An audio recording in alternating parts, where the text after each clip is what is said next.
Okay, hello, hello, hello, hello, hello. Hello, hello, hello, hello, hello, hello, hello. Green chat. Hello, chat.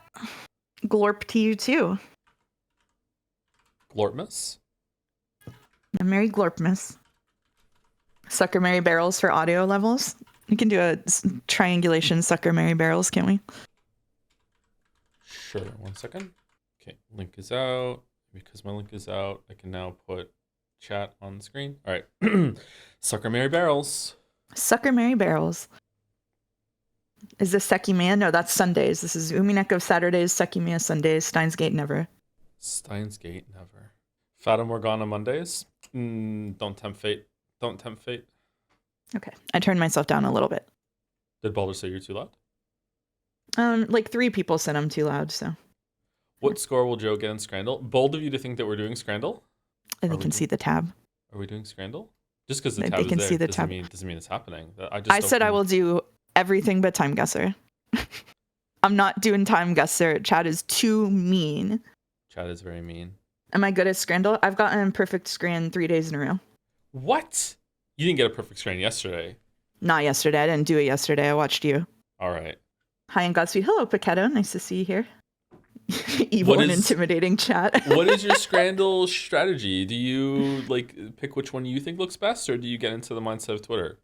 No, I'm getting into the mindset of Twitter. But I used Twitter daily for like 10 years, and so maybe I'm just in it. Permanently damaged. Telling me to turn you down. So turn you down to 100% and see if that's fine. Okay. All right. Broken just the right way. Thank you. Sucker Mary Barrels. What is Mouse's opinion on the pint bonus? I never take it into account. What? But it exists. What about the price? I do take the price into account. Yeah. Okay. Well, there's Mouse a good volume now or no? Hooray. Any idea how long you're doing fan art for today? There's 15 of them, so probably half an hour, 20 minutes on the dolls, maybe something like that. I'm not sure. Maybe less than half an hour. I'm not sure. 2 hours. It's not gonna be 2 hours because usually 2 hours is fan art, and dolls is when we have a full spread of like 30 plus fan art. Oh, I just noticed something in the fan art. Holy shit. Okay. Holy fuck. Good colors in here, huh? I see.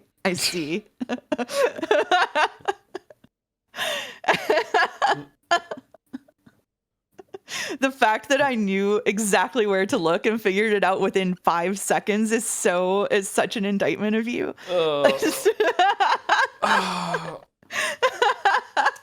do you mean? What do you mean? It's not an indictment. I'm consistent. Consistent. All right, let's do game doll. Let's do game doll. All right, here we go. I'm terrible at this shit. I'm dog water at this shit. I can't. I'm no help here. I don't know what this is. I also don't know what this is. It's an older game. Is it? It's the It involves Popeye. Punching. It's a Popeye game. There are no Popeye games. Okay. I don't know what this is. I have no clue. Astro Boy. Oh, okay. I have no idea who that is. Astro Boy? Yeah. Oh, good job. You got it. Yay. Yippee. I recognize the head. Artwork.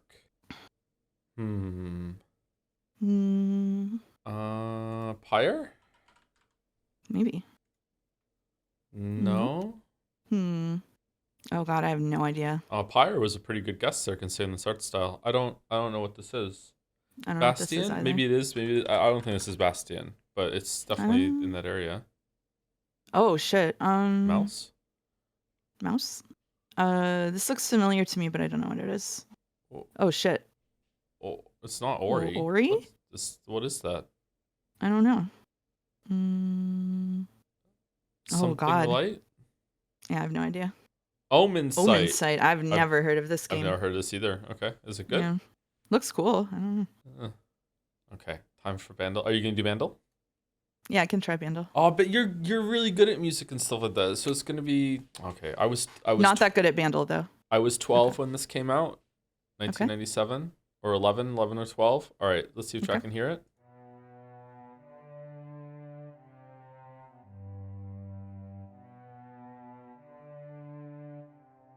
Can chat hear it?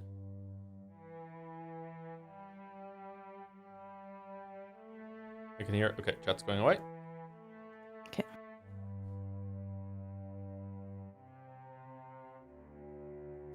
Can you hear it, Mouse? Yeah, I can hear it. There's just never been don't- a more common chord progression in my life. So. I don't know it. How is there strings 2 and then strings 2 again? Um.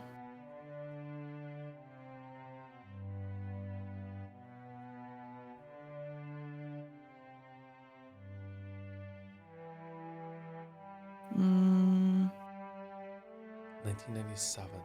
12. it doesn't sound like any part of Bittersweet Symphony that I can think of, but yeah. that would have been my guess. Okay, we continue.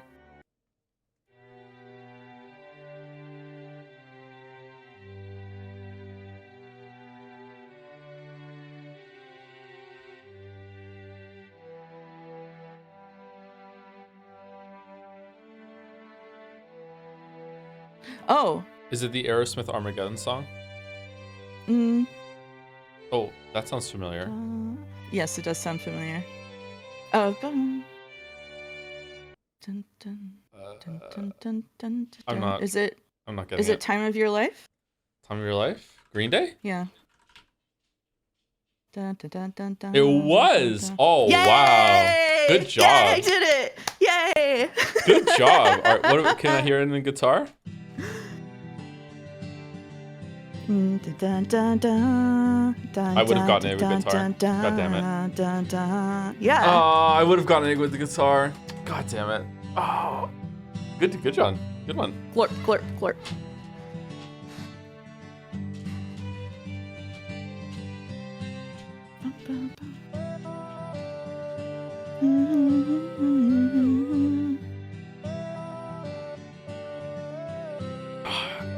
How does it make you feel that 23% of the people didn't get this? Oh. Pretty good about myself. Pretty good. How could you not get it after the glorp? What? People don't know this song. Young people don't know this song. They didn't have to listen to this at every graduation they ever went to. Yeah, that's true. That's true. All right. This dog is the only thing keeping this family together.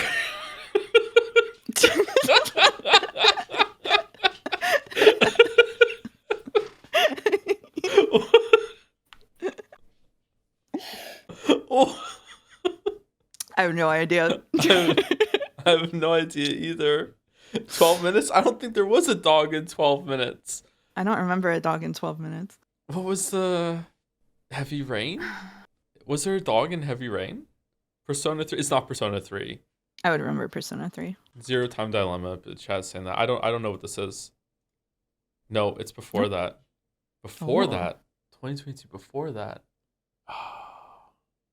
I don't remember saying this ever. This dog is the only thing keeping this family Must have together. been really early on. Did you stream Hades? I did stream Hades at one point, but I don't think it's from Hades, is it? What? It is from Hades.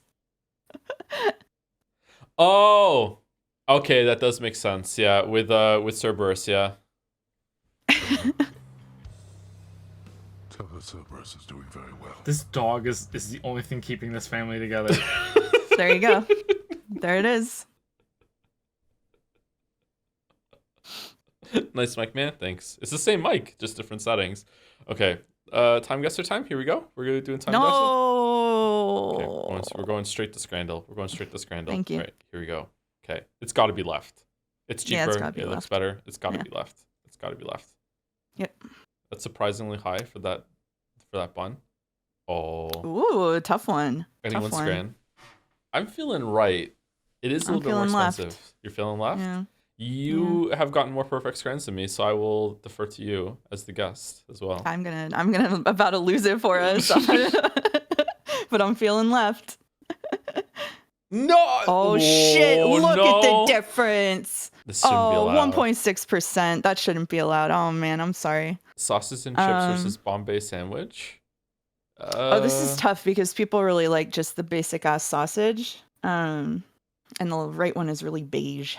The right one doesn't have good color to it, and the right one looks kind of thrown together. It's probably good. I would go left here. What would you think? I don't want to say it because Chad already wants to kill me, but we can go left. Yeah, we can go left. Okay. Yeah.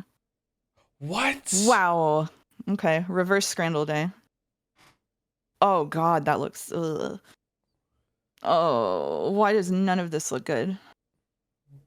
The chips don't look too bad on the right. The pizza doesn't look great. Garlic fries and cheese pizza. That is a lot of ketchup packets.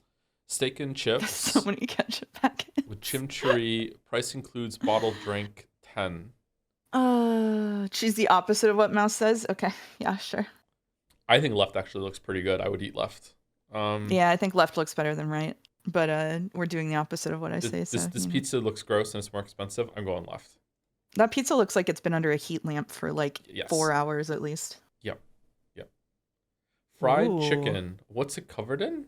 With mayonnaise. Manteco mayonnaise. The full Monty. 2 beef patties, bacon, sausages, onions, cheese for £5. Now this is tough because I would never eat the right one, but I would definitely eat the left one. But I don't think the Scrandal audience agrees. I would eat both of these, but I would sniff the mayonnaise first. Sniff the mayonnaise. Chad has a good point. Left does get a weed boost. A weeb boost. Ooh, weed boost would work for either of these, actually, I think. Okay, the one on the right looks like it's a bit dry. I feel like it's been sitting for a bit. It doesn't look that appetizing. But if it's a predominantly British audience, they'd be like, "Oh, full Monty, I know that reference, so I'm gonna go with that one." I'm going left. Because I think this sausage looks a little bit like bread, and that's kind of pissing me off. The bacon looks pretty good. I know what's going on with this burger over here. I'm going left. Yep. Nice. Okay. Nice. Oh boy. Butter chicken tacos. Scheme poutine. What the fuck is the scheme? Haggis. Ugh. Okay, I would go left here. It's gotta be left. Go... Oh, it's this fucking Celtic. Fuck this shit. All right, here we go. Left. Yeah, left here. It's actually Celtic, but yeah. Let's see. I think I would go left here again, personally. What's 20 ham? Gammon sandwich and I don't like gammon, but maybe I just had bad gammon. My mom would make that sometimes when she felt like she knew how to cook, and it never came out right. Pie, chips, and gravy. It's not too expensive. That's true. Where's the sandwich? There's a bun up here on the left, up here on the top, and then there's probably another bun underneath it. Yeah, it's an open face sandwich. Yeah. Left has salad, so it's going to be rated low. That's true. Yeah, that's true. Yeah. I feel. Yeah, we might want to go right. I'm feeling right here. I'm feeling right. Yeah, I think you're. Yeah. Wow. Not that different, but yeah. Chicken tenders and chips. People love their chicken tenders. Squid. Squid. As much as you can get on a toothpick. Oh, look how cheap it is. Oh, man. Oh, I don't want to eat squid, though. I think we should go left, but Expedition 33 reference? I think a lot of people are going to be put off by the fact that they're eating squid, and it also visibly looks like squid, too. Instead of it being like chopped up squid. It's got to be left. Like a calamari or something. Yeah, this is going to actually be pretty low, I think. Although, it's very cheap. It's very cheap. Yeah. Higher than I thought. Okay. What is the squid slant? I'm not talking about myself specifically. I'm talking about the audience. All right. Lamb keema fries. That looks really good. It does. Chicken and chips. That looks really basic. With a cider. Should I ignore? Yeah. Should I ignore the with a cider? I think you should follow your heart. I think you should follow your heart, and this can be the test. This can be the test. Left looks so much better than right, though. Like, it's not even close. Left looks so much better than right. Yeah. Yeah? Oh, okay. All right. Oh, that's how it's going to be then. Okay. All right. Okay. All right. I believe in left. But if you think the pint buff. No, I believe in left too. I think left looks way better. All I just don't know. Like, the pint buff to me is like a plus 10 to 20%. So it is right, like, significantly lower than left. I think yes. I think left. Okay. I think left. Yep. She's woke. She believes in left. That's true. Easy right. Oh God, yeah. Look at that peel. Yeah. Right is not. It doesn't even look like right to me. But like that. Oh, hold on. It's 14 pound. Shit. Still, that pizza is pretty nasty. Left isn't even edible. IMO. Yeah. That's not good. It's got to be right. Yeah. That's too high. Yeah. All right. Okay, not too bad. 8 out of 10 scran. That's not too bad. 8 out of 10 scran. I think you should do scran on stream on the days that I do scran. But then I can't watch you do it because I stream after you. You can watch afterwards and you'd be like, okay, how did I do? How did they compare? No, we're not bringing this bit to my stream. You did this. You took an NL bit. We're not getting Grandpa NL's bits on my I stream. didn't take an On my NL own bit. stream I didn't bits. know NL did this stuff. Where are we? Where do you think we are? Oh no! Put it away. I'm not doing it. I'm not doing it. I'm not doing it. I'm not doing it. All right. Anyway, let's do fan art. Before I do fan art, let me say thank you to some people, and we can like sprinkle some thank yous during the fan art segment. Say thank you. Say thank you. Thank you, the Sigia for the resub as well. Can't wait to watch this heartwarming family reunion. Yep. It's gonna be awkward today on many levels. Like they're gonna start killing each other, and also me and Chad are gonna have a fight because like I'm worried about Umineko. I'm worried. Something is fucky in the state of Denmark when it comes to Umineko. I'm a little worried. Thank you, Mr. Du Bois, for the resub. With hi, hey, how's it going? Isn't NL younger than you, Joe? Yeah, I think so. I think NL is a couple years younger than me, isn't he? I had a dream last night that I was at a department store and NL walked in with his wife and kid, and I looked over and he was just having like it was like he was still live on stream. He was just talking nonstop, smiling the whole time, having the great time of his life. And I was like in the dream, I was like, how come this motherfucker gets to be happy all the time? Wow. Whoa. And that was like a little I don't know, like a little cameo in my dream. And then I was on a train with Will Smith in the snow. Save that for your therapist, mate. Nah, it's not a therapist thing. It's just my dream brain just creates things sometimes. Jealous of NL. Boy. I am really not jealous of NL. I really respect NL. I like him a lot. I don't want to tell you what Will Smith did on that train because it might be bad. Anyway, thank you, Mingaleg, for the resub. Hi, Mom. Hi, Dad. Uh-oh.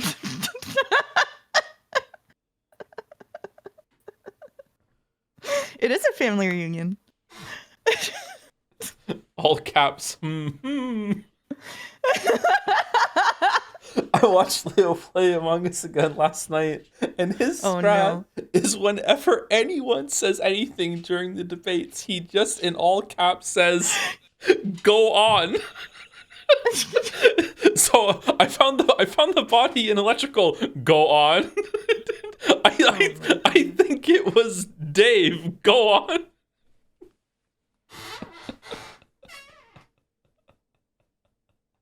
Active listening. Active listening. He's an important skill. Detective. Oh man, how does he play imposter? I've never seen him play imposter, so I don't know how he does that. Okay, I will say thank you to a bunch of more people as we go through the fan art. So this is by Endrick, Jojo, and this is is it a I can see by the text on top left. Okay, so Jojo references are kind of lost on me because I've never consumed any Jojo media, but I have seen some of the memes and everything. So this is a artist rendition of when Charlie Chan stopped the train. Probably the most famous stream moment of all time. I'm gonna guess there's nothing that's ever gonna be above that. Is there anything? Does anyone in chat like dispute that? Has there ever been anything bigger that's happened on the stream? It's incredible. It is pretty incredible. Yeah. Jedi Survivor. I don't know if Jedi Survivor topped that. The train looks like an Xbox console. It's an Xbox. I refuse to comment. Is there meant to be a face on the train? Like this is like an eye here. It's a closed eye, kind of grimacing as it's slamming toward Charlie Chan. Down here is, or am I just seeing a face because I'm a human brain that's trained to see faces? It's your biggest clip release. Oh, you mean when the ship left us behind? That is the biggest clip. I don't know if that's the most hype moment though. I don't know. That is a contender actually. Spike Chan. I think Charlie Chan has entirely eclipsed Spike Chan, unfortunately. Or fortunately. Most hype is Charlie for sure. Oh, I need to set a timer. Endrick is so good. I agree. Do you want me to do it and say, and at the end of it, I go, shut up, shut up, shut up, shut up? Nah, I need to work on beating the bottom allegations, not like leaning into it. It's okay.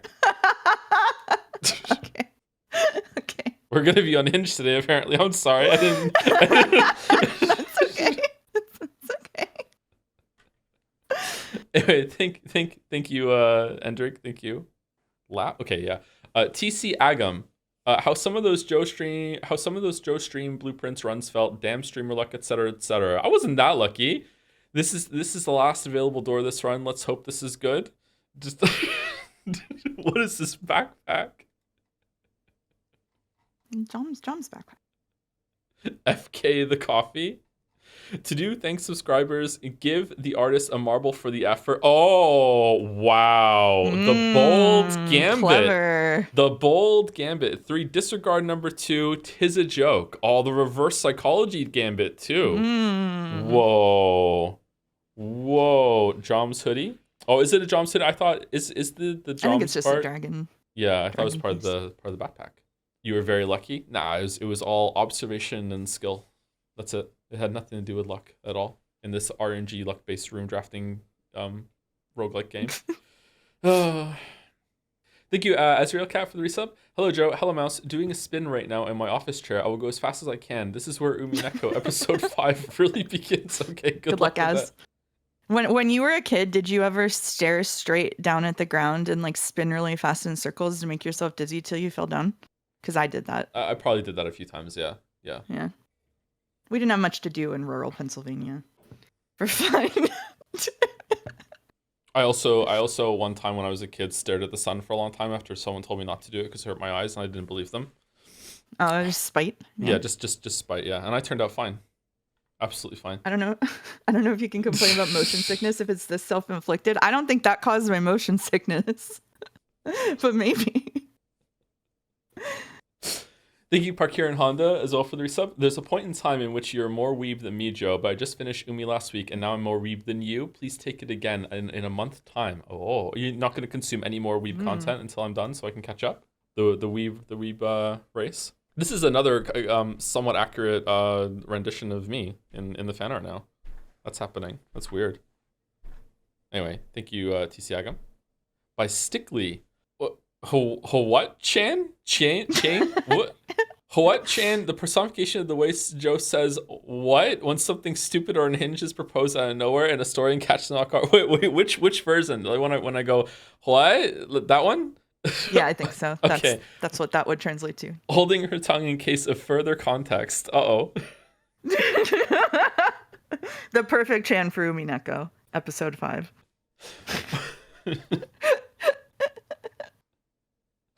One of my favorite bits is when it happens a lot in JRPGs for some reason, is when characters are planning something really fucking stupid and I just roleplay that as the main character that's kind of been spacing out for the last 5 minutes and goes, wait, what are we doing? like we're doing what? Like you will regret your words and deeds. Uh-oh. I just had that moment in Expedition 33 finally. We had the moment where I was like, all right, this is a JRPG. Oh no. Something to look forward to. in June or July. Yep. Yeah. When we finally get to it. It's just nonstop. People asking me on Discord, people asking me through bits and subs messages, people asking me on chat, and then after stream yesterday, I go on the subreddit, top post, is Joe aware of Expedition 33? The harassment. What was it? Just my gut feeling, but I think if he played the Expedition 33, it would be his game of the decade. Has a soft spot for turn-based combat.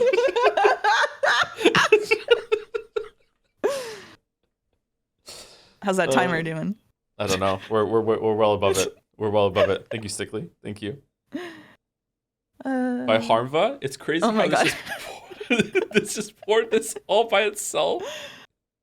Bikoi in the coffee. Wow. Bikoi latte art for the latte streamer. Incredible.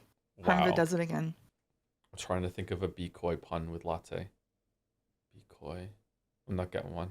Yeah, I can't think of one either. When do we get a Bikoi email? I'm surprised we don't have one already. I could just do my own Bikoi, yeah. Can you imagine how bad Persona 6 will look now because of Expedition 33?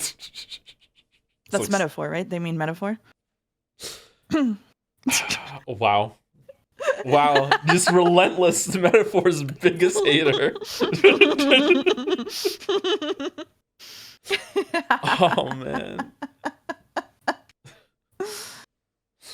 And one Siep for the resub. As the person who initially requested you to play password game, I want you to know that you still in fact lack balls. That is all. I'm not allowed to do password game. Enough people have told me that it was just genuinely frustrating. One of them can hear me talking right now, that they don't want me to do it. Yeah, I don't know. It was really frustrating. I don't know. When the fire showed up, I think that's when password game really ended. I was watching. You were just talking and not looking at the fire, and I was like, "Oh, come on! Like, please, please, please, look!" I was so upset. This is very upsetting. Thank you, Harmva. Thank you, Harmva. By Ash, Glorp, Jomsif, Karaoke Date Night or Date Night. What? Oh, I know this one. Oh, it's the okay, very funny. Leaderboard: Kiru, Nanjo, David Cage, Eric, Ash. Oh, cool way of signing your own picture. Nice. Yeah, true. What would a room that embodies the dolls look like? Would there be like a globe somewhere else in the corner for Time Gusser? There's a bunch of food coming out of the kitchen for Scrandle. That would be crazy. That would go hard in a VR room. Just keys hanging from the ceiling, jingling in the wind. Yes, it is. Having the connections today. Barely did it yesterday. I had to guess at the end. I did it today. Did you get purple first? I did not get purple first. I got purple third. That's pretty good. Usually purple's last for me. Thank you, B Bong, for the resub with a shit ton of joms dancing back and forth. Honestly, the image of having a set of 10 butlers carrying the Scrandle meals over is insane. Yeah, I know, like like very fancy butlers, like really into it, and they're carrying like some of the worst food you've ever seen in your entire life. What's Scran? I think you King 3 for the resub too. Can't wait for more Eric Poopy Butthole. She deserves it. She deserves everything she gets. I wonder how many people are here just for Umineko who do not understand either the Eric or the Poopy Butthole. And they're just like, why the fuck are they calling her that? I don't know how to begin to explain that shit. Anyway, thank you, Ash. By Jelly, praying for your GPU. During the Indiana Jones stream, someone said they were surprised Joe didn't see White Line Chin in the Vatican section, so I thought it would be cute to draw her as a nun. If she's a visual artifact, does that mean she belongs in a museum? Ah, very nice. Ooh, artifact. +2. Yeah, +2. Damn. I'm really impressed by that, actually. Yeah. Well done, Jelly. Honestly, if you get the reference, Mr. Poopy Butthole is an incredibly apt reference. It is, yeah, it is. It is. Is Poopy Butthole from Rick and Morty? It is, yes. Yeah.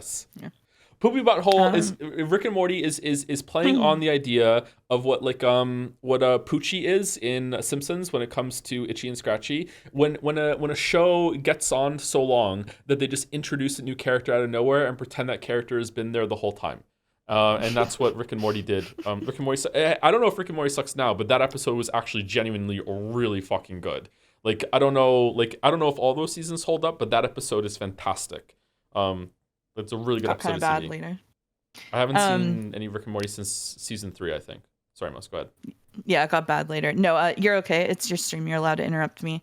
I was just going to say there's a nun on screen, so I have to shill for Misericord, which is a very good visual novel inspired by Umineko. So, are we going to read that at some point in the future when it's done?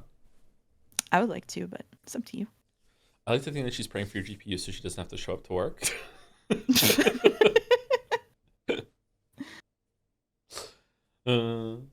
Is Mouse the Poochie of the streams then? Oh, I'm not touching that. I've been here the whole time. You gonna morbid again? I'm not touching that. Yep. Thank you, Maddie. Yep. Sibling rivalry, I would support for a full action game month because we all know Joe craves the real-time violence. That's not someone else quoting Maddie. That's Maddie putting a Maddie quote in quotes.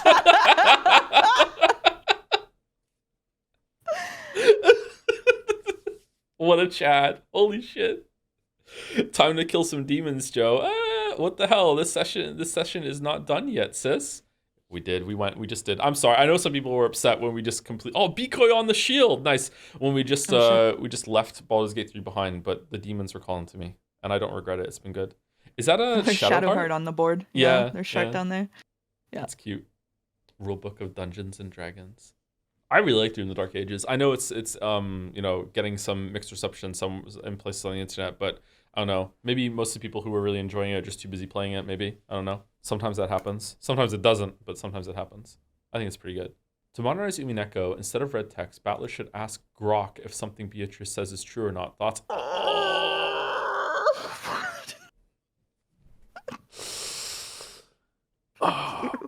Sorry, what is Grok? Grok is like using AI to confirm things. It's like and weirdly, Grok is Twitter's chat GPT that like Elon Musk personally programs to try to get it to not say bad things about him, but people keep getting it to say bad things anyway. Like there's so much preponderance of evidence that Elon Musk is a bad person that it just overrides his commands. that's crazy. That's crazy. Yeah, so crazy. What Chad is referring to the other day is that they claimed that it was a random employee went in and made it say it was like try to integrate as much about South Africa and some really objectionable things about South Africa into as many conversations as you can. So for like a day, that bot was like saying the most unhinged shit. Oh. Jordan, no, I'm not on Twitter anymore. I know nothing that goes on Twitter. Mystery employee at 3 a.m. Yeah, sure. Oh, shit. Yeah. Who could it be? We're all looking for the guy who did this. Thank you, Maddie. By Ash again, you can't keep Umineko-chan chained. Read on hiatus. Oh, well, broken through now. Umineko character spoilers from this point on. Is it the one-winged angel going up? Cool. Need some Umineko music to go with this. Yeah. Thank you, Razzle Basil, 13 for the resub. Everybody, rockin' Jima tonight. Battler's back, all right. Oh, very nice. I can't sing that, sorry. Battler's back, all right. Thank you, actually called Eric. Oh no, for the resub. Wasn't able to watch in a while, but love catching up to on the Baldur's Gate 3 Chaos VODs at actually called Tom. Oh, thank you very much. Actually called Eric. Thank you, Eric. Hope you enjoyed where Umineko's going for no reason at all. Hype for today? Yeah, me too, actually. Are you going to finish Baldur's Gate 3? Yeah, absolutely, we're going to finish it. Unless Act 3 is... Or we hit a game-breaking bug, I don't think I'm going to start from the beginning. Unless Act 3 is, like, such a slog, I can't even understand it. I don't even know. But I doubt that. I think it'll be fine. And last time I listed is Uber Super Soft with some bits. We're almost at best character, while being well aware of how much a red flag this is. I think Burn's self-insert is based. Great character. Whose side are you on, Uber Super Sloth? What's going on? What's going on here? Best character for entertainment, or like, you support everything that they say? Bunch of yikes in the chat. What's going on? I feel like the mention of Grok kind of like was like throwing a chew toy at a dog that's really excited. Yep. Thank you, Ash. What the fuck is this? What? Is this Goth Nanjo? Umi4, I started making emo. Oh, it's emo Nanjo. Emo edits of characters is a joke, and now it's basically my destiny to do almost all the characters. I want to start off with my most popular ones first, and will periodically post the rest of the characters in pairs. None shall be left alive. Crystal's been working really hard on this. I've seen a lot of these so far. What the fuck? Nanjo in his My Chemical Romance era? What the shit? Wow. We've all had is Rikenjima, but the era. We've all had that. What is Rikenjima, but the Black Parade, really? If you think about it. It really is, actually, yeah. There's another one? What's the other one? The hair clips. I'm so called out. I had those hair clips. Oh, man. What is going on with the hair? Oh. Holy shit. Or you wouldn't understand. Holy shit. These are really good. Thank you, Crystal. These are really good. Holy Sorry, fuck. I talked over you. I'm really passionate about Welcome to the Black Parade. You can talk over me. You're fine. You're fine. Right. And thank you, Key to Truth, for the bits as well. Hey, Joe, really excited for FNAF month. Is it going to take a whole month? Holy fuck. I thought it was going to be like 3 streams maybe. The fan base is Undertale bad to the point that it makes the Umi Bros look like model chatters? No. And I don't see how you don't hate it and dread every single second of it. I have my Costco-sized popcorn ready. What the fuck? So I have been avoiding knowing anything about FNAF for my entire life so far, and it's gonna be a really big test for me whether I loyally watch the streams and give that goal up, or watch them and lose a lifelong dream of dying without knowing anything about it. Uh-oh. Yeah. I mean, I've also kind of had that going for a while too, but I now I have another reason to do it, to see if the kids are okay to play it. I don't know. Mm-hmm. FNAF is furry adjacent, by the way. Is it? What isn't nowadays? What isn't? Someone said there are 8 games. I'm not playing all 8 games. I'm just playing the first one. I didn't commit to doing all 8. Not doing. People are disappointed. Oh, okay. I thought it was going to be the whole entire series. Coward. All right. Okay. And then we're just going to have to finish it up with Dead by Daylight, I guess. Thank you, Huli Godot, for the bits. Wait, Misery Code is inspired by Umineko. I thought it was some nerd visual novel, but now I know it's anime. I'll definitely give it a shot.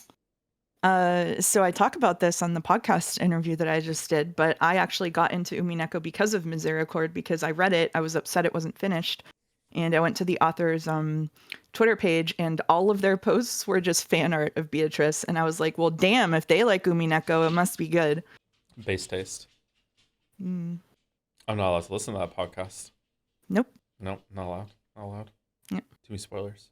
Anyway, thank you, Crystal. Epic? Is this the same Epic that got owned? Umi4 repost because I forgot about the art museum. It's a drawing I made because I lost the bet about liking episode 4 and the representation of my second sin, ownage. Oh, so Epic got owned. I see. Yeah, Epic got owned. Yeah. Ryu. Jelly does the Ryu so well. Mouse's version of I talk about this in the Witcher 3 video. Yeah, except this is coming out at the end of the month. Oh. Hey, you don't know. You don't know. Oof. I'm sorry. Shots fired. Completely cooked. Burnt. More owned than Epic. Oh no. Oh no. Or youth. Ryu. You could release it out of spite. I could. Absolutely. Mm. Yep. Mm-hmm. Anyway, thank you, Epic. Thank you. Very cute. By Tep? Same Tep that Dalmek just gave the gifts up to, right? Or is there more than one That's Tep? correct, yeah. Okay. No. By Tep, Red One and Truth only Chan, Tep. back from vacation, ready for another round of Umineko streams. With a coffee. I love this. I wish I had a coffee. I'm sorry. Casual Chans. Casual Chans go kind of hard, actually. Yeah. I like her matching piercings. Big fan. Do they still have the same power even when they're being casual, or do they only have the power when they're in their full kind of Chan getup? That's a good question.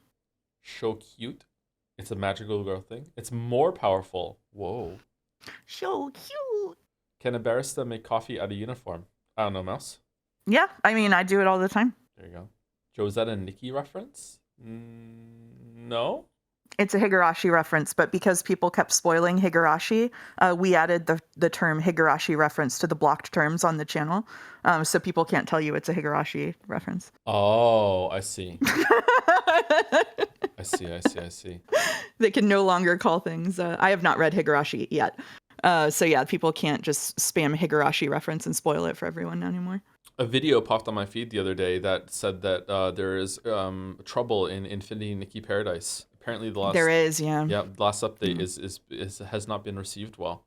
Yeah, whenever they were doing mobile games, they were pretty good. Like, obviously it's a gacha, but they were pretty good about not being super predatory. And whenever Infinity Nikki came out on PC, they were also pretty good about it, even though it's a gacha. And they released an update that is pretty clearly dedicated to raking in the cash. So community is not happy.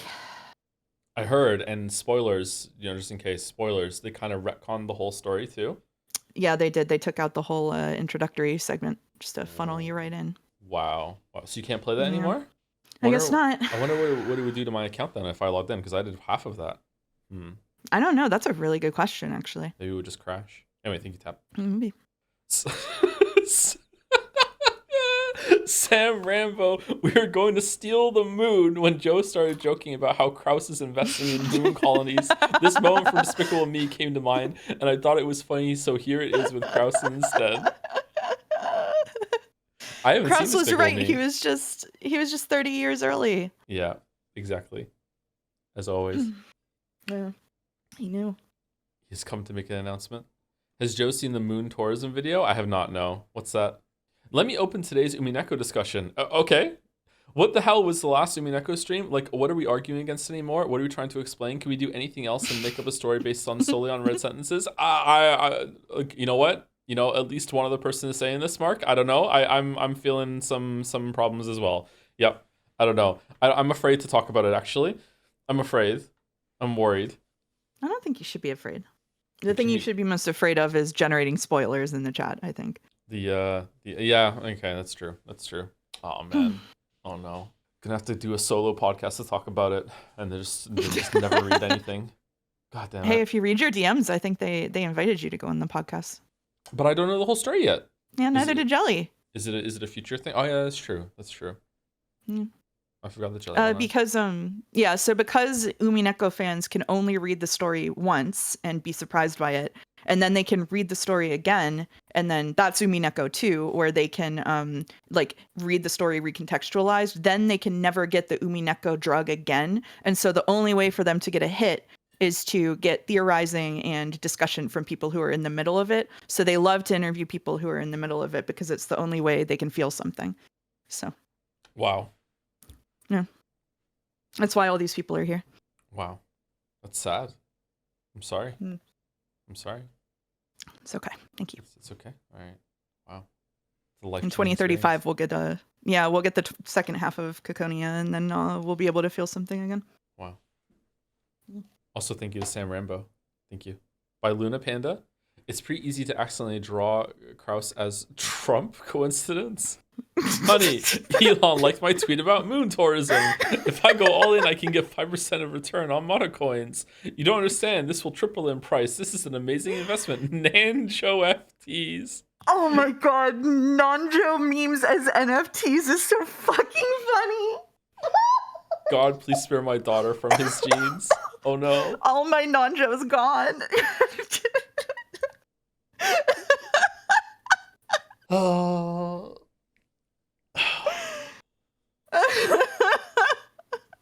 I don't remember there being that many Nanjos. Is that they've made more since? They've been cranking them out, yeah. Damn. Yep. Oh, Koru finished Umineko. Congratulations to Koru, the newest arrival in umifuller. Wow. Mm-hmm. Moving up the cult. Mm-hmm. Why is there a Bosnian Nanjo?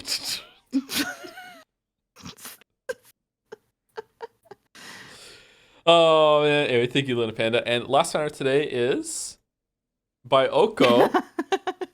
Oh shit. Spoilers, Umi 5 start. Drawing this during the stream and then finding that Umineko stream chat was on the exact same wavelength as me was very funny, but also not surprising. Love you, weebs. Yuri Disillusionment. Ooh.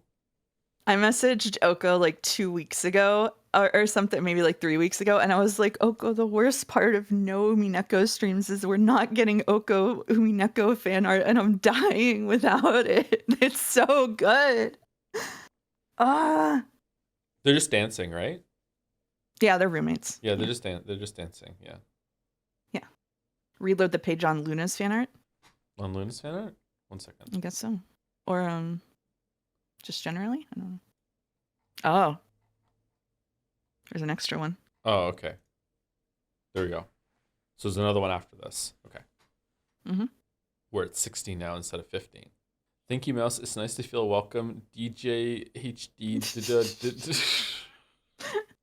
Key mesh. Password generate. They're gay, Joe. Who? Thank you, Yoko. Thank you.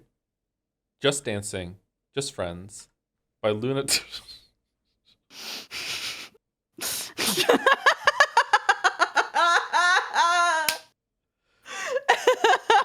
This was today. I said this like 20 minutes ago. Joe's dream refused to learn anything about NL, so his kid is Frisk from Undertale, and his wife is Morticia Adams. And NL is just, she knows bald guy. And this is why this brand of water is the best. He would say that. Yeah, he would say that. You know what? He's right. Some of those bottled waters taste kind of weird. I agree. Yeah. Oh. The best bottled water is your own tap water that's been bottled because you're familiar with the taste. There you go. That's what I think. I just like using a reusable water bottle. Oh, that's what I have. I have the big metal one. Did you see that while you were here? I have the big metal water bottle I use. Yeah. I brought my own too. I have it right now. I don't. With the bamboo lid? Yeah, with the bamboo lid. How do you remember that? What? Yeah, with the bamboo lid. Is it because I told the grocery store story, where the guy, the cashier, really liked it and kept asking me increasingly like weird questions about where he could get one? We all know too much. Yeah, I guess so. Joe's been asked if he's going to play Expedition 33 55 times. The answer is yes. Wow. If you pour water from plastic bottle to a glass bottle, it'll taste better. I don't know. I've never tried that. Maybe? No, it's already pulled the microplastics. It's done. It's done.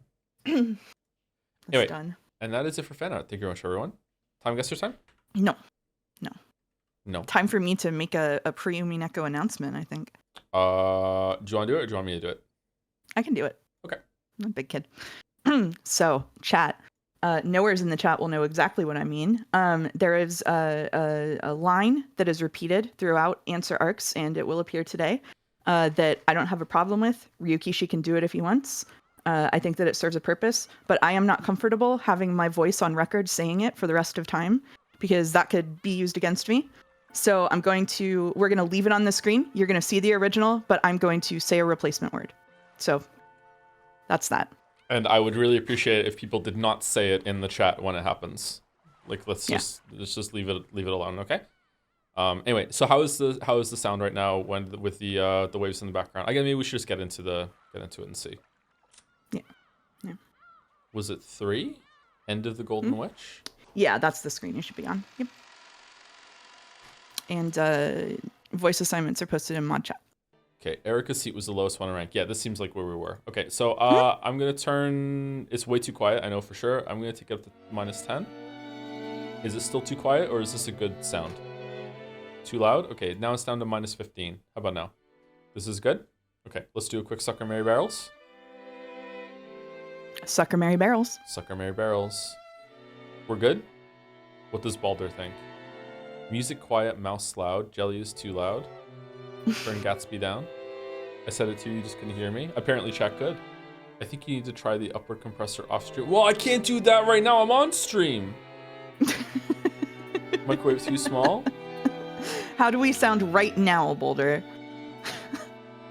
Some people are saying I'm too loud. Yeah, does anyone need to be turned up or down? It's perfect. Says live chandelier reaction. Please turn mouse up, and while you're at it, please turn mouse down. Okay, probably okay then. All right, let me go check the voice assignments, and then we will start. I'm slightly louder than him. I can fix that. That should probably be fine now. Okay, so we're in chapter 5 right now, right? Yes. Okay, actually, it's kind of loud on my end, just for me. Mouse is slightly louder than you, but it's fine. I turned myself down after he said that. Okay. All right. Okay, so here we go. So I have some stuff that I want to discuss about what happened last stream. I don't know if I want to do it right now, if I want to wait for it to come up again.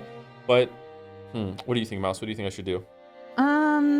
I think that there will be other points when you will have a reason to talk about it, but if you want to get it off your chest, you should. Appease their need for theorizing and doom posting. The more you bring it up, the more we have to mod umifuller. Okay, so my problem again, I spoke about in Umineko stream chat after Tuesday's stream, is that my current theory is that and it seems like a pretty sound theory, is that in order for there to be room for some of the murders to happen in the previous rounds, so the previous games, there has to be an extra person that we're not seeing. But because we know that there are at least X amount of people on the island, especially after Kinzo is now confirmed to be dead right from the start, and doesn't count toward the total, that there has to be someone here is a fake person. Now, my conclusion to that was that these two are actually the same person, and that makes room.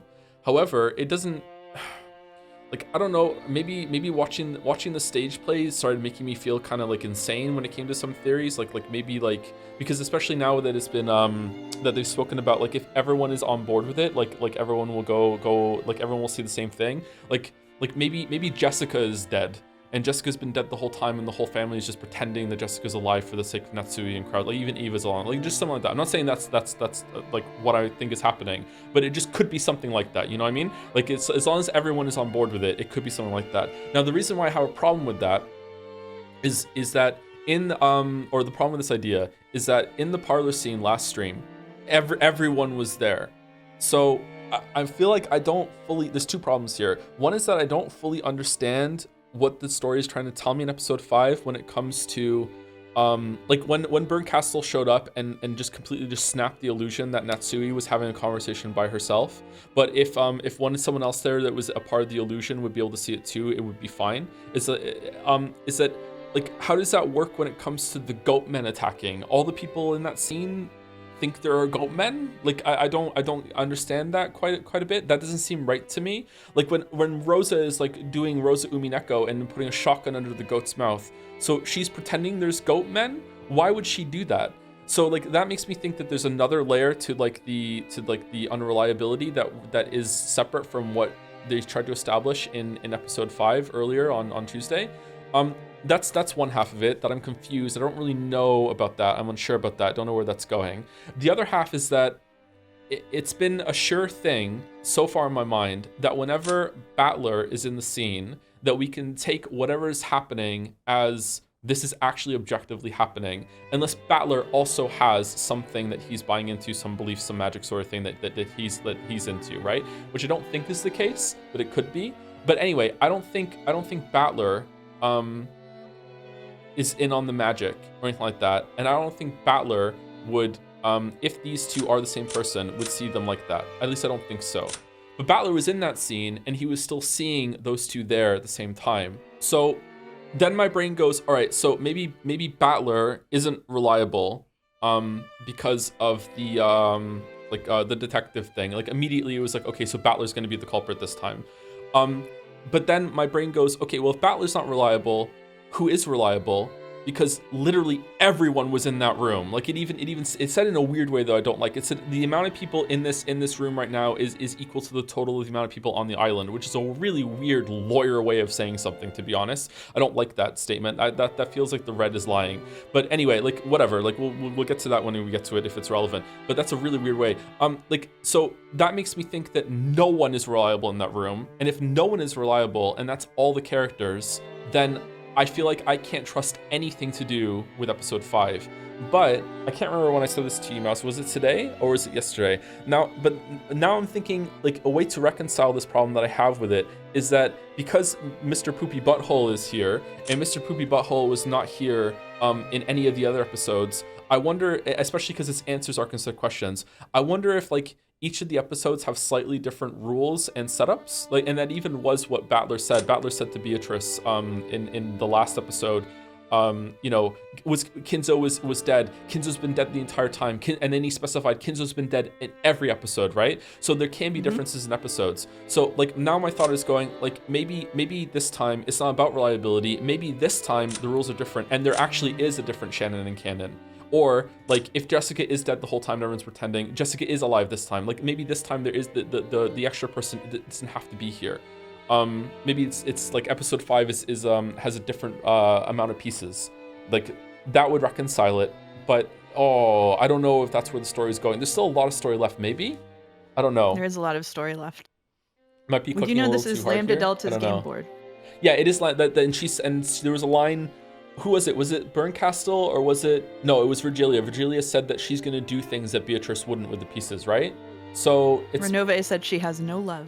Yeah, so it's possible that they're doing that. There's different setups and different rules, and a lot of things that happen in episode 5 aren't applicable to episodes 1, 2, 3, and 4. And this is just something you just have to like tank and persevere through. I don't know. But again, a lot of the things I'm saying right now are born from me being dissatisfied and kind of feeling not very trusting, insecure in where the writing is going since that parlor scene on Tuesday. And I'm trying to think of ways that okay, like how can this work? Because if it doesn't work, then like if one of these or something like it, please hear me when I say that, or something like it, doesn't have to be one of what I just said, or something like it. If one of those isn't in effect, to me, the story just was really, really, really, really unfair in that scene on Tuesday, and I really don't like that. But yeah, that's where I am right now. Sorry if that was too scatterbrained, and sorry that went on for a bit too long. No, I think it was fine. Unbiased opinion. Like I said, you're giving them a hit. Unbiased. Omidun's over there making up new initials. They're saying they're having fun with it. Unbiased. You're quiet to me. I would like to turn you up. So I don't know how I'm gonna do that. If I turn you up and then turn the stream down a little bit, it should be the same for chat, right? I guess so. Yeah. You And have when to I turn say you're yourself quiet, I mean down, you're too. quiet in my headset, not on stream. No, I get you. Okay, I turned you up to 140. Sudden DM from Rodney. That's ominous. Okay. It's about this thing I DM'd him about earlier. Okay. All right. Yeah. How did Joe come to the conclusion that Shannon and Canada are the same person? Okay. It was in at the end of episode episode 4. It was the end of episode 3 during the Red Web. You had that idea. I don't actually think they're the same person. I think they're both, neither of them are real.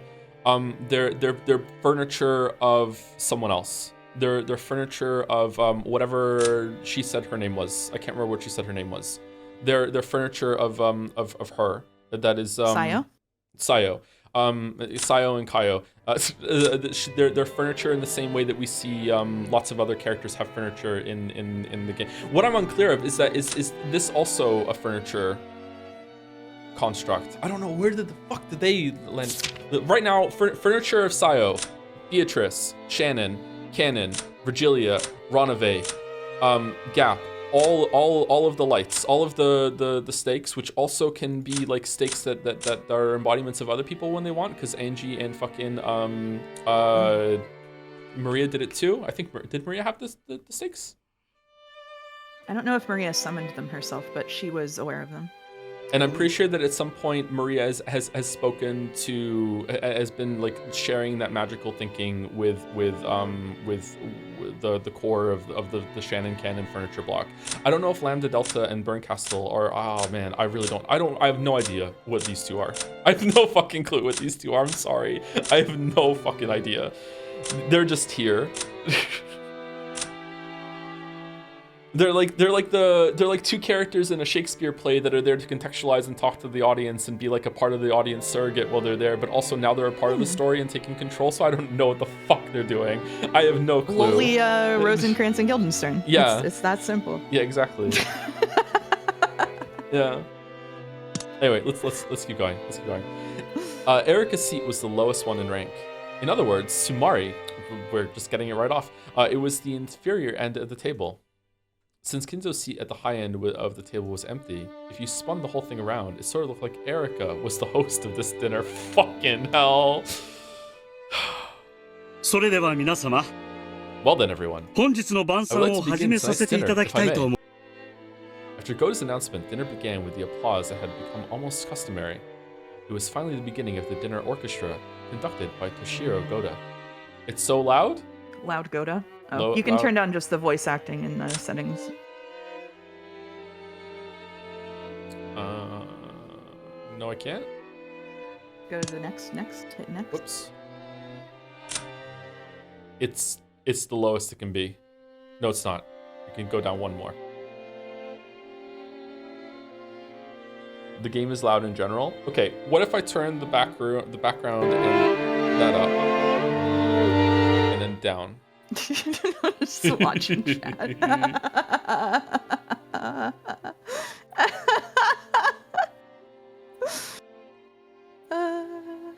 Now I can barely hear mouse. It's too loud. Okay, can we hear the music? Okay, let's see if that's fine.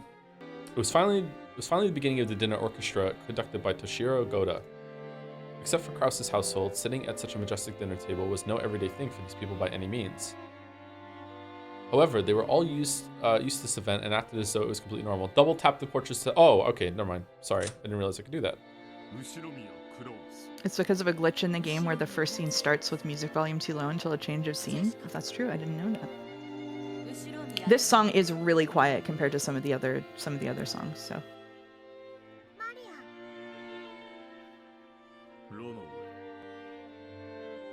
Now they're...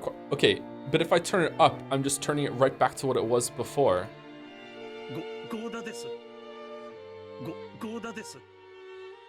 It was bugged? Okay. I just listened to the stream and I think it sounds fine, so... Okay. You were super quiet to me. Uh-oh. I don't know what to do about that. Great!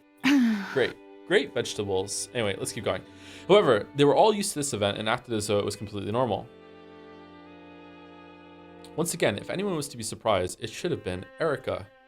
And yet, she showed no signs of amazement at this dinner and acted with composure, blending in with everyone else.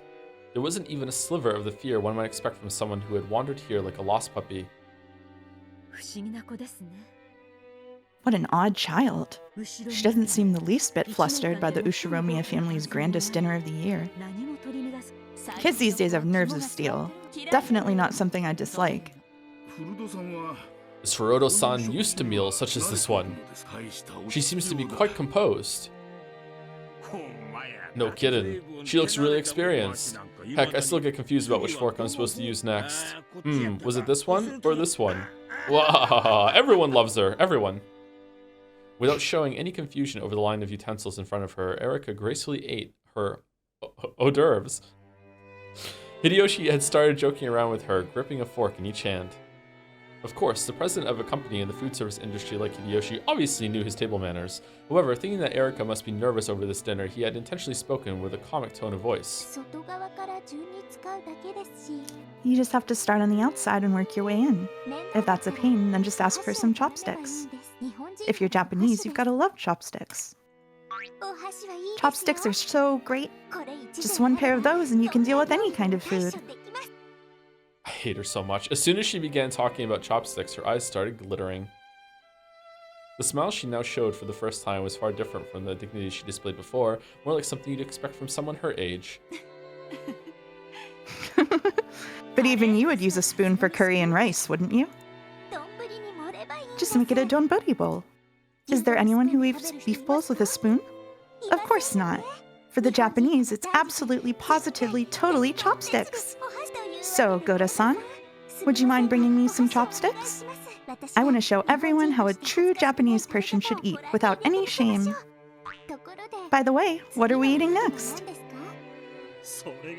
Fortunately, that would be soup. As she imitated a shrugging gesture, Erika winked at everyone.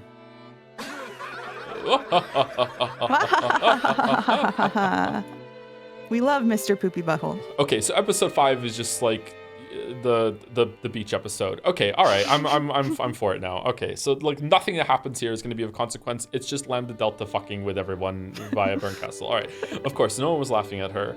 She obviously knew that soup came after hors d'oeuvres in a full course meal. Furthermore, Erika had noticed both that she'd performing too perfectly and creating a sense of tension, and that Hideyoshi had tried to break the ice because he thought she was nervous. That's why she started acting a little childish and lighthearted, acting out the part of a guest enjoying a harmonious dinner. Pretty soon, not only Kyrie, but everyone else caught on. Though she was an uninvited guest, she was apparently worthy of participating in an Ushiromiya family dinner. She even solved the epitaph. Smart kid. Did she really just come here by coincidence?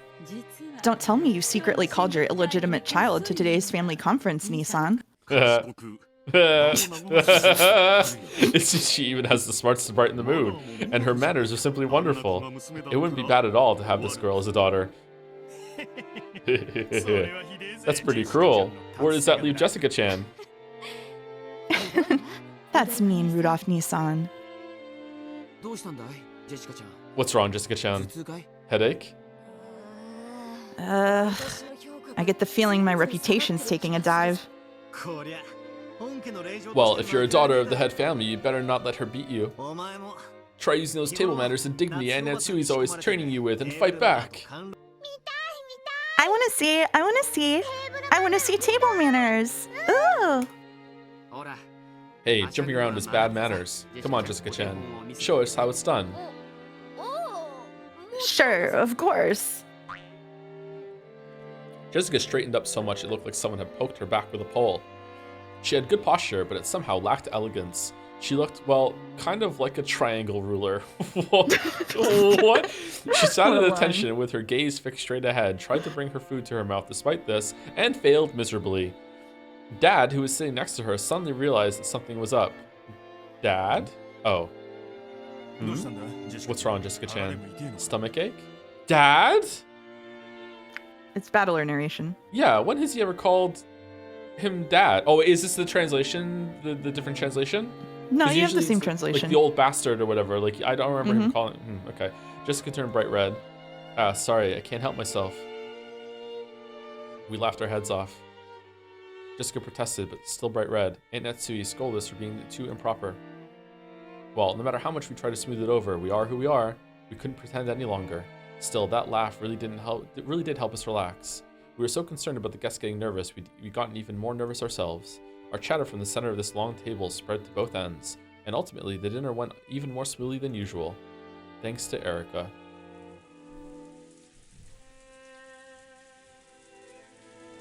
Chat's correct. Any continuity errors or errors of any kind are Lambda Delta's fault. Yep. Because it's a make-believe episode. Let's just skip to episode 6. With some delicious cheese and coffee, our peaceful meal came to an end. Goto won a unanimous acclaim and was praised for his skill by all present. Oh, they finally ate the calf steak. After a short period of harmony following the meal, it was decided that we would return to the guest house. Normally, dinner tended to have a very dark atmosphere about it, and the adults would often keep that mood as they moved straight onto the family conference. However, perhaps because this year's... Okay, chat, I need to change something. 1 second. If I do this, can you tell me if it turns the sound down on your end? Or is it the same for you? Did the music just go down? Okay, is it muted now? Yeah? Okay, I can't do it then. Never mind. Alright, I'll just put up with it. However, perhaps because this year's dinner had been oddly peaceful, everyone decided to take a break, and the adults included. After eating, taking a bath, and relaxing while watching TV, I wonder if they'll gather again in the mansion with all this rain and resume that high-tension family conference of theirs. I'd rather not think about it. Apparently, Aunt Ava was really getting worked up, trying to convince the rest to start the family conference right away, but it didn't look like many people agreed with her. They would probably call it quits for the night. Since they had guest house duty, Goto-san and Kumasawa-san were chosen to guide us to the guest house. It's gotta be tough for Goto-san. Even after making and cleaning up such an extravagant dinner, he also has the late night shift at the guest house. I heard that Kumasawa-san, old as she was, would be going to sleep soon. It seems she was assigned a spare room. Allow me to guide everyone to the guest house. Erika-sama, a room has also been prepared for you. Thank you very much. Why not rest a bit? Are you sure you feel okay? That's right. I totally forgotten, but you nearly drowned and floated here, didn't you, Erika-chan? You'd probably be better off taking it easy and getting to bed early tonight. I'm perfectly fine. On the contrary, I'm so nervous and excited, I doubt I could get any sleep. Then let's play. Let's all play together. Let's play cards. Maria latched onto her, giggling. This lack of restraint peculiar to youth was very much like Maria. However, we really should be concerned for Erika's physical condition now. Maria, why don't you play cards with us? Erika One-chan is tired. I like cards too. Please let me join you after I've had a short break. Ooh, all right.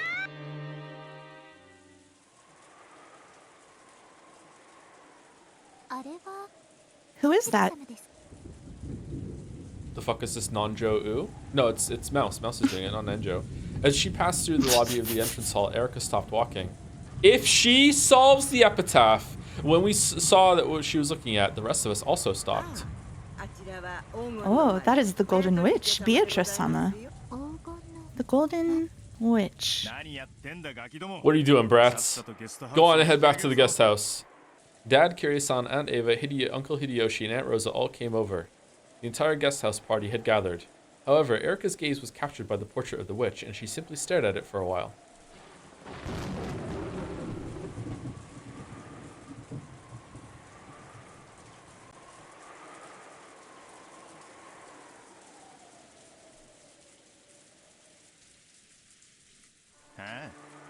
Yeah. Supposedly, Dad has a stash of hidden gold worth 20 billion yen, and this epitaph shows you where that gold's hidden. Perhaps it was too early for all of them to disperse into their individual rooms, because the relatives who had returned to the guest house all gathered on the first floor continuing their chat. The topic was the witch's epitaph, which Erika had taken an interest in. It really is a fascinating riddle. He stuck it out in a place where anyone could see it, challenging our intelligence. I love that kind of challenge. Whoa, you seem surprisingly interested, Erika-chan. Do you like solving riddles or something? Don't challenges like this seem interesting? It seems pretty clear that Kinzo-san wants to use that epitaph to choose his successor. When she said that, the adults stopped moving, and slowly turned to face Erika. Why do you think that? Aunt Eva spoke with a coaxing voice, though every now and then there had been whisperings among the relatives that whoever saw the Epitaph's riddle might be given the family inheritance. This had been no more than wishful thinking, since such a thing had never been specifically stated. And yet, though she had only read it once, this outsider had already reached that conclusion. Oh, I fucking hate her. So how had she come to it? No, that's not the problem. If you solve the epitaph, you can become the next head. She wasn't trying to make it sound like wishful thinking, but an outright fact. So they closed in around Erika, asking why she was so sure. It's fairly common for an extremely rich person to relinquish his or her wealth to the solver of some sort of riddle. Furthermore, Kinzo-san didn't publish this epitaph in a newspaper, but displayed it in his mansion. That means, Tsumari, the riddle is directed at the people in this mansion. You're right. Since it's inside the mansion, there's no way for someone who can't enter the mansion to solve it. So that means grandfather's been challenging the people here. Good. Well thought. Just by the simple fact that the epitaph's inside the mansion, it's possible to figure out that much. At first, this Furodo Erika girl seemed to be the fairly silent type, but that apparently wasn't the case. As she grew excited by a challenge of a game of wit, she became much more talkative than I'd imagined. I see. And I also see some people to say thank you to. Sorry, thank you to Big Pat for the resub. Persona 3 bros have been biding our time and playing the long con. Soon we will win when Joe admits Persona 3 is better than umineko. Oh no, that gave you hope? Oh no. Oh, thank you. Love you, Big Pat. And thank you, Cheshi8 for the resub as well. We should have Mouse and Erika fight it out to see who is the true top rodent. The fuck? Worst reality show. Weeb's top rodent. Wow. Anyway, thank you very much for the bits and subs. I see. Well, it does make sense that an epitaph inside a mansion would be there so the people in that mansion could read it. But can you really be so sure that the one who solves it will be given the headship too?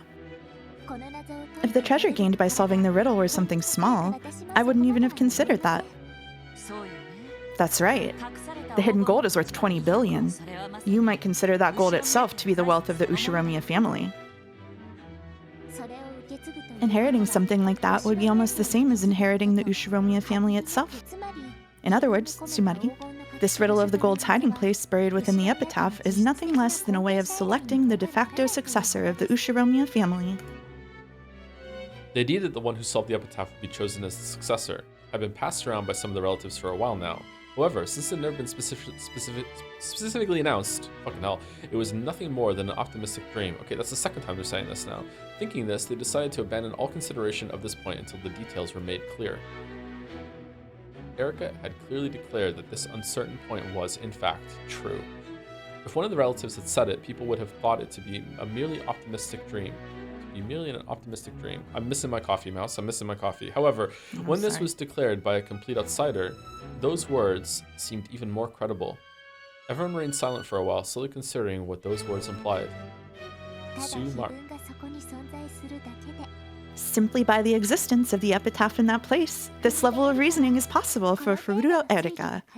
What do you think, everyone? Sorry to butt in, but my dad's the successor. Finding the gold would be one thing, but that doesn't mean you get to be the head, right? Jessica thought the treasure hunting part of the epitaph was really fun. However, she couldn't help but let her expression grow bitter once they started talking about undermining her father's position. By using deductive reasoning based upon my theory, it seems likely that Kinzo-san doesn't want the successor, Kraus-san, to inherit that position too smoothly. Why's that? Becoming the head of the Ushiromiya family with all of the vast wealth it entails would mean gaining a great deal of influence in a political sense. So under normal circumstances, the succession should be overseen rigorously without letting any element of chance creep into the equation. That's right. It happens a lot in those stories about Sengoku military commanders that my husband loves.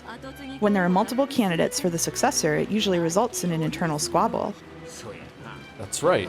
That's why it's important to clearly specify a successor so you can avoid any trouble. Sometimes there's even a purge of all the competing successors. Sengoku Commander Hideyoshi admired. Toyotomi Hideyoshi made his son-in-law Hidesugu Hidetsugu, Yep. commit seppuku.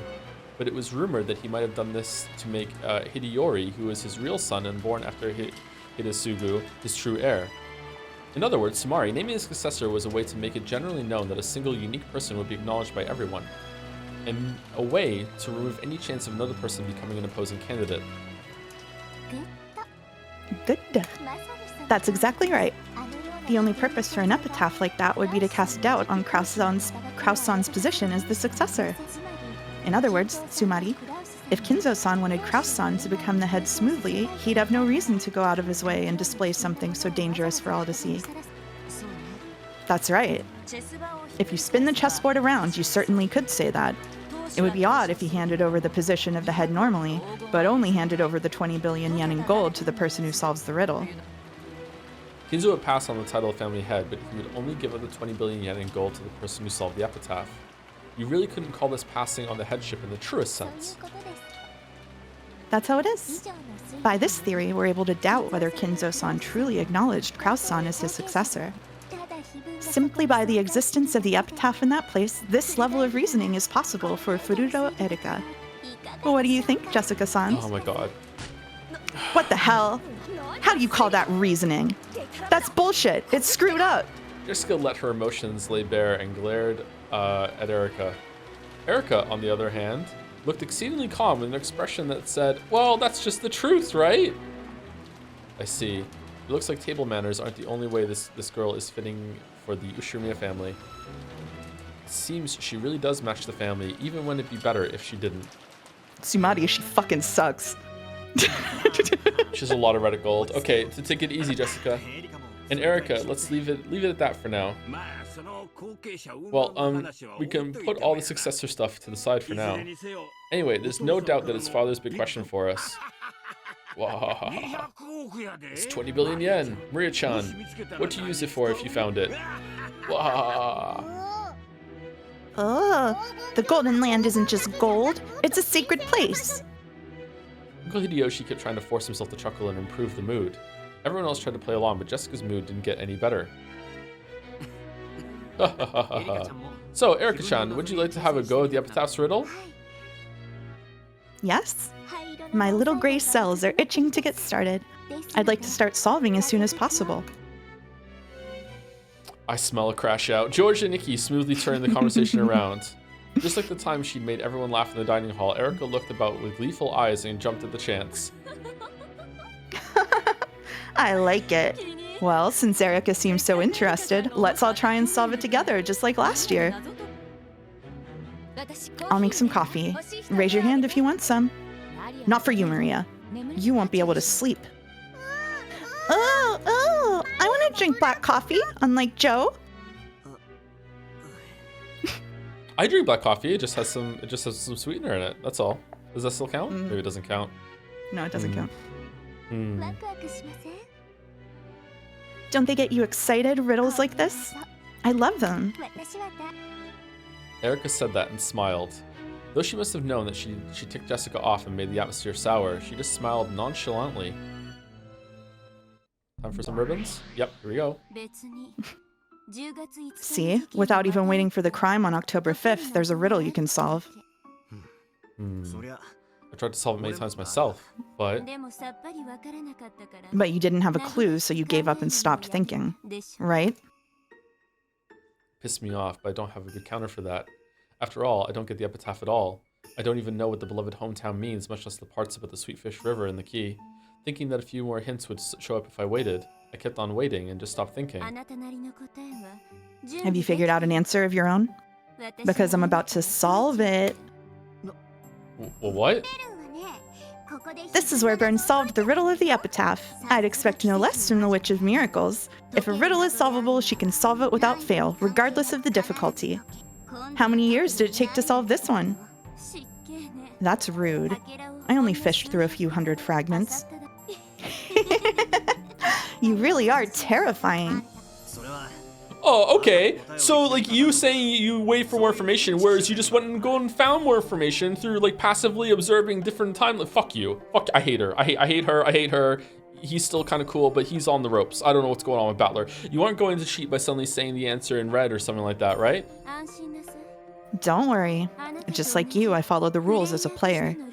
Well, shall we begin? It's cramped here. Why don't we talk over the sea? Okay. Don't get queasy, battler. What do you mean, the sea? I thought the whole world had turned pitch black, and the next moment I was struck by a strange floating sensation. This must be what it feels like to suddenly have the floor drop from under you, sending you into a bottomless pit.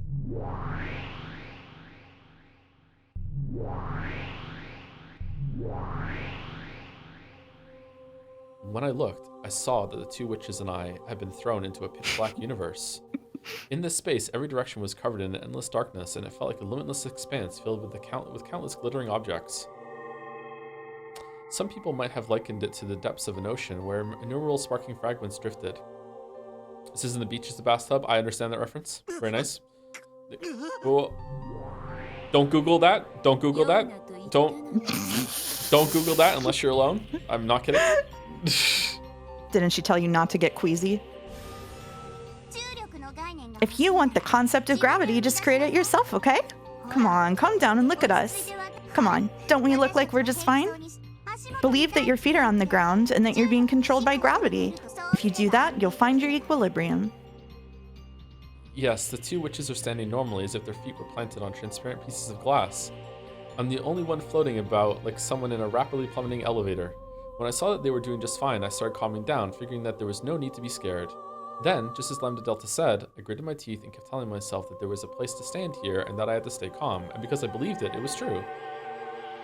And then the camera shake stopped and chat was happy. Whoa. Very good, very good. What's your name? Who's sure me a battler? Who else do I look like? Okay. You mustn't lose your will, emotions, or form. After all, this is the ocean. If you lose your purpose, you'll fall into the depths of eternity and become a scrap of ocean seaweed. Be careful. I thought it was a lake. I don't get what Lambda Delta's saying, but I should calm down for the time being. Okay, so I'm not gonna dwell on it. But this to me is feeling like the first time when the goat showed up. I'm not happy about where the story is going right now. I don't like this at all. I don't know what the fuck we're even doing anymore. But okay, let's keep going. It seems that I regain my equilibrium the more I calm down. Gradually, that weird floating feeling, like I was falling forever, began to disappear. It still felt strange, like trying to stand up straight at the bottom of a deep pool, but it was much better than before.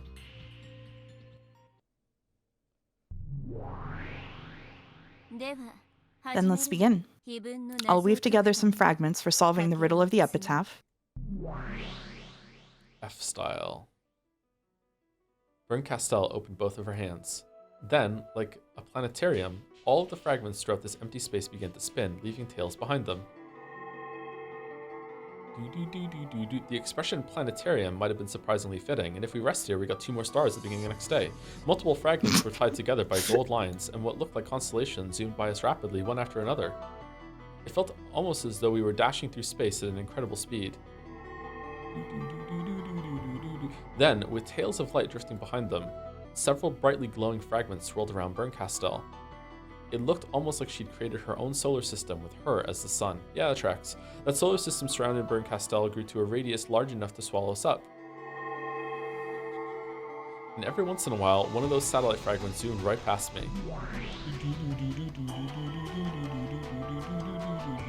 Whoa! What the fuck? Mm-hmm.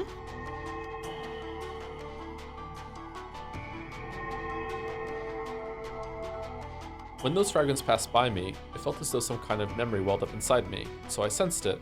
These fragments are probably like a crystallization of memories. They aren't memories, they're fragments of worlds. Well, I guess they might feel like memories to you. Then let's begin. Let's start with this fragment. One of the satellites in the solar system was slowly sucked into an inward trajectory with Bern Castell at the center. After drawing a spiral and approaching her, it settled down on the palm of Bern Castell's outstretched hand. Then it glittered brightly, painting over the world with pure white.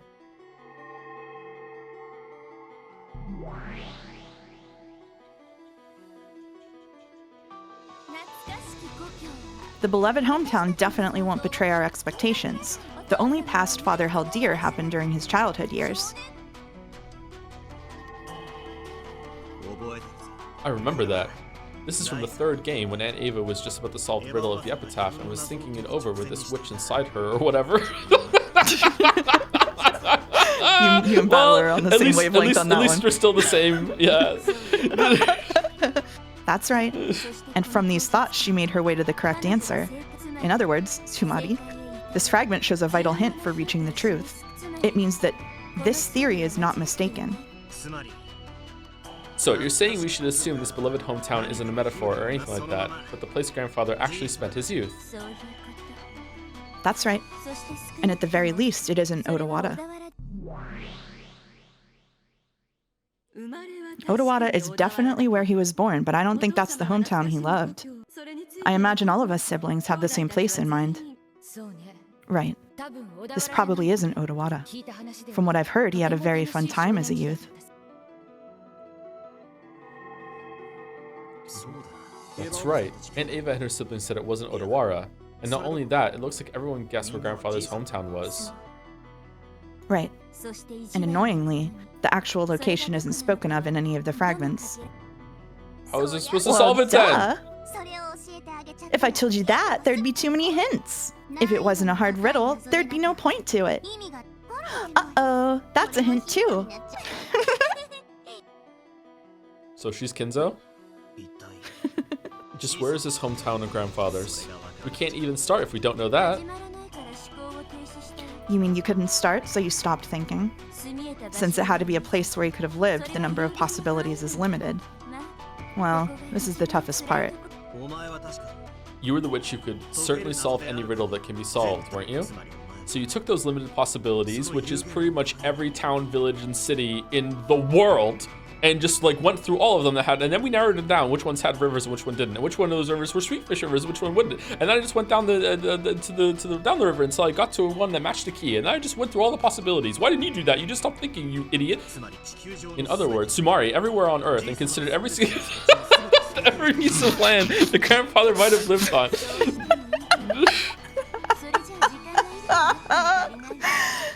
That would work too, but that way, no amount of time would be enough. So I needed to take some more hints into consideration to wring out the answer.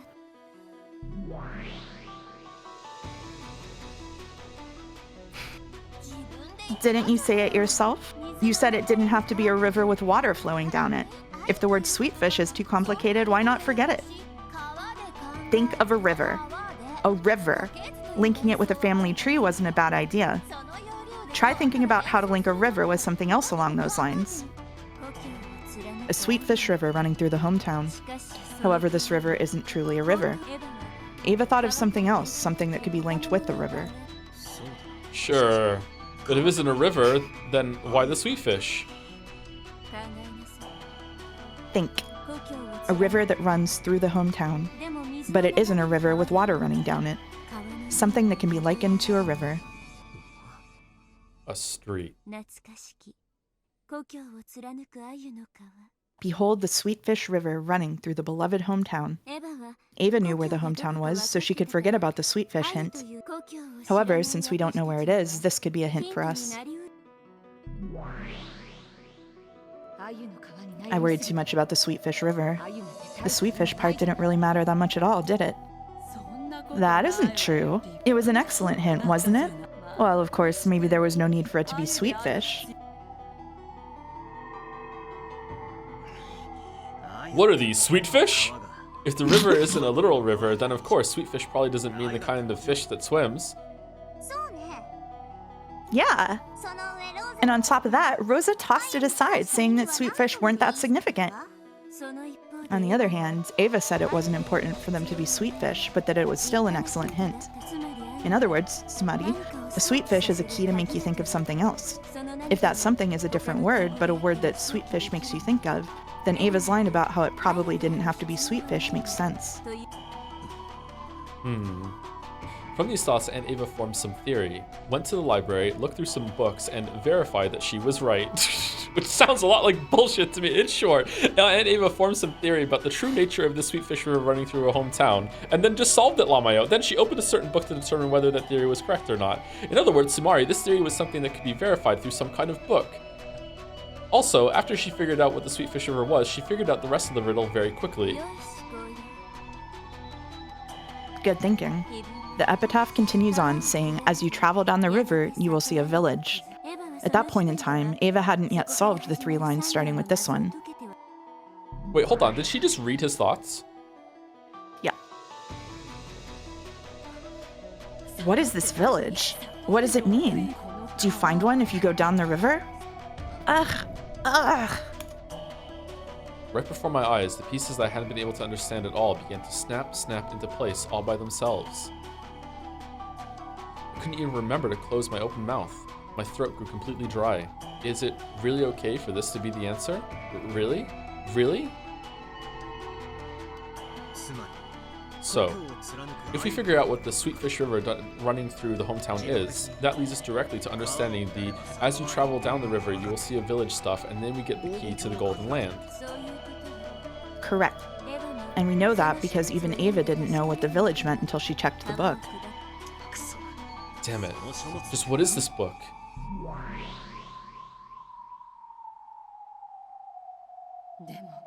But this isn't 6 characters at all. I'm absolutely sure this is the answer, but this doesn't reach 6 characters at all. Did you stop thinking again? In that case, think of a way you could read it with 6 characters. If you can't think of one, then research it. There has to be an answer. You must not doubt that. Oh, is believing in that too much for you? If only you just cry yourself to sleep and then you can just give up and die. 1, 2, 10, 9, 8, 3, 4, 5, 6. 6 characters. I found it. This is the key to the Golden Land. Ooh, thundercrack. Then Eva found the key to the Golden Land. Yeah, and this key was some kind of word, number, or string of characters, 6 characters long. That's it.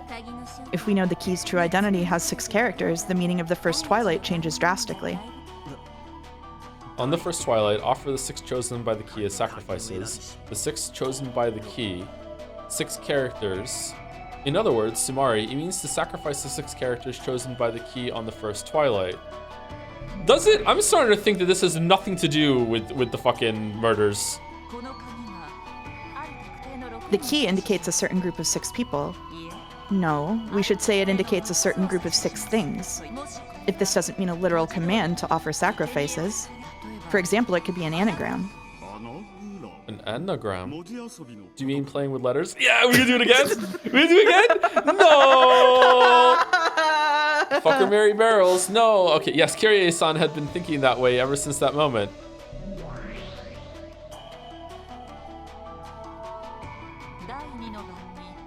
On the second Twilight, there are those who remain.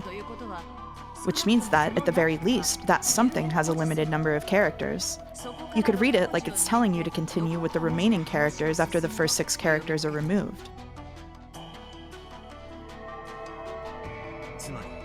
In other words, Sumari, on the first Twilight, we take a list of characters that's longer than 6, kill the 6 that are the key, and then do something with the characters that remain. That's right. But like Kyrie said, what should we kill the characters from? We don't know this longer string of characters that we're supposed to be killing from. That's... I can't show the epitaph on screen. That's something like the idea that I had of like taking stuff from the epitaph itself and doing it, but I guess that's the wrong basis to try and kill and remove letters from it. Okay. On the first Twilight, kill the 6 characters that are the key. On the first Twilight, in other words, Sumari, by the time we reach the first Twilight, some string of characters already exists. There might be a set of Japanese characters, but knowing grandfather's taste could it be something in English? The first Twilight has more than 6 characters, even though the Japanese phrase has just 4.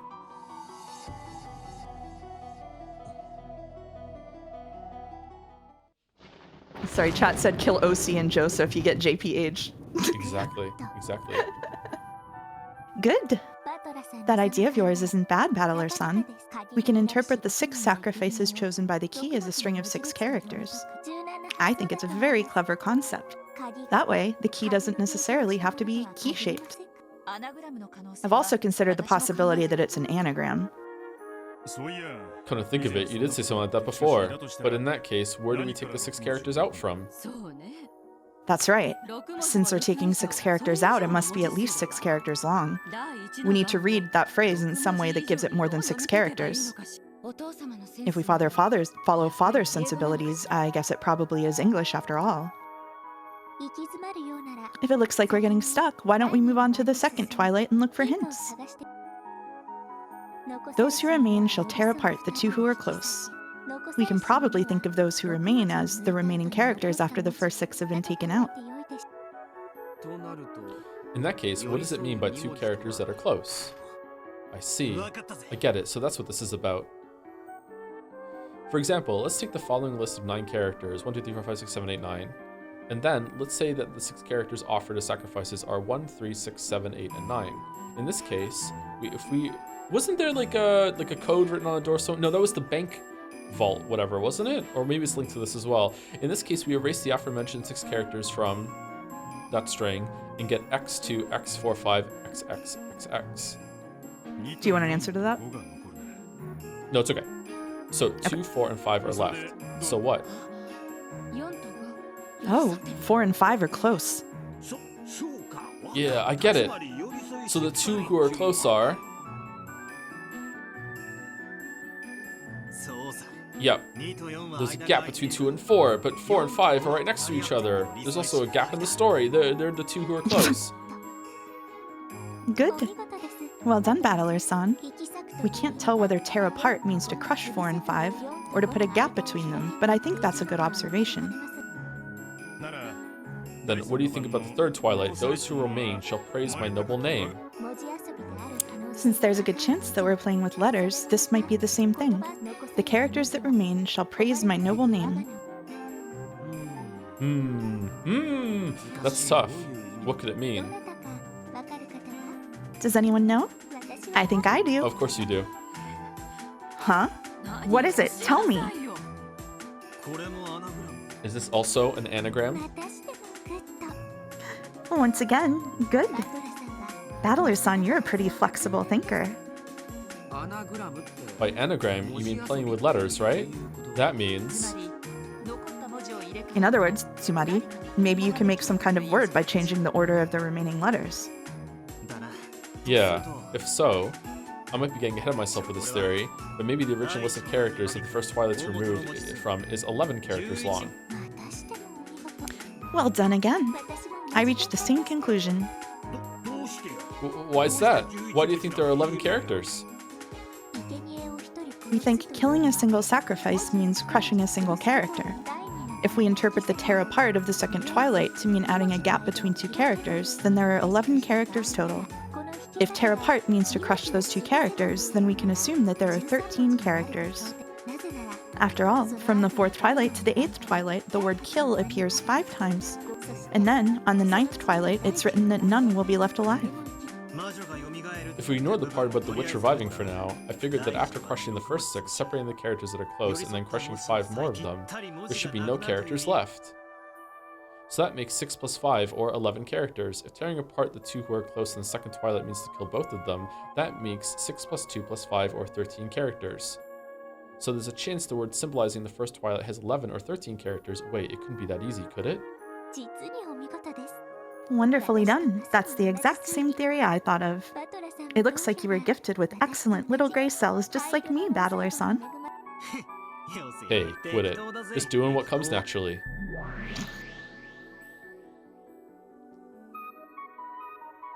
I have no idea what's going on. That's okay, I didn't either the first time I read this. Hey, what the hell? This piece me's pretty damn smart. There's no room left for me to make theories.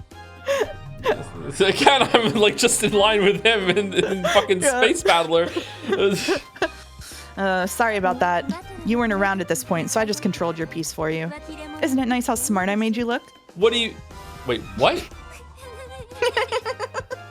You look smarter when Burn's playing you. Why not step down as the player and concentrate on being a piece instead? How is that allowed? How are we still seeing it from that perspective then? I joined in on this game partway through, well after the first murders occurred on October 5th. That means the piece called me was controlled by the player, Burn Castell. So I guess that means it's possible for Burn Castell's reasoning to be announced through my mouth. The game I'm watching now is nothing more than a replay of a part that's already ended. However, that's probably good enough for now. Joe, he literally told her to take over. That's not the problem I'm having with. What I'm having, like, why are we still seeing things from his perspective then as if we were there? That doesn't make sense to me. Like, I guess maybe it's just not going to make sense. After all, this Burn Castell-sama is going out of her way to solve the epitaph for me. I'll watch closely for now. And I'll try to find out what it means. Lambda Delta let it slip herself just a second ago. Well, duh. If I told you that, there'd be too many hints. If it wasn't a hard riddle, there'd be no point to it. Uh-oh, that's a hint too. That's a flashback, by the way. Yeah, thank you. This theory about grandfather creating the epitaph in order to choose a successor isn't bad at all. Erica and Burn Castle's logic is extremely reasonable, but that's only if we assume grandfather was the one to create it. He was probably alive at the time the epitaph was displayed, but of course grandfather is already dead by 1986. And in the games up until now, Beatrice threatened us repeatedly with letters saying that the only way to survive was to solve the epitaph, and trying to force us to solve the riddle. In other words, Samari, it was Beatrice's intention, her hope, that we would try solving the riddle of the epitaph. The epitaph's so confusing that, in most cases, the relatives never seriously tried solving it until the threatening letters started to arrive. That's why Beatrice fired the starting pistol that made us take a go at it. Why is Beatrice carrying out grandfather's will after his death? Like the theory proposed in the first game, is Beatrice really grandfather's confidant, who's been following his orders even after his death and trying to select the successor with the riddle of the epitaph in grandfather's stead? No, if she did that, it would mean Beatrice really was Kinzo's trusted underling, the family alchemist she claimed to be in that letter. What are these numbers on the... After grandfather's death, Beatrice managed the 10 tons of gold and took the title of alchemist. She was entrusted with the epitaph's riddle, and without ever embezzling the gold, she waited for a human fitting to be the successor to appear and solve it. And if that human didn't appear within a set time limit, would that be game over? Certainly Aunt Ava, who solved the riddle in the third game, became the only survivor and automatically the final head of the Ushiromiya family, inheriting everything. Up until now, no one has ever survived past October 5th except Aunt Ava, the one who solved the epitaph. That was the only case where Beatrice let anyone survive. Is Beatrice's loyalty to grandfather the thing that drove her? Was she so loyal that she faithfully carried out some terrible order to kill everyone if the epitaph wasn't solved? I must not stop thinking. No, that doesn't track at all, because like why would she wait like 2 years after he's actually dead? She would know that. That doesn't make sense. I must not stop thinking. Don't stop thinking. Don't just think of the riddle itself. Think about why it's significant. Why is Beatrice telling us to solve the epitaph? Why is she making us solve such a confusing epitaph? If Beatrice makes us try and solve this epitaph, we have no real chance of solving. And by some lucky chance, a miracle occurs and someone is able to solve it. What significance would that have to her? It's just to drive us all crazy, Lamayo. It's just a form of torture. I don't know. What's such a miracle would be worth to Beato? Anyway, until we figure out the first Twilight, we'll have to give up on the rest, said Burn Castell. We tried looking at it from several different angles, but in the end, we got stuck there and made no further advances.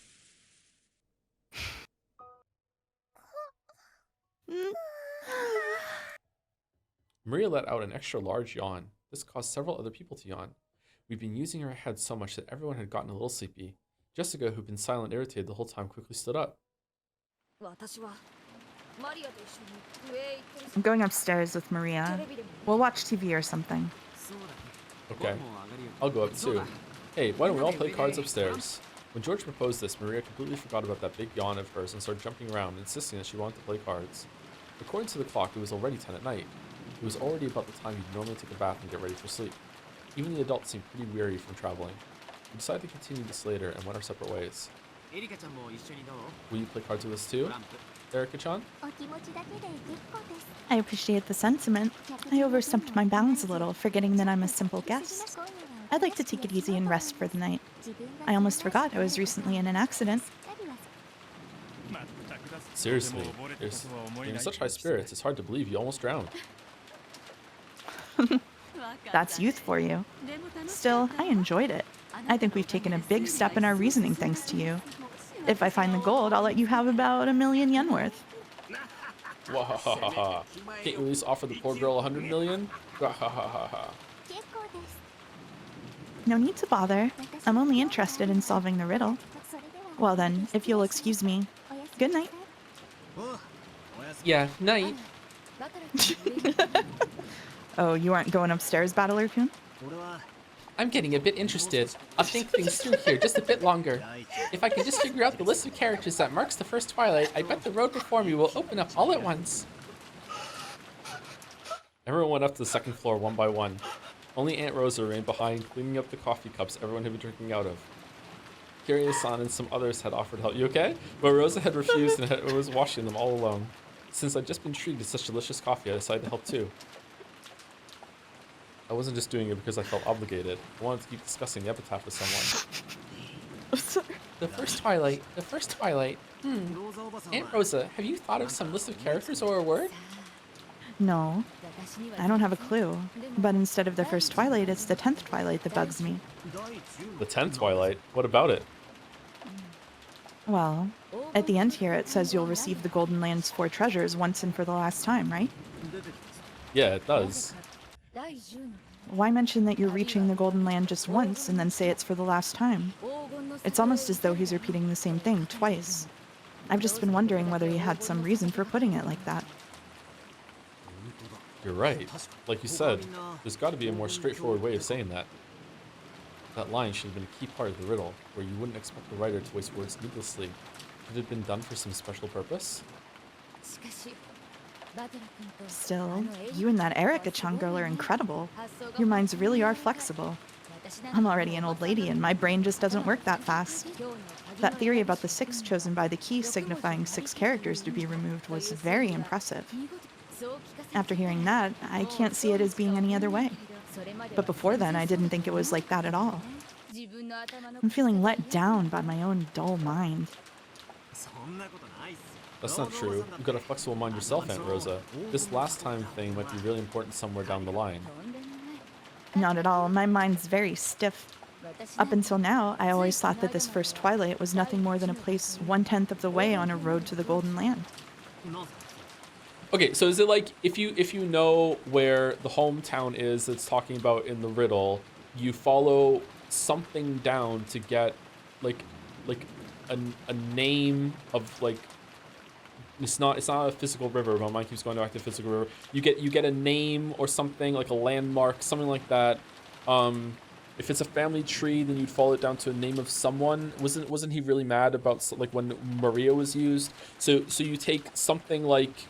It seems like maybe it's like the first twilight, and then you take like Maria out of the first twilight, and then what you're left, and then with those characters left, you do some fucking with the rest of it, and you scramble it through the orders, and then you get directions.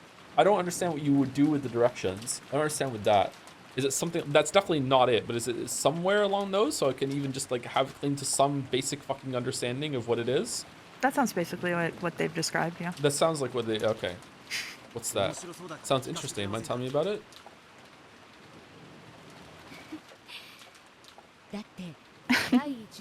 After all, in the line before the first twilight, it says you must travel to the Golden Land, right? The next part describes a journey that lasts 10 days, so I thought the first twilight would be part of the way through that journey. A journey. I see. Then the journey begins, and when you set up camp at the first twilight, you offer the 6 as sacrifices. So I thought, where is that place? How many kilometers from the starting point? Things like that. Don't tell anyone this, okay? I'm not very clever, so for a long time I read the home kanji as Kyo, when it's probably Sato. And Kyo reminds you of Kyoto, right? It's often shortened to Kyo. So I thought the 10-day trip might be between Father's home and Kyoto, and there might be something hidden 1/10 of the way there. Is there like is it directions at each stage of the way that you start somewhere in the mansion that is representative of the hometown, and then you follow? No, that doesn't work.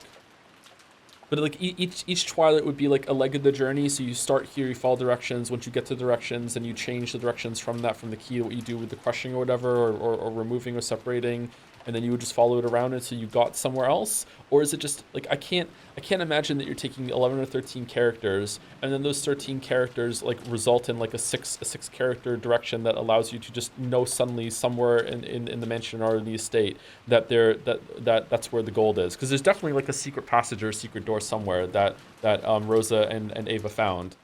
I ain't saying shit. You ain't saying shit? That's fine. That's fine. Okay. Are you kidding? That's a brilliant idea. And the first twilight is the first stop on that 10-day journey. The name of the place might be the key to moving forward. For my 10-day theory to work, you'd have to know both the start point and the end point. I know the start point. I know the hometown father loved. The place father spent his time when he was a boy really is far away. But the problem is the goal, the golden land. What does that really mean? If we don't know that, my theory gets us nowhere. No break. I've been stuck at this. Sorry. There's like 10 minutes left in the Okay, in let's keep the doing chapter. that. Sorry. Yeah. I've been stuck at this spot for a long time, but after listening to your reasoning today, I've realized what an embarrassing mistake I've been making. No, I think that's still an interesting idea. A start and a goal, a 10-day journey, and the place reached by the very first twilight. Believe it or not, I think you might solve this one easily, Battler-kun. If you do solve it with your aunt's hint, share some with me. Even 5% would be great. It's a promise. Despite being my aunt, she gave me a smile and a wink which would have made a man's heart jump. What? As I helped her wash cool, the coffee Ryukishi. cups. I kept pondering the Epitaph riddle in silence. It's Burncastle. It's Burncastle. Burncastle is into it apparently. Yeah, it's fine. Okay, yeah, perfect.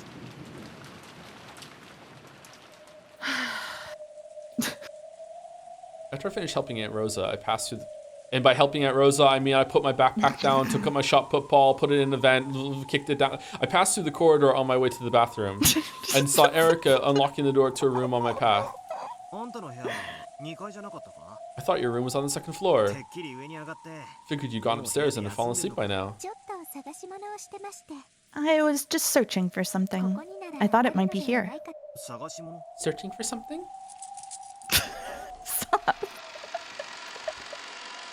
Erica unlocked the door and opened it. A dusty smell drifted out. It was the library. For a library, the gaps between bookshelves were extremely small. This was obviously built for storing books, not reading them. So it's a book you're searching for. Not necessarily a book, but materials, I guess you could say. There's something I've just got to look up. You're looking for something to do with the Epitaph's riddle? Pretty impressive that you haven't given up yet. Is the 20 billion yen that enticing? I hadn't given up either. Apparently, being stubborn is something we both share. Of course not. I'm only interested in solving puzzles. I searched for the gold only to prove my reasoning correct. Even if I found it, I wouldn't pocket it for myself, so have no fears on that score. She immediately cast my comment aside, saying that she just liked solving riddles and had no interest at all in the gold. I thought she was pretty weird from the start, and it looks like that impression was spot on. Erica slowly circled the bookshelves, searching for the book she was after. Meanwhile, I got on a stepladder and started piling books very carefully. It took me 4 hours, but she still just stood there and just was fine about it. Then I opened a vent and made sure that there was a clear thing. Thank you for the joke, chat. Thank you. I'm also trying to solve the Epitaph right now. Oh yeah, just a second ago, I heard something interesting from Aunt Rosa, which might give us a hint about the first twilight. Let me hear it. Erica asked this without stopping her search or even turning to face me. In the line before the first twilight, it says that one who obtains the key must do so and so. The one who obtains the key must then travel to the Golden Land in accordance with these rules. Whoa, you've already got it memorized? Guess I shouldn't be surprised. And what about that? Yeah. You've got to travel to the Golden Land, right?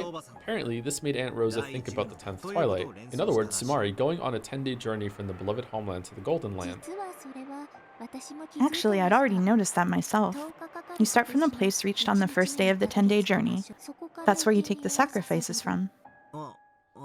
Yeah, that's what Aunt Rosa's thought of too. I think the theory is pretty intriguing. We're looking for a place you'd reach on the first day of a 10-day journey. That bit of land, or else the name of that region, might be a key. I also guessed that the place's name might be a key. That's why I'm looking for materials. I want to turn my guess into certainty. Just what are you looking for? Then Erica's hand suddenly stopped, and she slowly pulled it out. As she dusted it off, she finally looked at me and spoke.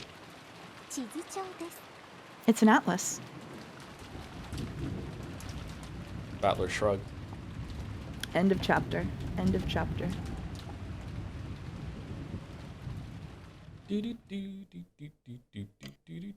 Whoa, that was fast. What the fuck? Yep. Those who reach it. Break time, break time. Break time, break time, break time, break time, break time, Break time, break time. Oh, we're scrolls back.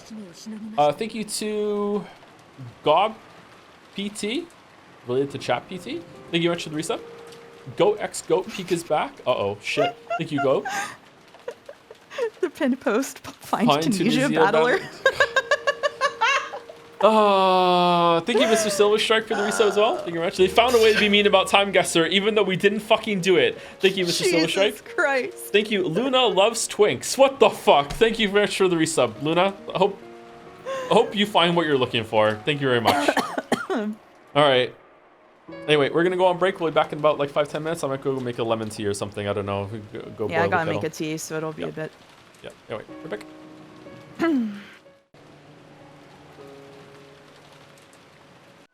Hello, chat. Hello, hello. I have a cookie. I also had a cookie. What kind of cookie do you have? I had my gluten-free vanilla Oreos. I had a Off-brand. walnut chocolate chip.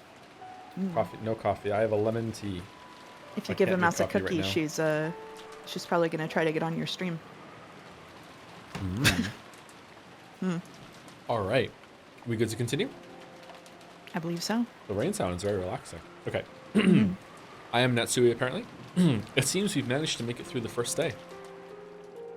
Natsuhi could be seen in the study. When she muttered as though to herself, gold butterflies appeared and formed the shape of a person.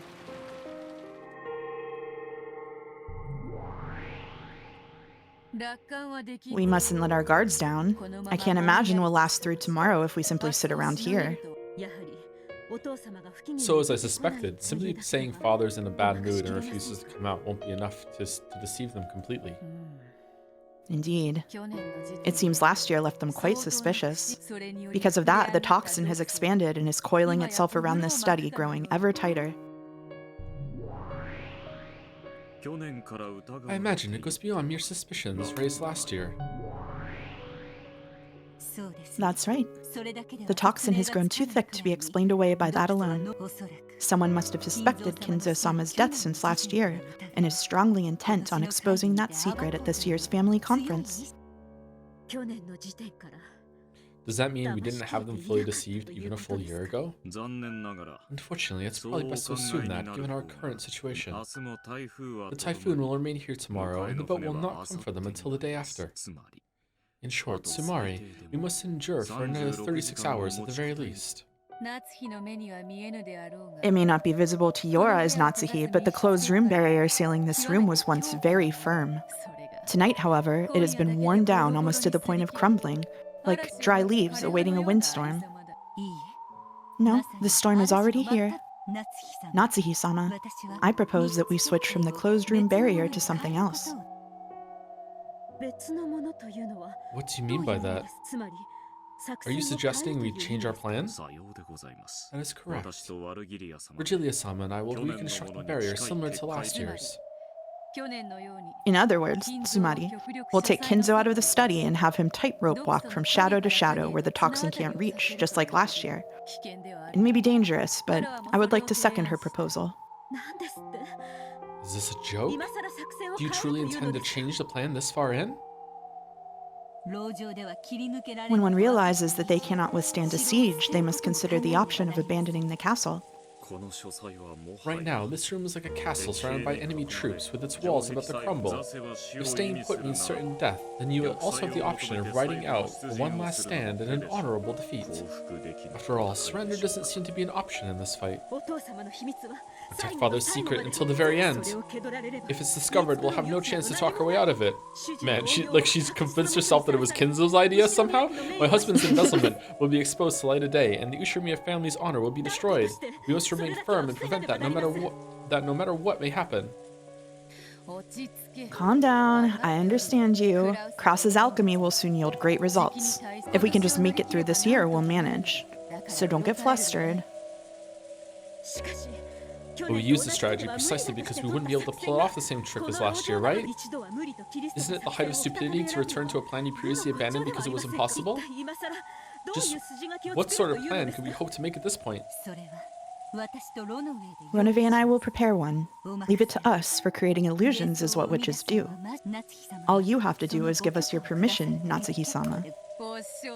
Teacher and Ronove are quite reliable at times such as these, and the servants of the One-Winged Eagle are top-notch furniture. Once Teacher and Ronove rebuild the magic we need, I imagine the servants will work hard to protect it. It still isn't too late. Let's take Kinzo out of the study and make that illusion walk around. Did you forget we chose our current strategy because we considered plans like that and couldn't find anything that would work? It would be the height of foolishness to get flustered in an emergency and carelessly throw away our primary plan. But Natsuhi-sama, as you stand there amidst the toxin, you must realize better than anyone else that we will no longer be able to outlast this siege. I propose that we try and think of another plan without changing our objective of holding the fort.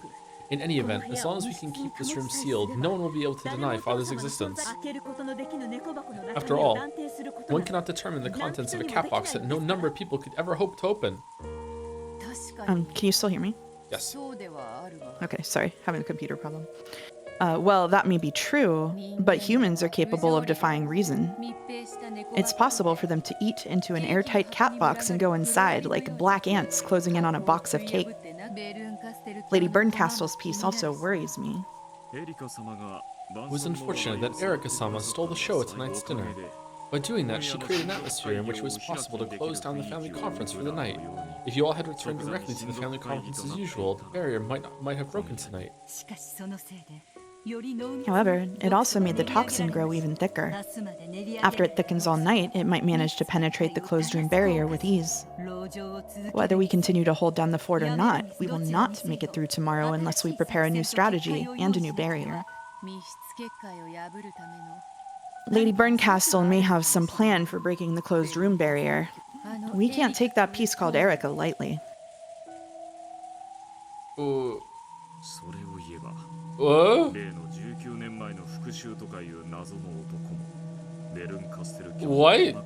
You just said that in front of Natsuhi?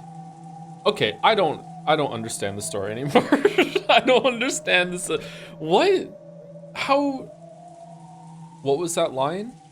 Beatrice just acknowledged Berncastle and that it's a game board and there are pieces outside of it, and outside influences to Natsuhi. And this is Natsuhi's delusional rambling scene at the moment. Like, this is the anchor of the scene is Natsuhi, not Beatrice. Bro, that's normal? I don't think that's normal. Okay, chat's being toxic. Let's move on. Couldn't think of it. That man who mentioned taking revenge for the events of 19 years ago might also be a piece of Lady Berncastle's. This board achieved equilibrium with 18 pieces, but now it has 2 undesired pieces added to it. There are too many irregularities this year. Lady Berncastle is a fan of Eastern things. In shogi or Japanese chess, aren't you allowed to drop pieces in during a game? Yes, that is possible. Even the act of dropping a queen from the captured pile in front of the enemy king is an allowable trump card in shogi. I wonder what that man who claimed to have a connection from 19 years ago is doing now. Is he already hiding somewhere on this island? Chat says I'm having sound issues. I'm not sure if I can solve them. Do you want to just say a bunch of stuff right now and see if it keeps happening? I only noticed you dropping once. It seemed like you cut out. Okay. I wonder what that man who claimed to have a connection from 19 years ago is doing now. Yeah, you sound fine. Okay. All right. Well, that's your line. One guy having issue? No, it wasn't one guy. I heard it too. It sounded like mouse just like Discord just disconnected for like, I don't know, like not even a full second. Sorry, I'm having a cookie. That's okay. While you're having a cookie, let me unplug and replug in my audio interface. Give me a second. Joe, once again, don't be lazy and get 1,000 extra society rules on the schedule. Oh, I'm not being lazy, chatter. I just forgot that it was in there. Yeah, I can fix it. It's not in the schedule. Wait, rules? It's not in the schedule for, it's Baldur's Gate 3 is still in the schedule. It still needs to be updated. 1,000 extras is in the schedule, is it? Mouse got norted. Mouse, you here? Uh-oh. I'm trying to fix my computer real quick. Hold on. Okay. The other days are 1,000 extras in Baldur's Gate 3 under your Twitch chat description. Yeah, that's different than the schedule. Sorry. When you say schedule, I thought you mean the calendar thing. That's like actually on its own tab. Yeah, that needs to be updated. You're right.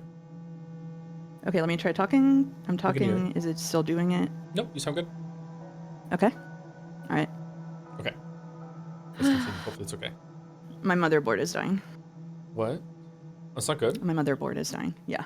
We'll see if I can get through the stream. Okay. That girl called Erica was able to appear by claiming to have drifted here. That man might also have landed somewhere on this island despite the typhoon, and he may be hiding somewhere now.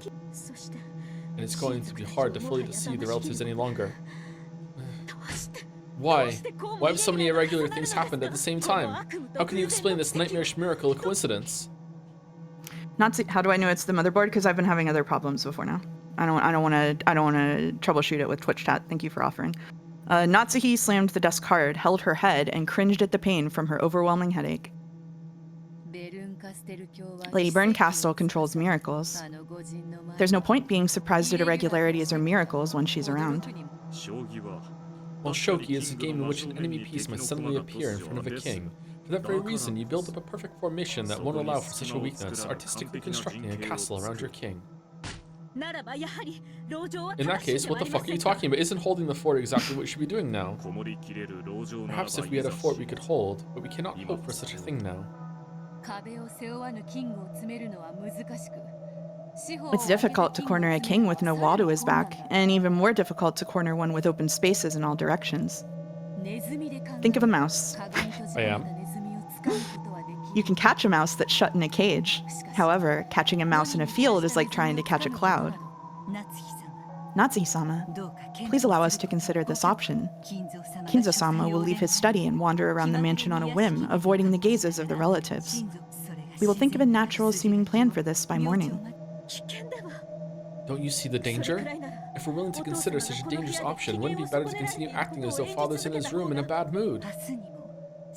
Tomorrow, the relatives will crowd around the study once again. They'll be right on the other side of that single door. When that happens, just how long do you intend to make it seem like they're having a yelling match with Kinzo-sama? It's impossible. We must find some way to postpone that impossibility for 36 hours. If you tell me to do it, I will. I am Ushiromiya Natsuhi, the wife of the Ushiromiya family head. If you tell me to do that, I will act out a shouting match with Father for as many days as it takes. Nanjo is giving me lessons. Even Natsuhi realized that she could never manage it. Hello from my chinchillas, by the way, who are banging wood against things. But she no longer saw any chance of victory from a plan that involved an illusion of Kinzo walking around. Banging on the desk several times with tears of rage streaming down her face, Natsuhi alternated between groaning from her headache and placing the blame on one thing or another. It made one feel that there must be some curse that made anyone who sat in that chair act that way. This is like a game of mating shogi where you are on the defensive. In mating shogi, the opponent has no king, and you have no way of winning other than avoiding a checkmate for a predetermined number of moves. To think that I must escape for a whole day and a half's worth of moves. It's just too many. Don't stop thinking. Don't give up. I'll listen to your complaints, so don't have a fit. Your unshaking will to overcome this trial will bring you success with certainty. That's the power of the Witch of Certainty for you. You must not lose that magical power. Believe that you'll overcome this no matter what. I'm sure you'll think of a brilliant plan. Therefore, you mustn't give up and you mustn't stop thinking. You're right. I understand. Only I can overcome this hardship. That is correct. Didn't Kinzo entrust you with the job of overcoming these challenges? Kinzo acknowledged that you were worthy of that responsibility. Father. Father. Teacher and Renove will think of a move. Of course, I will think as well. However, even that we cannot do without permission from our master, from you. So at the very least, don't abandon your will to fight. Don't give up. I understand, but I'm already all tired out and I can't stand this headache. Why is it that I'm crying here all alone in this frigid study? Why? Why isn't my husband here for me now? He's too busy investing in the money. Yep. Back when dinner ended, Kraus claimed to be dizzy and went to bed early. But really, he was just thinking about the moon. Of course, he had done this to get enough rest to ready himself for the long day ahead. But to Natsuhi right now, it felt as though he'd just gone straight to sleep and pushed the entire burden on her. However, complaining about such a thing would mean her failure as a wife. Isn't it a good wife's duty to work hard and put family first, even when her husband is resting? Filled with regret even at her anger toward her husband, unable to determine at whom she should be angry, Natsuhi continued to sob. If only Kinzo could just speak to her kindly at times like this. Beato searched for him, but Kinzo had been nowhere to be seen in the study for some time now. Perhaps Natsuhi had noticed this as well. Though she bragged that fighting alone and supporting from behind was the responsibility of a good wife, without anyone to tell her that this really was necessary, she was now so frail that she couldn't even stop her own tears. Just as Beato was trying to think of words to console Natsuhi, Virgilia tapped her lightly on the shoulder. Sometimes when words of consolation don't come from the mouth of the right person, they can do more harm than good. So Virgilia silently told Beato that remaining silent was the best course of action for now.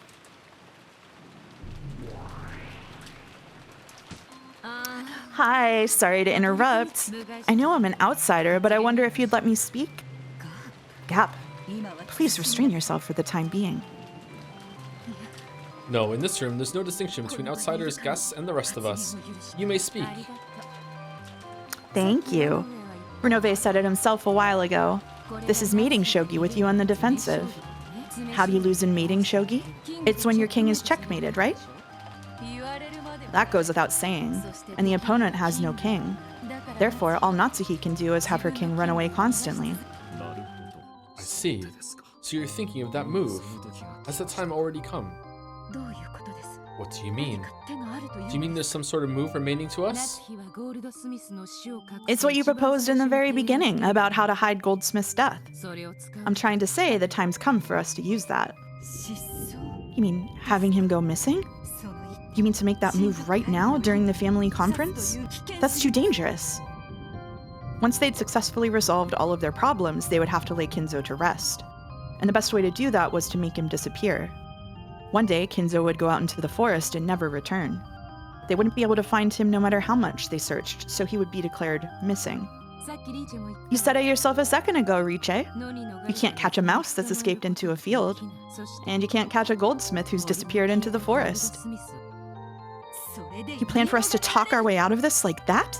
To use such a move now, when the suspicion against us is greatest, would be no better than committing suicide. Oh, they will probably suspect it. Such a move would most certainly lead to mistrust. However, even if they were to set foot in this study, they would find nothing to aid them. It would never again be possible for them to keep Kinzo-sama pinned down. And no matter how much they suspected his death, they would be unable to prove it.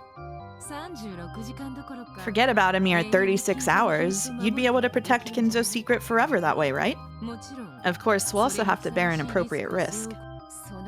If you make that move, you may be able to overcome this particular challenge, but we cannot even guess at how much prestige you might lose for it. Even so, it's a move that will most certainly overcome our current challenge. Of course, you'll then have to face an even greater suspicion, but you won't die. Yes, that may be true, but... During the Great Kanto earthquake, the Ushiromiya family should have died. However, the mad genius goldsmith revived it so splendidly that it's now something you desire to protect. So this time, it's up to you and your husband, the new head and his wife, to do the same. Oh, is that how you intend to stir her up? I'm not stirring her up. I'm just asking if she's prepared to be the wife of the head. Are you prepared to protect the Ushiromiya family, even if you end up getting dragged through the dirt to do it? I am prepared. Then now is the time. If you can survive by being dragged through the dirt, then crawl with all your might. You'll inch your way through this world of suffering, and eventually you'll restore that glory. I, Gap, the 33rd in rank, promise you this. Gap. The fact that I came to play at a time like this must be a sign from the gods of happenstance. I'll keep this promise, Ushiromiya and Natsuhi. I require nothing in return. Riche, the one who serves you, has already paid me plenty in advance. Gap may have seemed irresponsible, but she actually possessed a strong sense of duty. She was the kind of person who just couldn't leave someone in trouble alone. Payment in advance? When did I do that? I have no memory of such a thing. Oh, I just mean those magical items you couldn't remember where you put. I made off with quite a few of them. What? So that was your doing after all? Give them back! Give back my illusionary silver crystal and moonstick. I still haven't played around by sticking them together yet. Moonstick? That's the sort of magic and strategy you can expect from me. I can hide Goldsmith away in a world where no one will be able to find him. Let me know the instant you need that magic. Until then, feel free to think of another, safer plan. True, true. Having alternatives is beneficial for your peace of mind. And without that, you'll never think up a brilliant plan. Natsuhi-sama, we have quite some time remaining us tonight. Let's leave Gap's strategy as a final trump card and iron out a plan of our own for now. Please give us permission, and please give us the trust, magical power, and absolute conviction we'll need to succeed without fail. If you have faith, I will make your dreams come true. If you succumb to doubt, then I will make those nightmares come true. You must build your own future. Kinzo would disappear, and right in the middle of this family conference. Such a move truly would be a last resort. Burying this final trump card in her heart, Natsuhi decided that she would grope around for a different plan, just like Battler, until the last second. Exactly. After all, this long, long night has only just begun. And it was long not only for her. Burncastle and her piece had just as long to prepare as Natsuhi did.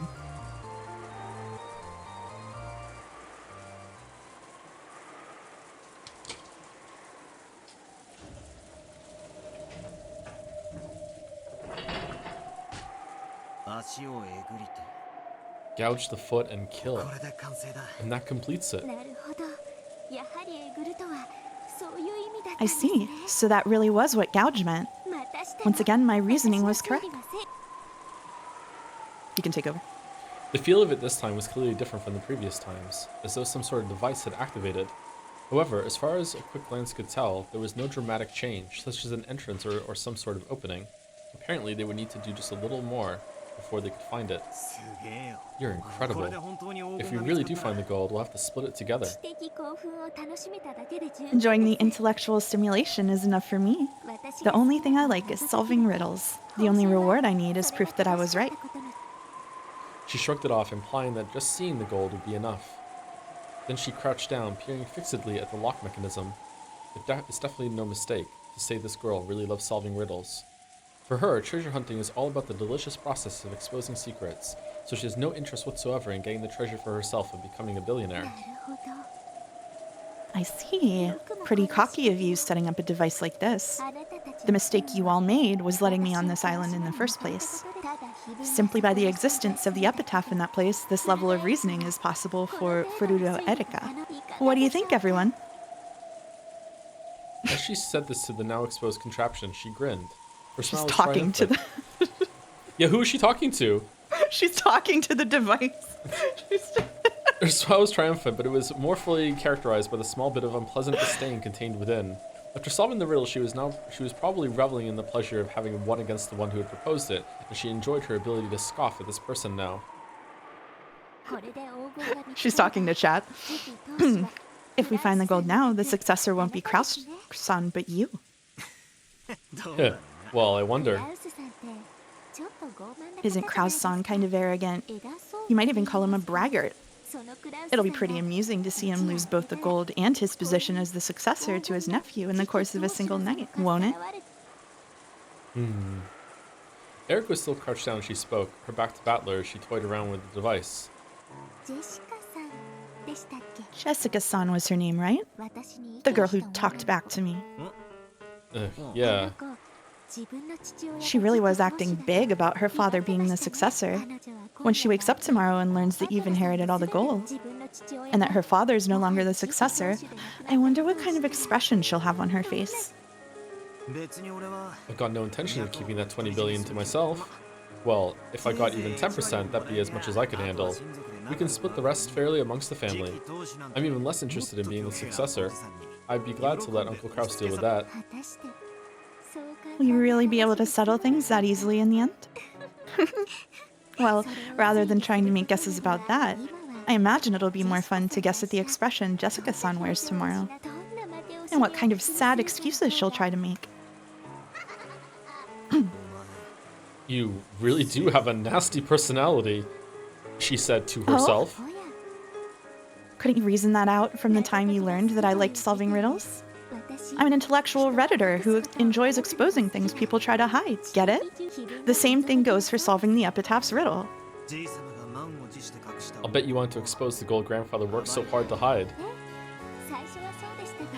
Yeah, that was my goal at first, but it changed partway through. Partway through? Changed to what? I mean, Jessica-san. She butted in on my reasoning, contaminating that pure and noble time. Ever since then, I've been trying to solve the Epitaph so I could teach that Jessica a lesson. Are you serious? I'll make all opponents surrender, no matter who they are. That is my sole pleasure. Do you still need me to reason it out for you? Ushiromiya Jessica irritated me. That's why I wanted to put her in her place and decided to solve the Epitaph. That's what led to the emotions I hold now. Can you reason out what those emotions are? Spite. This time I turned my back on her in earnest. Did I get a bit too excited by this riddle-solving game, letting her drive me on and do something terrible? That's right. It should have been possible to reason this out. If the riddle is solved, the relatives will probably freak out about who the successor should be. Dad and some others will probably push for me, the discoverer, to be the successor, and some relatives not thrilled with that prospect will probably oppose them. Despite how adamantly Erika affirmed it, it isn't written anywhere that the one who solves the riddle of the Epitaph becomes the successor. Because of this, it'll lead to a fight between those who acknowledge that theory and those who don't. If I reason out what will happen next as Erika did, it'll probably lead to a messy fight between Uncle Kraus and the rest of the relatives. Oh, also, in this game, there wasn't a letter from Beatrice saying whoever solves the Epitaph, right? Erika did it instead? There was no letter this time, correct? We weren't here on the first night, so we don't know. I thought instead of someone approaching Maria in the rain and giving the letter, it was Erika approaching, right? At least that's what it was implied. I'm not sure. Okay. Now that I've solved the riddle, will Jessica admire me or curse me? I don't want to think about that now. Erika was still mumbling. Apparently, she had already started trying to reason it out. As I began to feel very bad, I vaguely gazed out into the black night.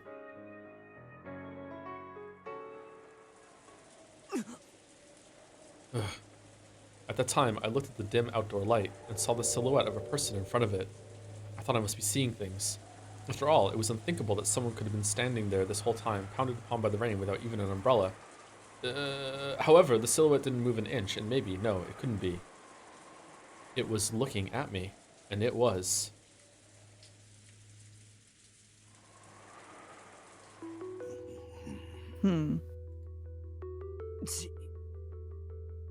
Okay, so I'm just gonna check out the whole episode and just you know, like, we'll reconvene in episode 6. All right, let's just read the grandfather. At that moment, I understood. Grandfather's probably been watching us solve the riddle this whole time. And he watched as we spectacularly solved the whole thing. Meanwhile, Natsuhi, who is a lot smaller than Kinzo apparently, is just dragging his corpse through the rain.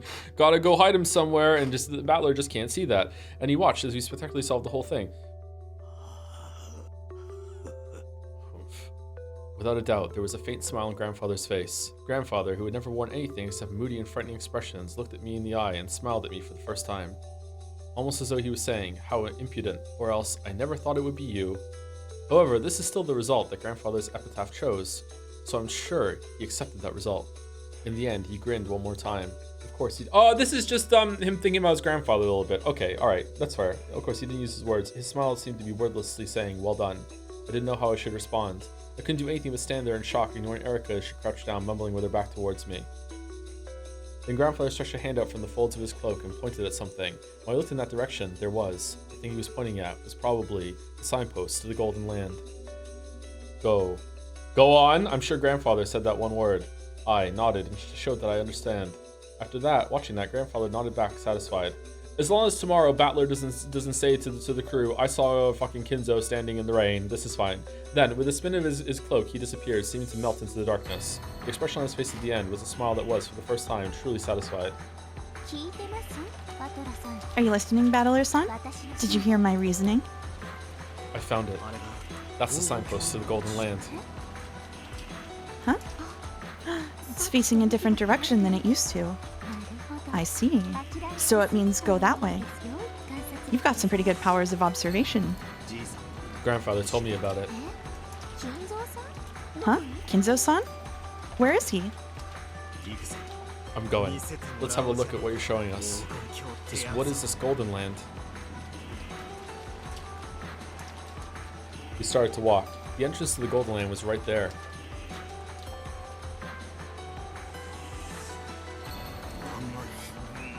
So, my epitaph has finally been solved, and it was Battler who did it. Wonderful. Couldn't be better. When I think about it, I was also... Is this me or you? That's you. When I think about it, I was also ahead that no one saw coming. How amusing that the ones that succeed me is just as surprising.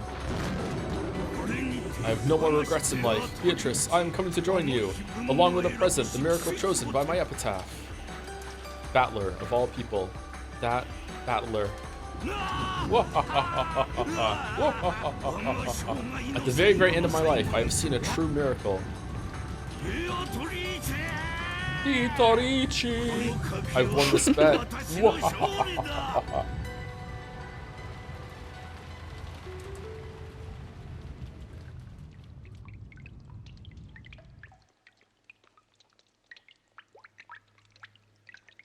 I'll take over narration here. Okay.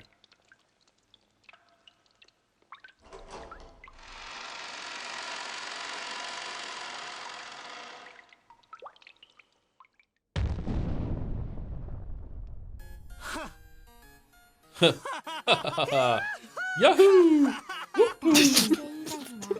Yippee! Except for its non-corrosive properties, there's no practical way to turn gold into money. I imagine it'd take a lot of work to exchange all of this for cash. At the end of a crude underground tunnel, in a VIP room so beautiful it seemed improper, was a pile of gold so large that there could be no doubting its 20 billion yen worth. Erica was calm, but Battler couldn't suppress his excitement. As for which of the two was the correct reaction to show after seeing a mountain of gold, only those who saw the scene with their own eyes could say for sure. Yeah. In this day and age, it's said that an average salaryman earns about 200 million yen in wages over his life. And this is 20 billion yen worth of gold. With even 1/100th of this gold mountain, a single human could live their entire life without working. What is labor? Isn't it the very point of a human's life, since a person who doesn't work cannot eat? If so, then 200 million yen is enough to make a single person's life complete. And this is 20 billion yen. This would account for the labors of 100 humans. No, a single human life 100 times over. Of course, if you still wanted to work, you could. Any money you gained as a result could be used to play with. After all, you would already have enough money to live for your entire life. No, for eternity. No, wait, I mustn't keep it all to myself. I can split it up among 100 people. If I could create a world where a full 100 humans wouldn't have to work for their whole lives, what kind of world would that be? Yeah, there's no doubt at all. This is the Golden Land. I don't remember numbers being on it. Oh, is that an Umi Pro change? Might be, yeah. Narration is yours from now on again, till the end of the chapter. There you go! Burn Battler magnificently discovered the gold. Congrats! I had her hide the more central parts of it, but what's wrong with being just a little mean, right? Sure, do that as much as you like. I'm not interested in the micro details about what kind of riddle it was or what kind of answer it had. The important thing is that as a result, 10 tons of gold were discovered. I'm not owned at all. The gold was discovered in the third game as well by Aunt Ava. And then she went fucking crazy, so good luck, Battler. And Aunt Rosa also witnessed it. However, the two of them hadn't spoken of the gold's discovery to anyone. In other words, Sumari, there was a chance that the gold's discovery was a cat box truth kept between the two of them. More specifically, it was possible the gold didn't exist and was just an illusion.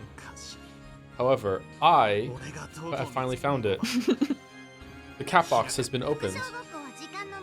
It'd be a waste of time to do that repeat it game, so I'll give you a little bonus. The mountain of gold is the real thing. All of the ingots piled up here are real, pure gold. There are absolutely no tricks such as replicas or fakes. Okay, got it. I'll accept that this gold exists. However, there are still some things I can't accept. Of course. You met with him, didn't you? With Kinzo. Even though Kinzo's supposedly an illusion, you met with him just a second ago, right? I guess that really was magic, wasn't it? Ridiculous. I didn't exchange any words with grandfather. I only felt as though grandfather and I had exchanged words. Give it a rest. The same move won't work again. In that case, your blue truth, if you please. I was probably in a state of euphoria after solving the Epitaph's riddle, and this caused me to mistake something for grandfather. For example, maybe it was some kind of sheet or cover that had gotten caught in the dark grove of trees, which looked like grandfather wearing a pitch black cloak. What, Balor, what are you doing? Just say that, like, I was caught up in an emotional moment that I felt connected to my grandfather that I don't really have a good relationship with, and then I just was just imagining, like, having a good moment with him. Like, what? As a result, I mistakenly thought I had had some sort of conversation with grandfather. Blue truth, valid. Well, I did say the same exact thing in blue.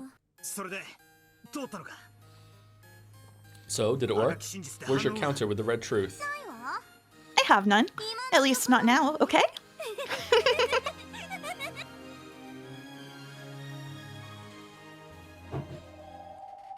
Wait, I thought they had to answer the blue. No, that's in the final round, wasn't it? Wasn't there some in the last episode they only had like 30 seconds to answer some shit, or was that just like a lightning round at the end of the very of the game? What was that? It was something like that, wasn't it?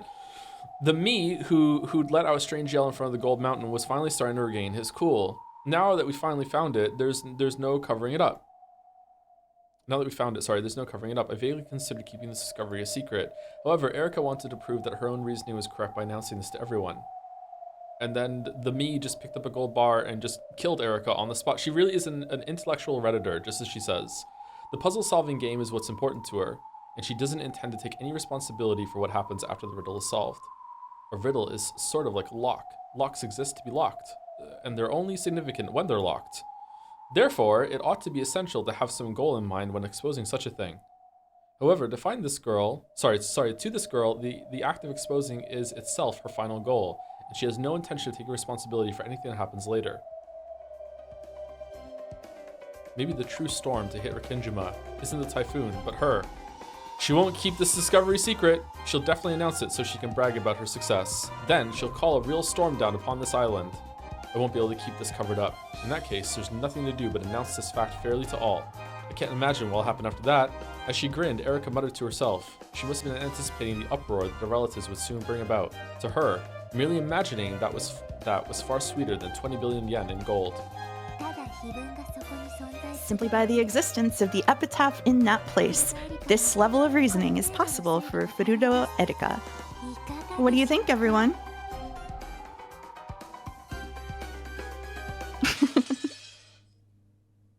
I hate her so much. I hate her so much. Next chapter is easy. It's you have male characters in narration, and I just take female characters. Do you need a break from Erica for a minute? Do you need a minute to recover? Can I tell you about my first time reading this? Oh yeah, do your bits, and then I'll tell you about my first time reading this. There's one bit from YSF. Berncastle Googled umineko wiki epitaph solution and is trying to act like she stumbled into the correct answer. Which of looking up spoilers to impress people while you pretend you're reading it blind? You have to ban her from Umi stream. She's a spiritual umifuller. Oh shit. When I first read Umineko, I was about as fucking pissed off as episode 5 as you are. I could not stand Erica. I could not read it. I couldn't read it because she's obnoxious, and then for later on reasons, I found her really difficult to read. So, on a reread, she's really funny. And they told me on the podcast, my version of the Witcher 3 video, they were like, both of us used to hate Erica, and then we both had like the renaissance of thinking that she's amazing, and I was like, I haven't had that, and I fear that I'm having it now. I fear. I don't like her. I don't like but I also don't like what the story is doing right now. I do appreciate that it's like she's like a Poirot insert, whatever, right? That is like a cranky like anime girl that's been twisted into like evilness and is doing it for all the wrong reasons. It's really funny like commentary on that character, that type of character, but holy shit, she's still obnoxious as fuck, and I just don't like it at all. Question mark? Fair enough. What do you mean? That's exactly how I felt. Oh, sorry.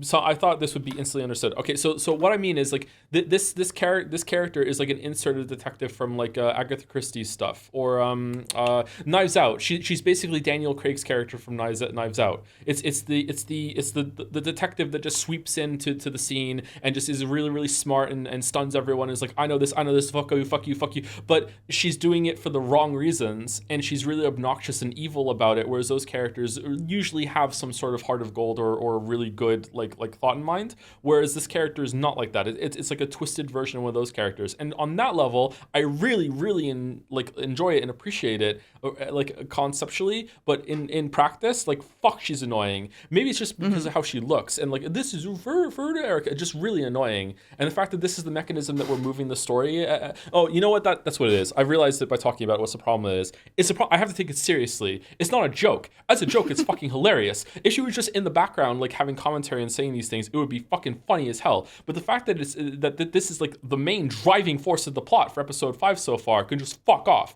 It's probably that. Like Benedict Cumberbatch's Sherlock. Yeah, like, she's like a Sherlock character. You know, she has unreal observation and deduction skills. Yeah. Can you read my DM to you real quick? Sure. Thank you. I'll use my phone just in case. Okay, thank you. Now you know how we feel when we watch you play a life-changing story-based game only to spend the whole time morbing the plot twists and making fun of the characters, says Koru. Are you calling Joe the Erica of his own stream? Koru. Oh, I'm sorry. Can you hear the lawnmower? Is it coming through? Or are we good? Slightly. Very slightly. Very slightly? Or maybe there's no music or sound in the game right now. Maybe that's why. Okay, so just to now that we're past it, Mouse and I discussed not saying that word ahead of time.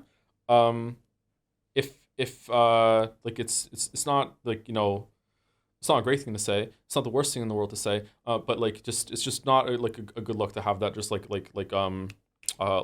recorded forever and like as a soundbite, that sort of thing. It's not. Please don't. I hope no one takes it as a kind of a big deal. But we discussed it. Like we had some other options that we were going with. This wasn't the only one we were considering, but this is the one that we settled on. What word? Almost got me. Like if you've been here the whole time, then you know, yeah. So we thought it was better to do this way. It's really important to me on my streams that even though this might get me in trouble with some of you in the future, if like I really respect art. I know it might not come across that way sometimes, but I really respect art. And if the artist made a choice that is kind of like yikes or controversial or anything like that, I do want to respect those decisions and be like, hey, this is what they wanted to say. This is what they wanted to be in. Sometimes art makes you uncomfortable. Sometimes art says some really bad things. You know what I mean? Like that's what it's there for. And Mouse agrees, at least in this section, or in this case, that don't want to speak for Mouse. So in this case, but we still are not comfortable like having that as a thing, right? So we discussed it, and that's the solution we landed on. Hope that's okay. Did I explain that all right, Mouse? Yes, thank you. Okay. I'm trying to reduce future employment, like career limiting decisions, as much as possible. That's all. All right. Cool. Thank you for tackling that now. Ban Erica. Ban Erica. Yeah, ban Erica. Poopy You doubt anyone cares? People were getting mad in the chat, so I just wanted us to say that. Sorry. Calling her a Redditor was too far. Oh no. Knock, knock, knock, knock. Right. I'll take narration this time, I think. Or is it you? You're doing narration. I think it's me, yeah. Okay. The sudden sound of someone banging fiercely on the door brought Natsuhi to her senses. She had probably nodded off in a study while planning how they would overcome the next day. But what could it be? At a time like this? More importantly, the knock itself was strange. If someone wanted to contact her, they could just use the internal phone line. She told them that she'd be here. Realizing that something strange was going on, Natsuhi shook her head one more time, completely throwing off her drowsiness, and then deepened her voice as much as she possibly could, and went, "Who the stairs, fucking Kinzo." Father! It's Ava! I have an urgent, vital matter to discuss with you. It was Ava's voice. What is this? I thought I told them to lock the doors and windows of the mansion tightly after everyone left for the guest house. So why is Ava here? Natsuhi ran up to the door, responded with a small knock, and spoke through the door in a quiet voice. What is it? You're too noisy. Natsuhi-san? Why are you in Father's study at this hour? I told you to be quiet. Have you forgotten that the head values peace and silence more than anything else? Now's not the time to be saying that. Stop harping on that and open up quickly. Bring father out. The head just went to sleep. I don't know what business you have, but I will deal with it tomorrow. I don't have any business with you. Just open up right now. Sometimes multiple schemes and assumptions can fall apart due to the most direct, simple, and emotional of strategies. This is bad. If I open the door, Ava will probably throw herself forwards and rush into the study. Now I can't even open this door. At that moment, the phone suddenly rang. It's okay. Both of the keys to the study are here. No one can open this door. Natsuhi inched away from the door and grabbed the receiver. Moshi moshi? It's Natsuhi. Hello? I'm Natsuhi. Oh, sorry. I was It's Natsuhi. It's me. Things are bad. Apparently you cannot colonize Mars. I want to come down to the parlor quickly. It was from Kraus. His tone was strained. What in the world happened? It would seem that Battler-kun and this guest called Erica solved the witch's epitaph and found the gold. Huh? Is that true? Rudolph and the rest have forced their way in. They're saying Battler-kun will show everyone the way to the hidden gold. Right now, Ava-san is just outside the study door, yelling at me to open it. But if I do that now, she might push her way inside. I understand. I will go there too. Don't worry about Ava. Just stay there and don't do anything. I'll give you a signal once I've gotten Ava away from the door, so as soon as you hear that. Ready? Also, is father okay? Right after that, Kraus came up the staircase accompanied by Genji. A heated debate started between him and Ava. Open up. No. Calm down. In the middle of that, there was a small knock as a signal. Kraus had cleverly pushed Ava away from the door and distracted her. During that gap, Natsuhi slipped out of the study and quickly shut the door. Ava noticed this and her face twisted in disappointment, but the heavy sound of the auto lock had already rung out and the door had been sealed. The gold of the epitaph has been found. It's only natural that we should inform father about this. Or else what? Is there some reason you can't tell father about this? Father gave strict orders that he not be awakened, no matter what, after he went to bed. Following those orders is the duty of the head's representative. Isn't that right, Genji-san? Yes. The master's sleep must not be disturbed no matter what happens. Even a rule like that depends on time and circumstances, doesn't it? I mean, the epitaph was solved. Father has a right to know straight away. Of course, the two of us will report on everything to the head tomorrow. That's our duty as the head's representatives. I don't care about that. Come on, just open this door. Let me see father. Father, can you hear me? It's Ava. Please open up. Ow, let go of me. That hurts. I'm telling you to listen to us. Don't knock on the door so loudly. Ouch! Ow. Let go of me. Well, he said it for me. The master is sleeping. Please refrain from disturbing him any further. When Genji spoke firmly, the two finally ceased their scuffle.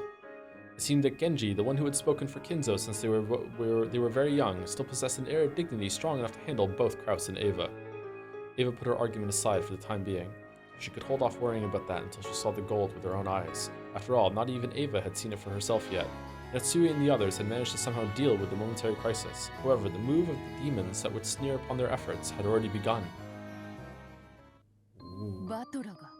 Battler solved the riddle of the epitaph, you say?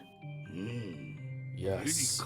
Though he had a lot of help from that Erica girl, Battler was the one who reached the answer. Erica has proclaimed that she will abandon her rights to the Golden Land. Therefore, the one who reached the Golden Land is Battler. Fate can be truly amusing. I think that Battler-sama would make it there. What will you do, Beato? You promised to stop the ceremony if anyone solved the epitaph's riddle. Yes, that was the deal. That was the deal, indeed. Apparently, Battler-sama does not intend to become the master of the Golden Land. It now seems that no one will become our master. That is also fate. It has been several decades since we first manifested in the human world through our bond with Lord Goldsmith. The time since then has been so very fun. Come on, Leah, you sound like an old lady. So, what are we gonna do? If we go by reaching Goldsmith's rules, now that Battler solved the epitaph and decided not to become our master, we've been relieved from duty, right? That's true. I have no regrets at all. I've been prepared to be kicked down into Kokitas all this time? Some level of hell or something? Probably. Wait, we can't let that happen.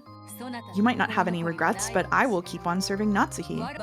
It would be quite irresponsible to let ourselves be relieved from duty just because Battler solved the Epitaph. Witches are forbidden from breaking contracts, but they also must not fail to show gratitude. True. We should serve her until the family conference ends. In that case, you won't be relieved from duty for a while either, Lord Goldsmith. Perhaps you should wait until you've overcome this family conference safely, said goodbye to Natsuhi-sama at the very least, and if possible, rewarded her for all her efforts. Indeed. She has done well supporting my foolish son. You're a fallen angel with one of its wings plucked off, aren't you? Just leave the other wing as a parting gift and go. Indeed. Perhaps that would be fitting. Natsuhi may be worthy of bearing my wing. However, we are approaching the critical moment. Your reward is waiting for you. Try to make it through this test unscathed, Natsuhi.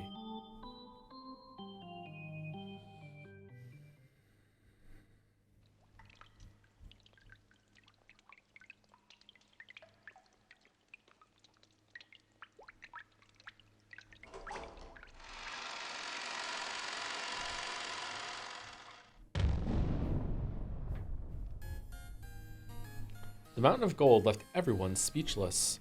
And by everyone you mean, regardless of how strongly they had believed in its existence, no one could look at this much real gold and not be shocked. To think a place like this existed. I can't believe it. That Dad. Everyone was stunned by the gold. The first one to break the silence and jump around in ecstasy was Hideyoshi. Letting out an excited laugh, he clung to the wall of gold. Then he felt the cold, hard touch of it all over his cheek. This is incredible! It's the real thing! Reddit loved my comment. That damn dad of ours sticking this much gold in such a ridiculous place. Now that we have this much, we no longer have anything to fear. With this, we could overcome any kind of trial. Rosa! Nissan, we'll be able to find happiness with this, right? Ava and Rosa moved towards each other at the same time and hugged as they broke down crying. Oh, this scene is definitely not true. Ecstasy and shock, wonder and sighs. After stepping forward in front of the pile of gold that had caused these mixed emotions, Erica spoke as though she were an announcer in some show. If this world is money, then this gold is the embodiment of happiness. Congratulations, everyone. I pray that this discovery makes all of your lives richer. I take my hat off to you. To think you'd solve the Epitaph within a single day of coming to this island. If you couldn't solve it in a single day, then you wouldn't be able to solve it no matter how many days you had. After all, it doesn't take more than an instant for your little gray cells to give you a flash of intuition. Also, I wouldn't have been able to solve this riddle myself. I ask that you praise Battler-san's achievement as well, everyone. And by one day, she means countless times going through different fragments, seeing different... Yeah, okay, all right. What a shitty fucking character. What Burn, a congratulating Burn. I abandon any rights to this discovery. I'm already satisfied to have my reasoning proven correct.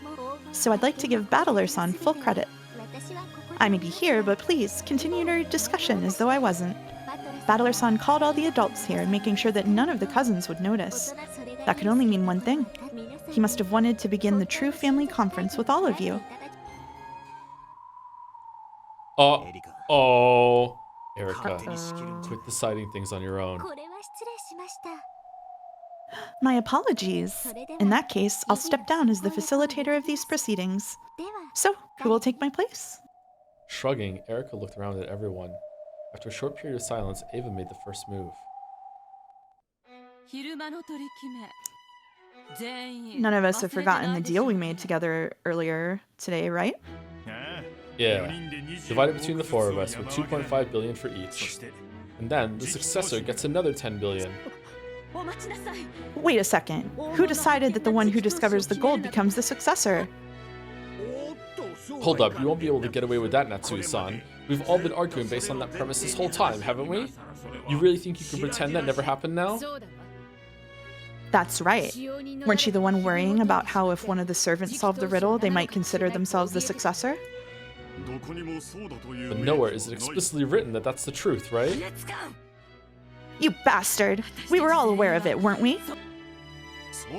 That's right, Aniki. Are you gonna change your position this late in the game? Though it was never stipulated, I believe it was common knowledge between us. I don't see how you can suggest that we ignore it completely. You can't just interpret the head's epitaph however you like. Where is it written that the one who finds the gold becomes the successor? The epitaph was decided upon by the head. You have no right to decide these things for yourselves. How about we all shut up and let Battler decide that you're gonna split it evenly 4 ways and everyone just is happy with what they get? Oh my god. Calm down, Natsuhi. This is tragic. How could I calm down? Yes, I do find it quite impressive that Battler-kun solved the epitaph. I certainly believe he should be rewarded for it. However, it's clearly a stretch to suggest that he deserves half of everything, and you won't get away with the argument that the discoverer becomes the successor. That's low, Natsuhi-ne-san. This is completely different from what you were saying earlier today. I agree. Though it was never stipulated, the fact that whoever solves the epitaph becomes the successor has always been the greatest unwritten rule we've had. It's not fair if you start complaining about that at the last second, right? Yeah, it isn't fair. Anyway, this gold is Father's. We can't decide how it will be split up without Father's permission. No way. That's low, Natsuhi-san. We were talking about this on and on and on earlier. Are you saying that whole conversation today was a bunch of bull? It just ain't right. Why don't we just vote on it? Battler-kun, the one who found the gold, is the successor. My husband and I have no objections. What about you, Rudolph and Kyrie-san? Rosa? No objections here. Nice going, Battler. I have no objections either. Battler-kun is the true successor chosen by the epitaph. If you aren't satisfied, then why don't we just ask Father directly?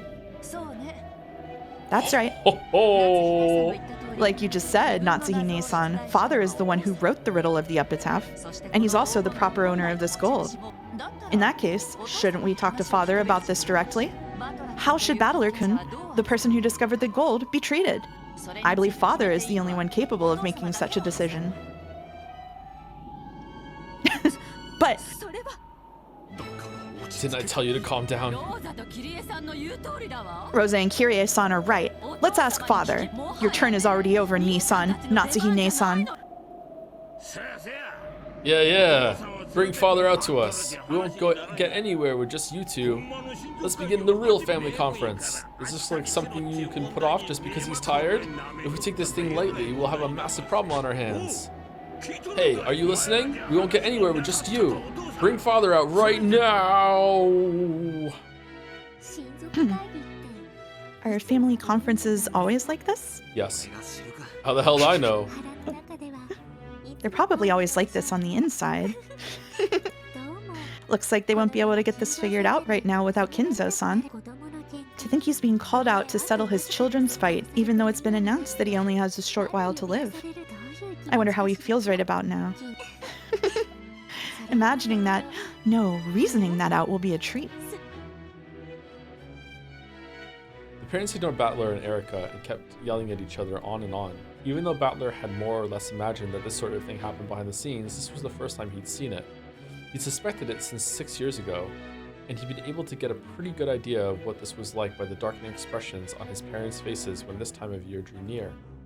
However, this argument his relatives were having before his very eyes was much more ugly than he'd imagined. That's why he was very glad that he'd called the adults out here without letting the cousins catch wind of anything. Perhaps because everyone was tired out from this seemingly endless argument, they took a short break. It was decided that this family conference inside the Golden Land should be moved over to the mansion. This place may have been gorgeous, like a VIP room, but there was no heating, and it was a little cold. It wasn't well suited for a long conversation. They thought of the possibility that someone might snatch the gold away while their backs were turned. But of course, no one could... Okay, so they're not in the mansion. Where are they then?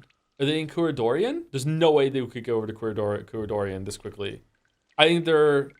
Guesthouse? No. I think they're in the chapel. I think it's in the chapel. I think maybe that's what whoever was being Beatrice in episode 2? 2 was the Halloween one, right? I bet you that's what that was shown. And that's why like all of the adult children were like, I can't deny it. You are the witch or whatever, because she showed them the gold. They thought of the Yeah, possibility. you didn't know back then, right? Why they would do that? Yeah, I think that must be it. It's got to be. Although maybe not. Maybe that's not a reliable scene though. But maybe, huh? They thought the possibility that someone might snatch away the gold while their backs were turned, but of course no one could manage much with just human hands in a small amount of time when it's 10 tons of gold they're dealing with. In fact, it might be said that having this mountain of gold in the background was actually robbing them of the ability to make sound decisions. So they agreed to return to the mansion, in part so that they could regain their composure and continue the conference more cold-bloodedly. Is there something inherently appealing about gold, chat, or is it just like an informed like cultural thing growing up? Because like gold to me, especially gold bar, it's just a very pleasant thing to look at. Is it Chat just says shiny. yeah, shiny, but like I don't know. How do we decide what's a reliable scene or not? That's the whole point of the fucking story.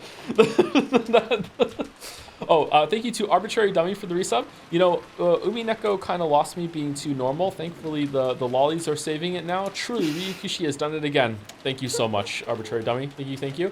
Thank you, Huli Gordeau for the bits. I fucking hated Joe in the first streams I watched because he morbed the final plot twist of VLR, and he had like insane levels of deduction. I talked with some people on Jad's podcast, and they told me that they had realization thinking Joe is best, and I'm afraid I'm having this realization now, seeing him absolutely unironically hate the same character as me. I don't remember morbing the final plot twist of VLR. Did I? Or is it just a bit? Okay. All right. Based on the Erica hate. All right. Thank you, Godot. Thank you to Cold Ronald for the resub. Thank you very much. With the coldest French fry. I love you, Joe. Thank you, Cold Ronald.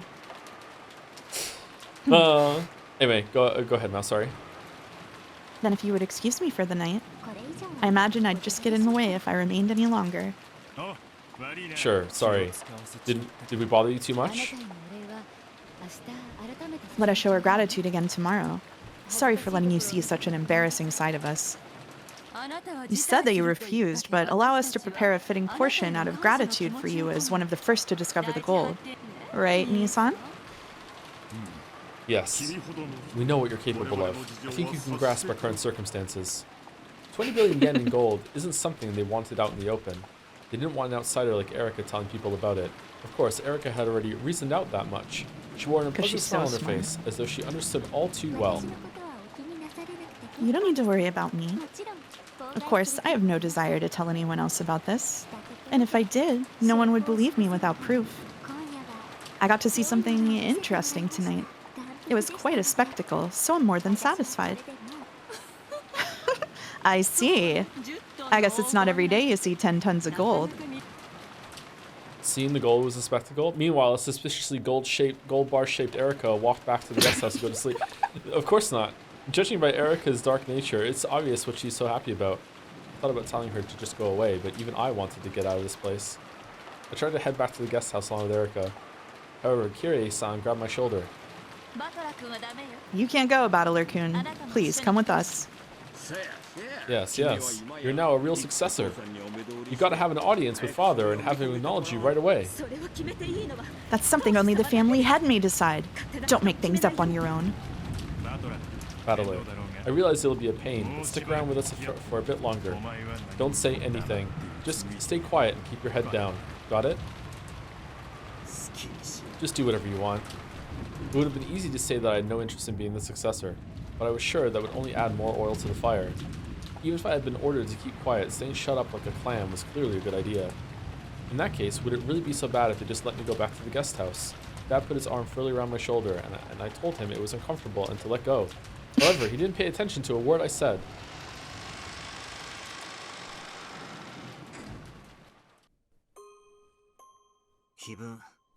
I've solved the epitaph. Just like you wanted.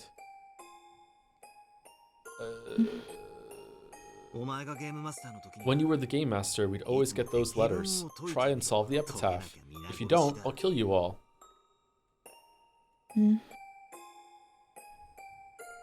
Why did she want to make us solve the riddle of the epitaph? By solving it, we found a mountain of gold. Yippee for us! But what about Beato? Does she gain anything by having us find the gold? Or does she lose something? As far as chessboard thinking tells us, people don't ever make moves that cause them to lose something. That means you must have had something to gain by having us solve the epitaph. Aw, fuck off! No, this child has nothing to gain from having someone solve the epitaph. Are you sure that's okay? Using red like that without her permission? This child most likely wishes for it. Virgilia, who had suddenly appeared there, quickly gave an answer to my question with the red truth. In the past, I sometimes guessed that Beato tried to make us solve the epitaph, because she wanted to make us find the gold's hiding place for her so she could snatch it away. Is that wrong too? Yes. In the first place, the gold of the Golden Land belongs to her from the start. She has absolutely no need to make anyone find it for her, or to snatch it away herself. Of course. Beato is Beatrice the Golden.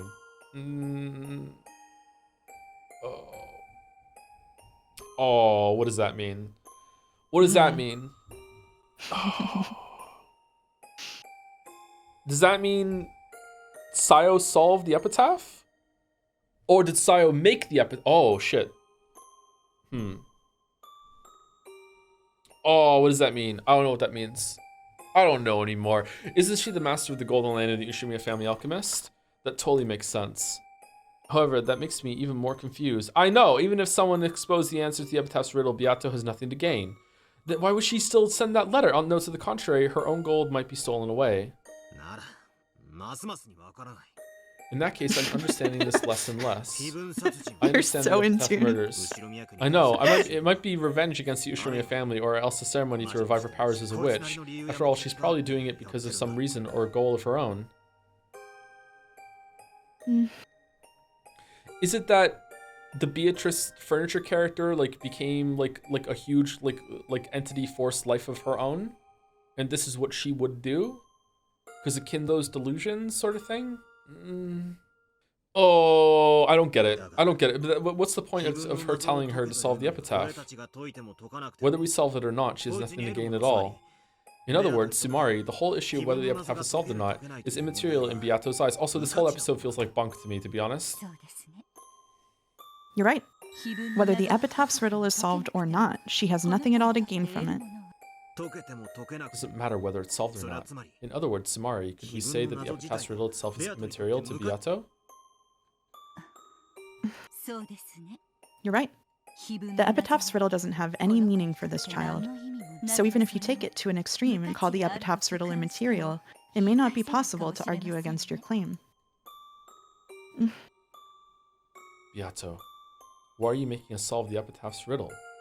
If we liken the witch you are to a pair of scales, the epitaph murders lie on one plate, and the riddle of the epitaph lies on the other plate.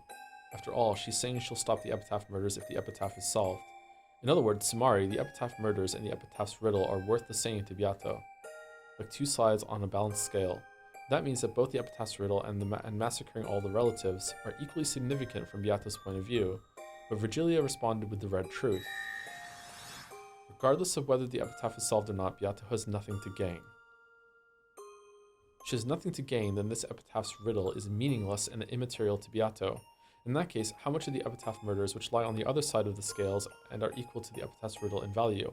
Worth to her. Oh my god, that was a sentence. What the fuck? Think. Don't stop thinking. It's hard. The epitaph murders and solving the riddle of the epitaph have equal worth.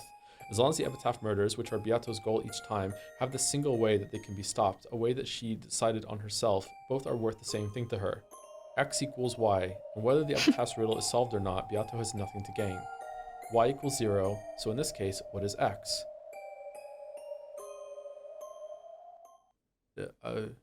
0? Wait a sec. That means the epitaph murders are also meaningless and immaterial.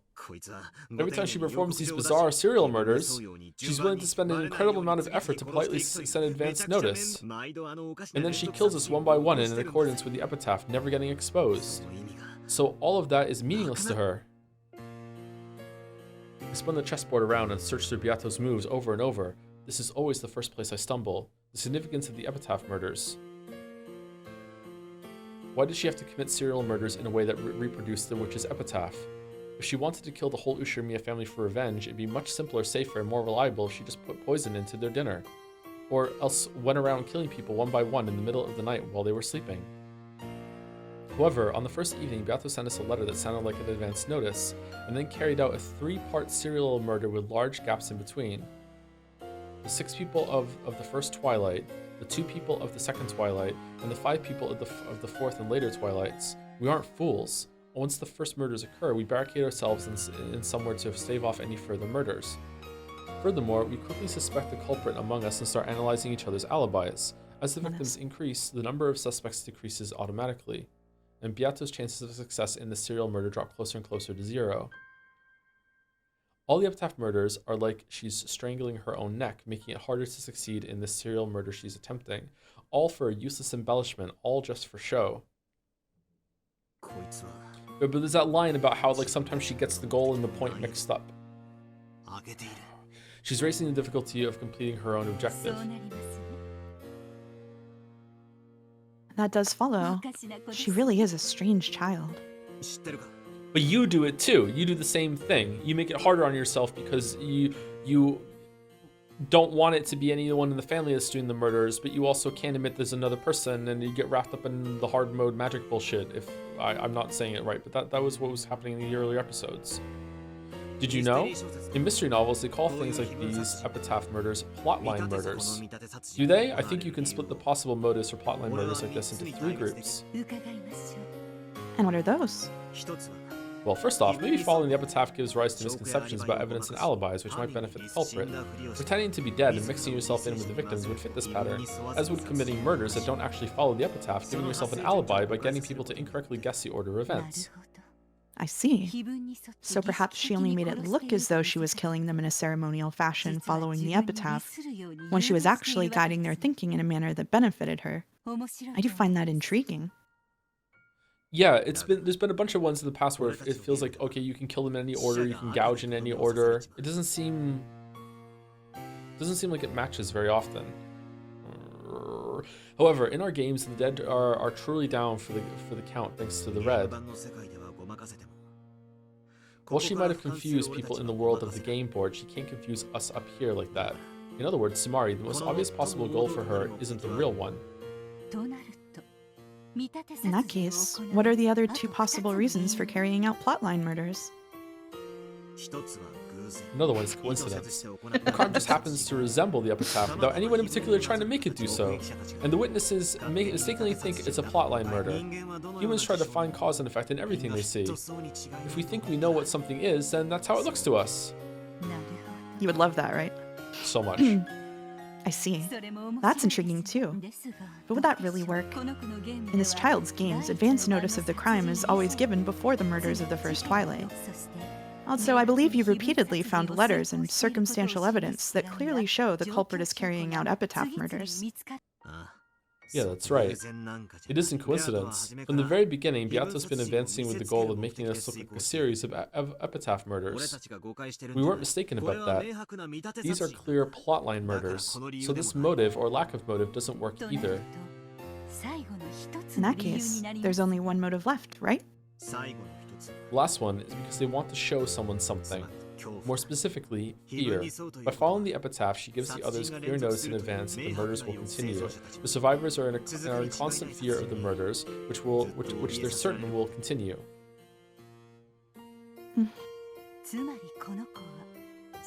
In other words, Tsumari, this child performed these epitaph murders to make someone feel the fear of death? Or at least, that explained things pretty well. The grotesque mutilation of corpses and the dark decorations were all a show to terrify us.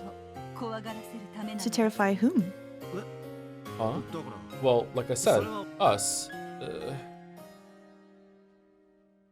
After hearing that one line Virgilio spoke so casually, my thoughts clouded over once again. Is it really sufficient to use the vague word us? There are many humans in the Ushiromiya family. There's the head and the one who holds the rank of his successor, grandfather and Uncle Kraus. There's the relatives who have some pull in the business world. On the other side, you have the young cousins who usually visit at most once a year, and the unfortunate servants who just happen to be on duty that day. Even if the culprit hates all of us, there should be clear differences in how much they hate some of us compared to others. So it should be possible to pick out people among us that the culprit especially wanted to terrorize or have revenge against. If we liken this to a kid eating dessert, isn't the strawberry on top of a shortcake the part you should eat last? No one tells you that you shouldn't eat it first, but our mentality encourages to save it for later. In that case, the culprit will want to leave the person they hated most until the end. Yeah, like that line by my favorite character in this novel I like. Something about how the worst way to kill someone is to murder those close to them first, make them as miserable as possible, and only kill the person then. You're always left last, battler. Oh my, that must have been quite a terrifying novel. How frightening. In that case, you could argue that the people who stay alive until the end are the ones Beato hates the most. However, every single time the order people get killed changes around completely. If we try counting up the people who live until the last twilight every single time, even though they do die in the end... Ding ding ding! I'm the only one. Let me first speak with the red. Battler-kun, you are not the culprit. You haven't killed anyone. This can be said of all games.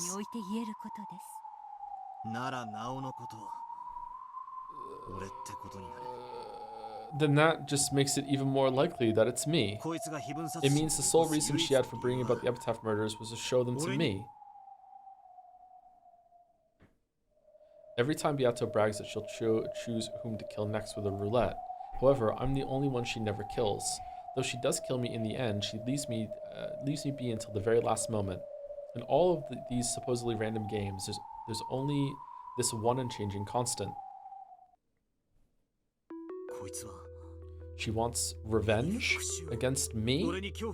So is she performing the Epitaph murders to make me feel fear? That's wrong. Her goal is not to make someone experience fear, and it isn't to have revenge on someone either. In that case, the Epitaph murders really don't mean anything to her. The Epitaph's riddle is meaningless, and the corresponding Epitaph murders are also meaningless. X equal Y equals 0. But even so, she's clearly trying to show these meaningless things to me. What could she want from me that'd be worth the same to her as something meaningless? I don't get it. The more I think about it, the less I understand what she's thinking. Whoops. Beatrice, the fickle witch who committed a meaningless, worthless string of serial murders.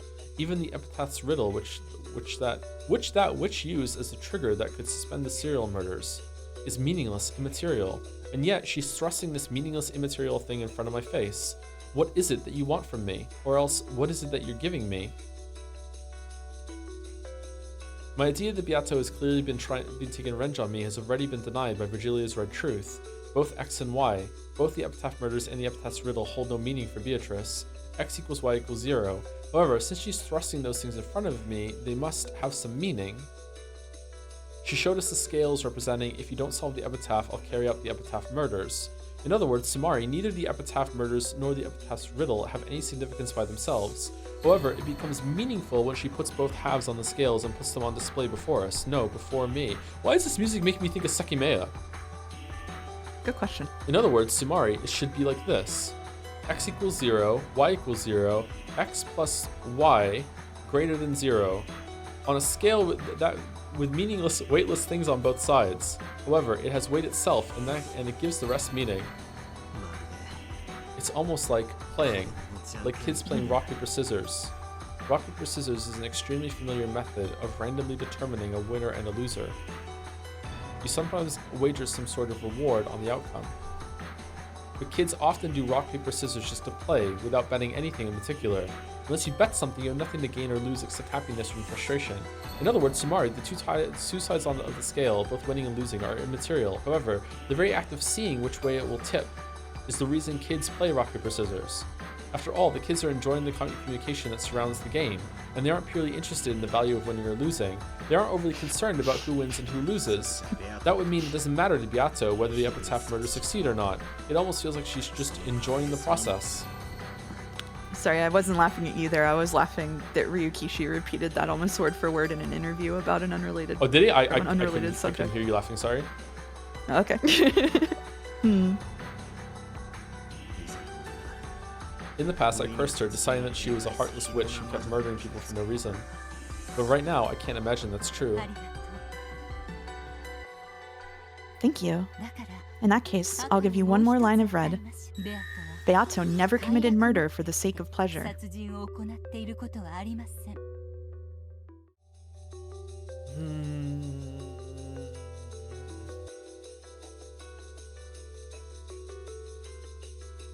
Can you define Beato for me?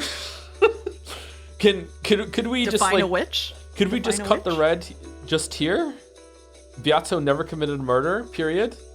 Done? Like, I don't even know anymore. She didn't do it for pleasure, and she didn't do it to make anyone feel fear. Since she has nothing to gain, she doesn't care whether the Epitaph murder succeed or fail. It's almost like a random game kids would play. It's not right. It does have meaning. It has meaning for her. And what is this meaning? I don't get it. Even though both sides of the scale are immaterial, the scale itself has some weight to it in her eyes. Of course, it isn't meaningless. Some meaning definitely exists. In the previous game, she urged me to remember my sin of 6 years ago. Am I supposed to believe that was meaningless too? No, that definitely isn't the case. I clearly remember the serious gaze Beato had back then. Unfortunately, I didn't have a clue what she meant. When she saw that, she was horribly dejected. That's right. At that time, I'm sure she even went so far as to say that the crime wouldn't have occurred if I hadn't come. It does have meaning. It means something to her. And it's connected to something she wants from me. What does this look? I laughed softly and poked Beato lightly on the head, then patted her head. Next time you want to send a love letter, I suggest you just write, I love you. If you make it too roundabout and confusing, no one's going to be able to figure it out. I still don't have a clue what she's thinking. Even so, I won't stop thinking. I've only just started spinning the chessboard around. I definitely won't give up on this journey in search of your thoughts.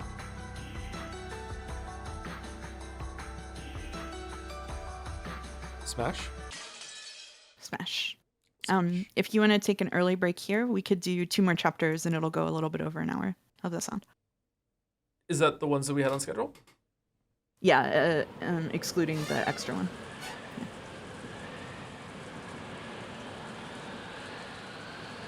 8 and 9.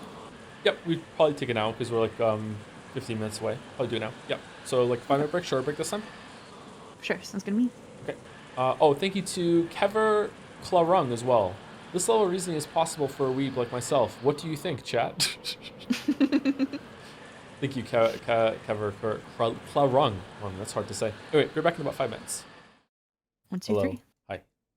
Hello. Sorry, new. I muted the effect because the wind. I couldn't hear you because it's so loud. Because you're so low compared to it. The chat can hear you, but I couldn't hear you. Yeah. That's the worst case scenario. We swapped around voice again. Let me check. For chapter 8. Yeah. Okay, so I am. Okay, all right. So, not to be more doom and gloom, but what just happened in the last scene is making me really worried that I'm going to have a rule lawyer semantic fight with people at the end of this about what lying with the red means. Because here's my concern right now. My concern right now is that, okay, so I don't know if it is this theory down here, but I feel really strongly about this. But I'm starting to lose I'm wavering a little bit on this theory, and I'm starting to wonder if maybe someone else is fake instead. But I also don't like that Genji called himself Furniture at some point, and Furniture has a proper like rigid connotation to it in most other cases. So I don't know about that. But either way, there was meant to be 18 people at first, and then we found out Kinzo was that the whole time, and that could have explained that there was a bonus person.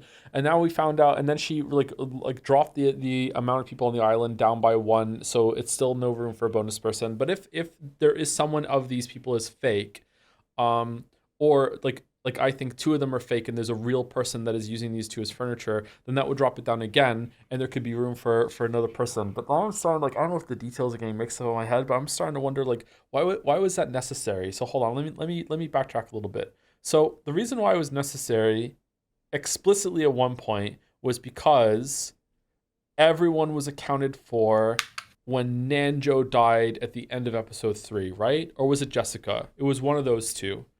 Didn't Beatrice like have Battler completely checkmated and was like everyone is accounted for? It couldn't have been Ava or Avatrice. Was it Nanjo or was it Jessica at the end? I think it was Nanjo, wasn't it? It was Nanjo in the hallway and Jessica was in that room. Yeah, so Jessica was in there. So everyone was accounted for, and there's no. And she also said there was no trips, no traps, no tricks. Someone actually killed them, so there has to be an extra person that's unaccounted for.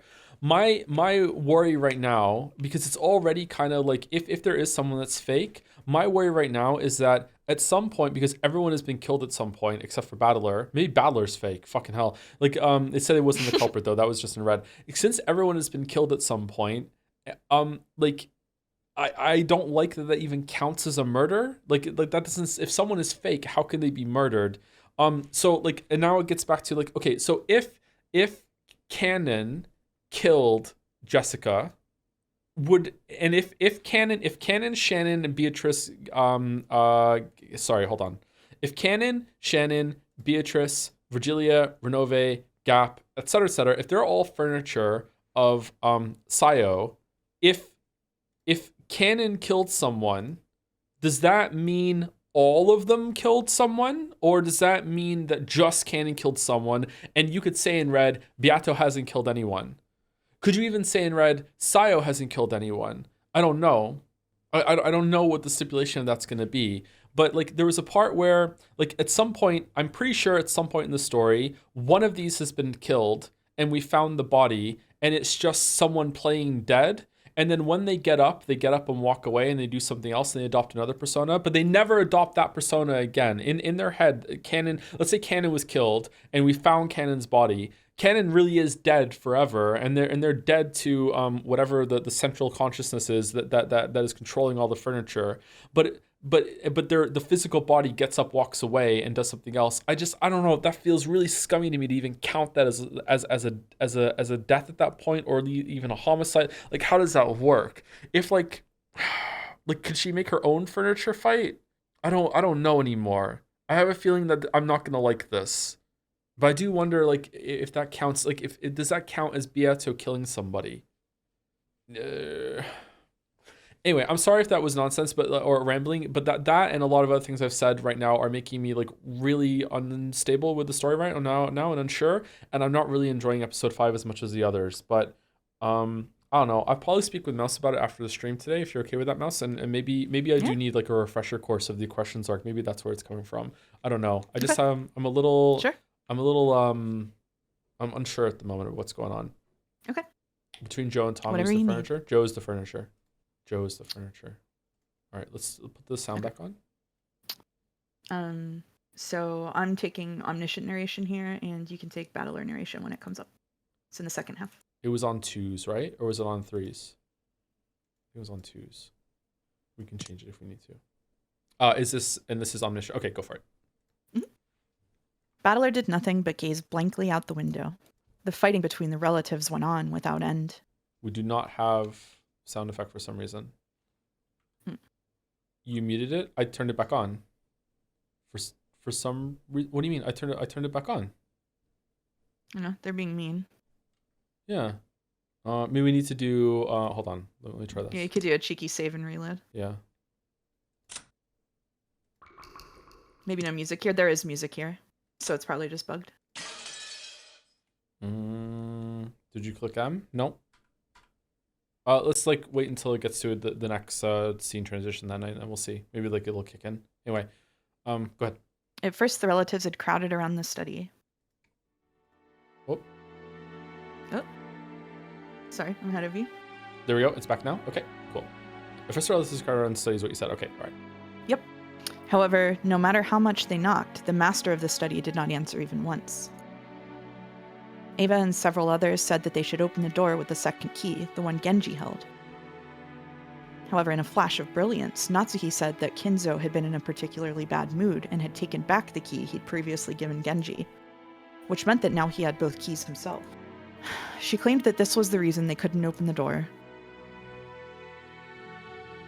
After she promised to let them meet Kinzo tomorrow morning, no matter what, they finally returned to the dining hall. But of course, the argument continued on, even there. Ava's group needed a lot of cash very soon, and they were trying to threaten Kraus somehow and make him pay up. Apparently, Battler solving the Epitaph threatened Kraus's position as the successor, which gave the others a powerful tailwind. On the other side, Kraus and Natsuhi based their argument on the claim that it had never been specified that ownership of the gold would be handed over to the person who solved the Epitaph.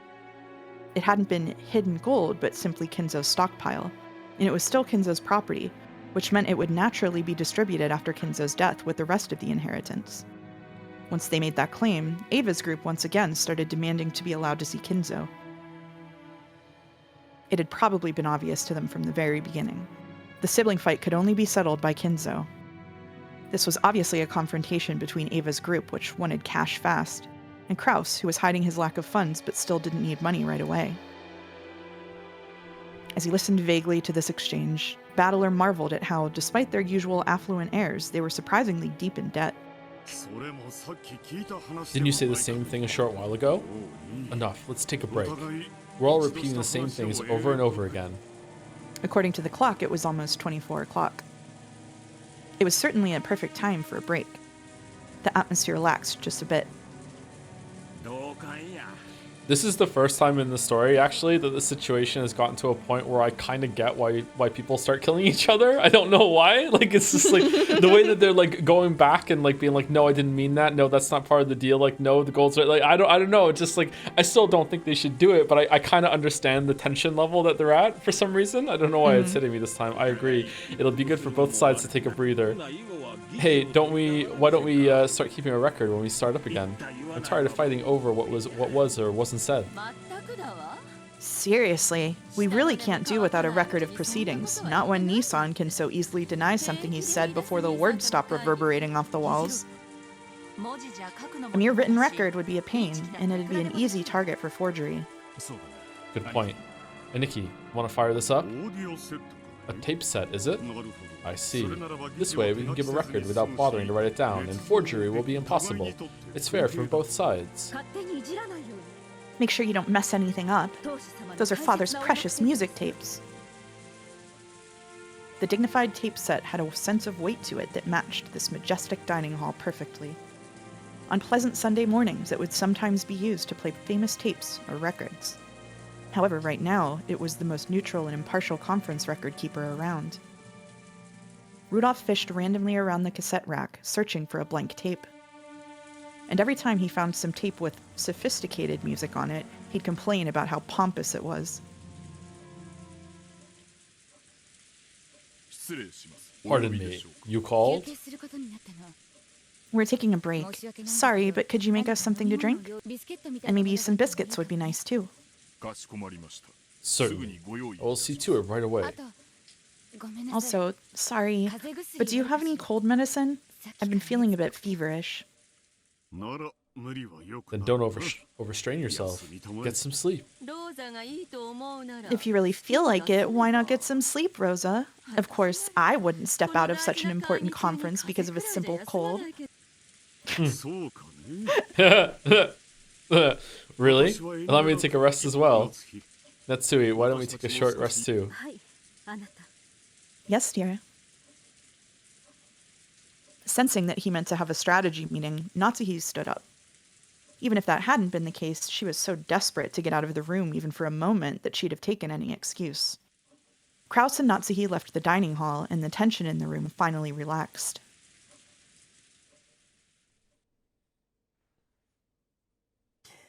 He's back. Thank you, Dalmac, for the bits. Someone who shall remain nameless referred to me as Lambda Dalmac, and that's going to stick in my craw for the rest of these streams. And thank you to Mario the Mayo for the resub. Just with this sub, this level of monetary support is possible for Furuto Erica. What do you think, everyone? Oh, thank you, Mayo. Thank you. In character. Sigh. You've been doing great, Battler-kun. I imagine you feel just horrible. Think of this as part of growing up and just accept it. Just how long am I going to have to sit around here doing nothing? Who knows? After all, you're like our own portable shrine. Sleepy? About as much as your average school class. I'm pretty sure father isn't going to show up tonight anyway. When Kraus-Nissan and the rest come back, I'll propose that we might as well let you go. I'll be counting on you. Knock, knock. A light knock and the faint sound of china clinking together could be heard. Excuse us. We brought tea. Shannon and Cannon had come by with a serving cart. The pleasant smell of black tea had the effect of relieving a bit of the tension. Hey, did you hear? Hear about what? We haven't heard anything. Stop it, Rudolph. There's no reason to tell them. We are furniture, so we have no interest in matters concerning the family conference. I see. That's a wise answer. You have the midnight shift? That must be rough. That is our job. We would be happy to receive your orders.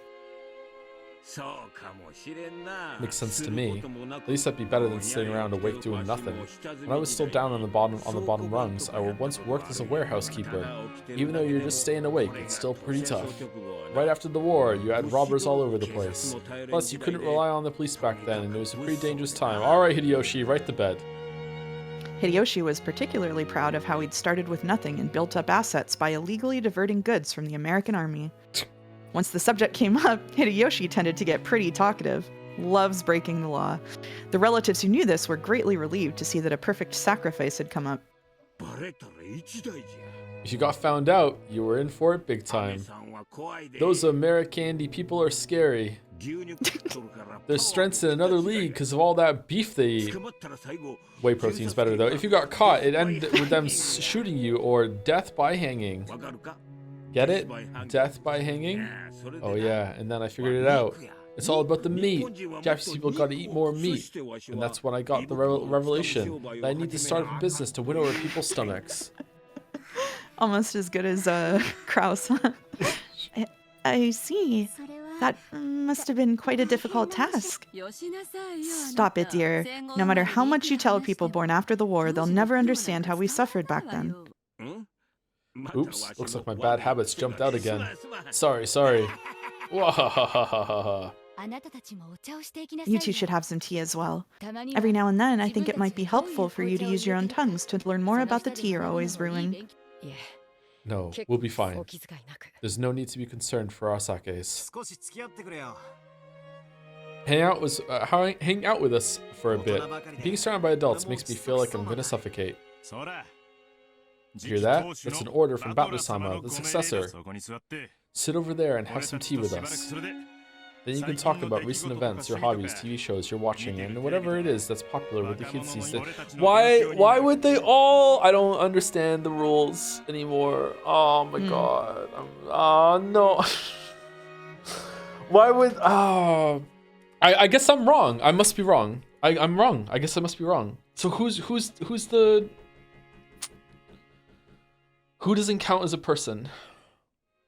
Is it Battler? Does Battler not count as a person? Are we gonna find that out? Battler never dies?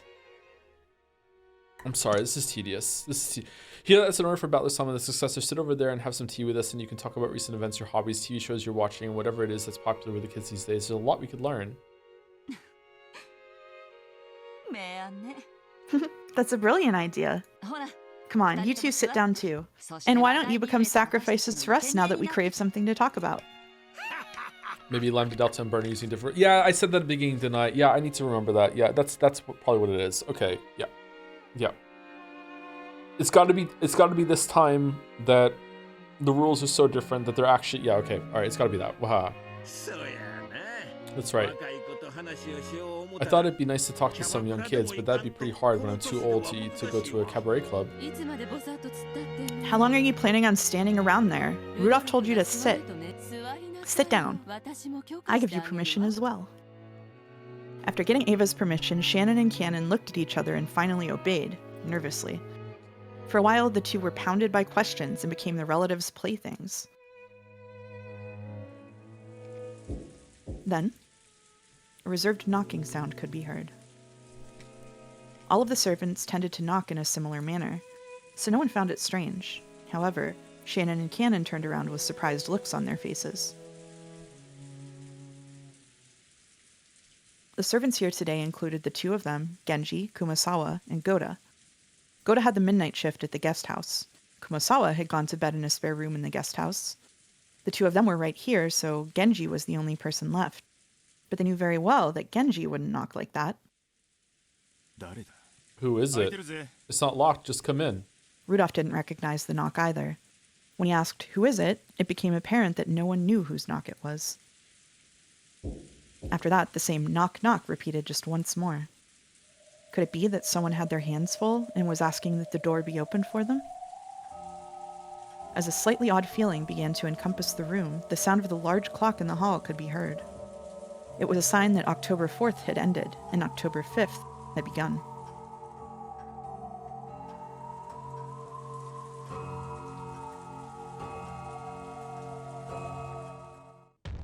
Let's just step back in time a bit. At this time, Kraus and Natsuhi were a ways off in a deserted corridor on the second floor. Who the fuck is talking? So we have no longer have any other options. Yes, the same move probably won't last us all day tomorrow. If we hesitate any longer, there's a chance Eva-san and the others will call the police, claiming that we have father locked up somewhere. This is as far as we can go. Battler-kun finding the gold was completely unexpected. If that hadn't happened, I'd have thought of a plan which might have managed to get us through this somehow.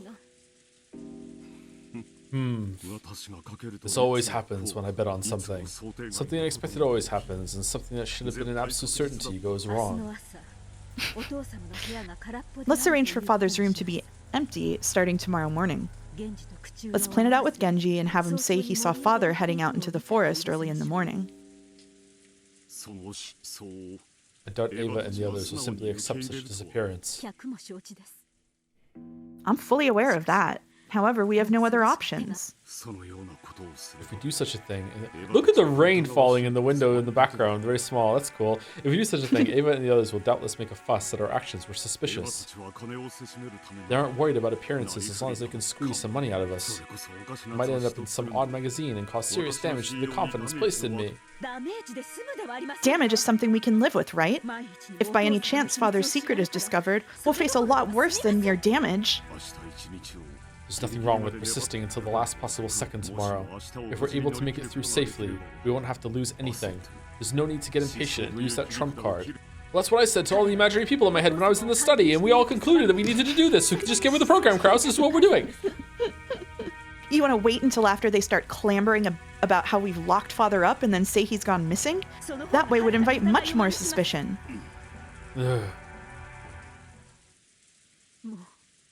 Let's just put Father to rest now. To go any further would be impossible. Calm yourself. Being exposed to Ava and the others' venom too much has made you lose your composure, that's all. Only 2 keys exist that can let anyone into that study, and you have both of them right here. That means no one can go inside. That door is of a very special make. No matter what kind of tools they bring out of the storage room, it won't even budge. You're going to use it to close up the building that they're going to house the Sekimeya in about 10 or 15 years.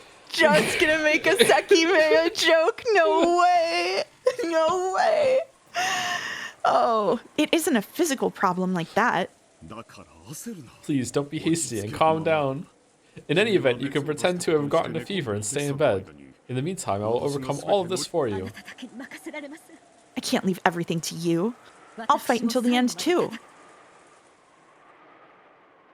When Natsuhi could no longer hold back the tears brought on by her fierce emotions, Kraus held her gently. Just how long had it been since the last time she'd felt the warmth of her husband's compassion? Your headache must be awful, yes?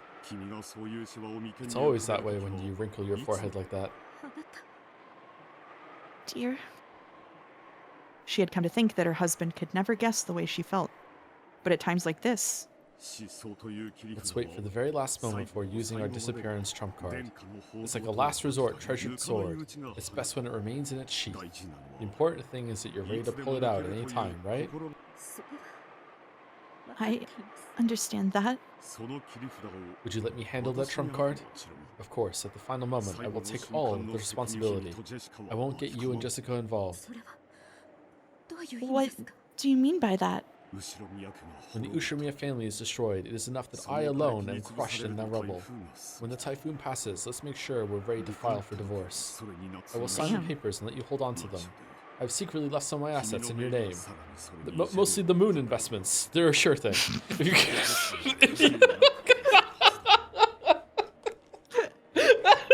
If you add on some compensation money, that should be enough for you and Jessica to live on without any hindrances. No! Ushiromiya Natsuhi is the name that should be engraved on my tombstone. Please let me be with you until the last moment. Even if it turns out that you're the last head of the Ushiromiya family, please let Natsuhi be the name of the wife of the final head, your wife. Krause's existence was founded solely upon the trust and power of his assets as a financial fixer. If either of those weakened, nothing would remain. If they used the trump card of Kinzo's disappearance, they would lose one of those two essential supports. It was like offering your right arm in exchange for your neck being cut. It was probably better than losing your head, but you still might die from the blood loss. And even on the off chance that you did survive, you'd have to bear a heavy wound that wouldn't heal for the rest of your life. Krause was prepared, even for death. Understanding this, Natsuhi buried her face in Krause's chest and cried.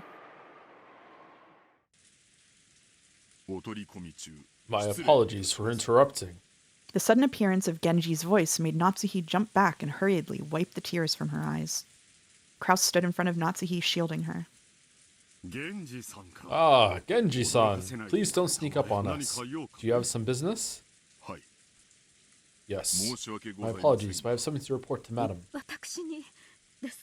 To me? Dear. I don't mind.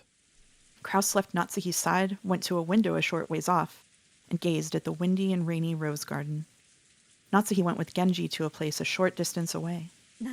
What is it?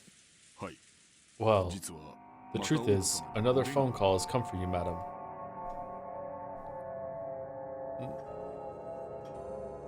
At that moment, a sudden, eerie sound surprised her.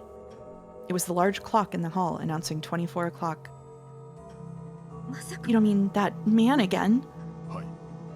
Yes. What is to be done? Did he say what business he had with me? I can give you no answer on that matter. He kept insisting that he wanted to speak to you directly. Again, a phone call from the man who claimed to be taking revenge for something that happened 19 years ago. 19 years ago. That was just 1 year before Jessica and Battler were born. In Natsuhi's eyes, the gap between 19 years ago and 18 years ago was immense. For a long time, she had been unable to fulfill her role of creating a successor for the Ushiromiya family and had been treated very coldly. But then she finally gave birth to Jessica and became able to call herself the Ushiromiya successor's wife with her head held high. So in her eyes, Ushiromiya Natsuhi began 18 years ago. That's why everything before that, including the events of 19 years ago, contained nothing but hateful memories. And something from the last year of that hateful period is whispering vengeful words from the other end of the phone. I can still hear the roar of the sea. What is to be done?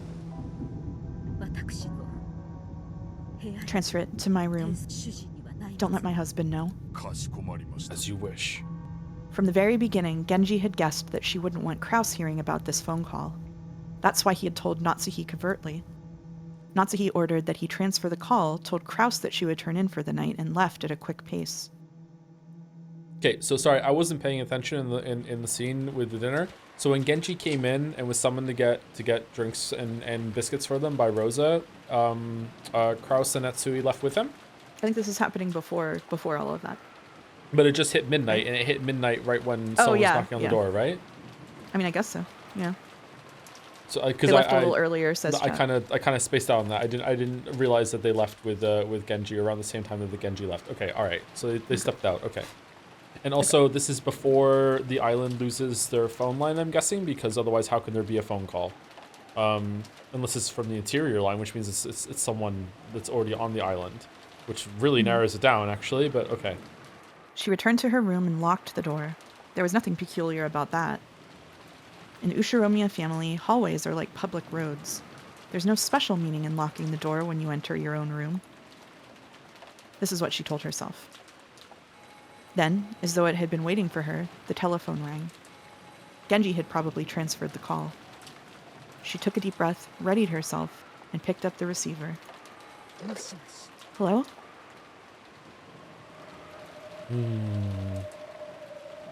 Again, it started with silence. She realized that the person at the other end was trying to irritate her and make her feel uncomfortable, and she got angry. Why are you silent? I'm hanging up. Do not hang up, Mother. I want to hear your voice a little longer. Again, that unpleasant voice. Are you trying to mock me? Tell me what you want. I want to play with you, Mother. What? What are you talking about? I have no desire to play with you. You are tired from the family conference, right? Is that chronic headache of yours getting to be a pain? That's none of your business. Just the fact that he knew her headache was troubling her made a shiver run up her spine. You get headaches because your head is all stiff. If you go straight to bed like that, you cannot expect to have good dreams. Haven't I told you that that's none of your business? I'm hanging up.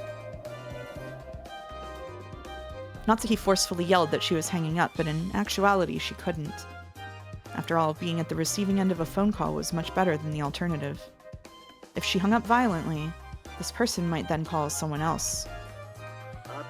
Okay, so she's really taking this seriously, which probably means that it's true, unless she's just dumb. Wasn't there like something that happened when she answered the phone last time? It let her know that the phone call was coming from outside the island, and this time it didn't happen? Or is she just not acknowledging it this time? What was that? What was it that happened? Something like there was like a moment of silence or like a click or something when she, or is it because it rang? I can't remember. I'm gonna have to go back and see that, I guess. But anyway, let us play a game to help you relax. I will not take up much of your time. I have no intention of playing with you. Your name is Natsuhi, Mother. It has the kanji for a season in it. Pretty nice name. However, just because your name is Natsuhi, that does not necessarily mean you like summer. Which season do you really like, Mother? You think I'll tell you? If you do not, I will hang up. Is that alright? It was clearly a threat. It meant that if she forced him to hang up the phone, anything might happen.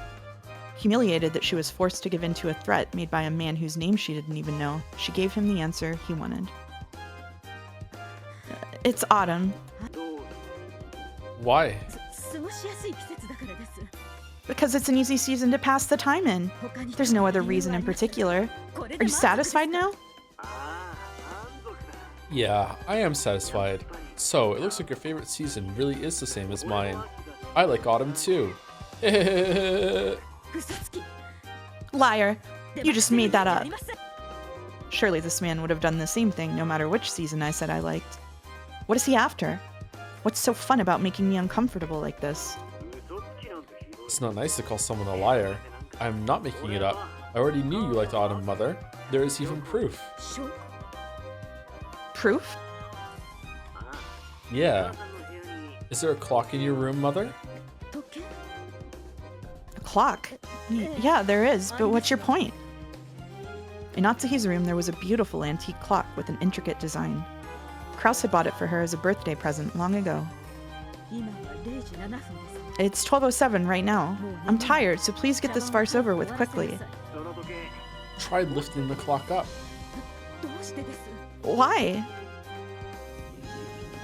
You really do not know when to shut up. Stop resisting every single time I say something. Just shut up and do what I say. The tone of the man's voice suddenly went low, turning into a threat. It made his displeasure clear.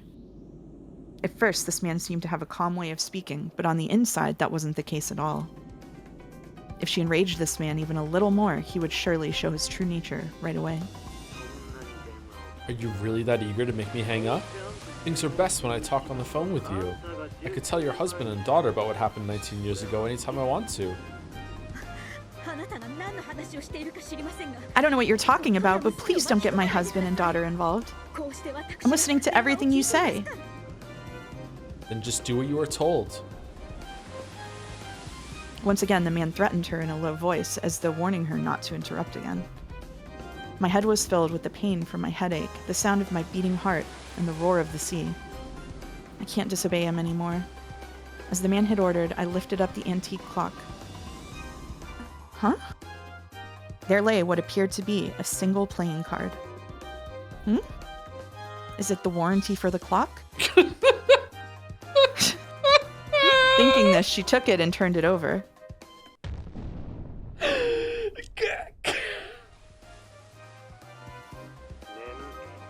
Are okay? you wide awake now? What? Why? Why is this here? Well, it would please me if your headache's gone down a bit. Tell me that you are happy, Mother. How did you? Why? How? I want to hear you say you are happy, murderer. How dare you act like a normal, neat freak mother? You make me want to vomit. Do you want that to land on your husband and daughter as well? You don't, right? You want to keep me quiet, don't you? Okay, I'll keep quiet. Come on, aren't you happy? Aren't you? I'm happy. I'm happy. So please stop. Don't bring my husband and daughter into this. What is it you want? Money? How much? I do not want money. My wounds cannot be healed with any amount of money, but there is a medicine that is right.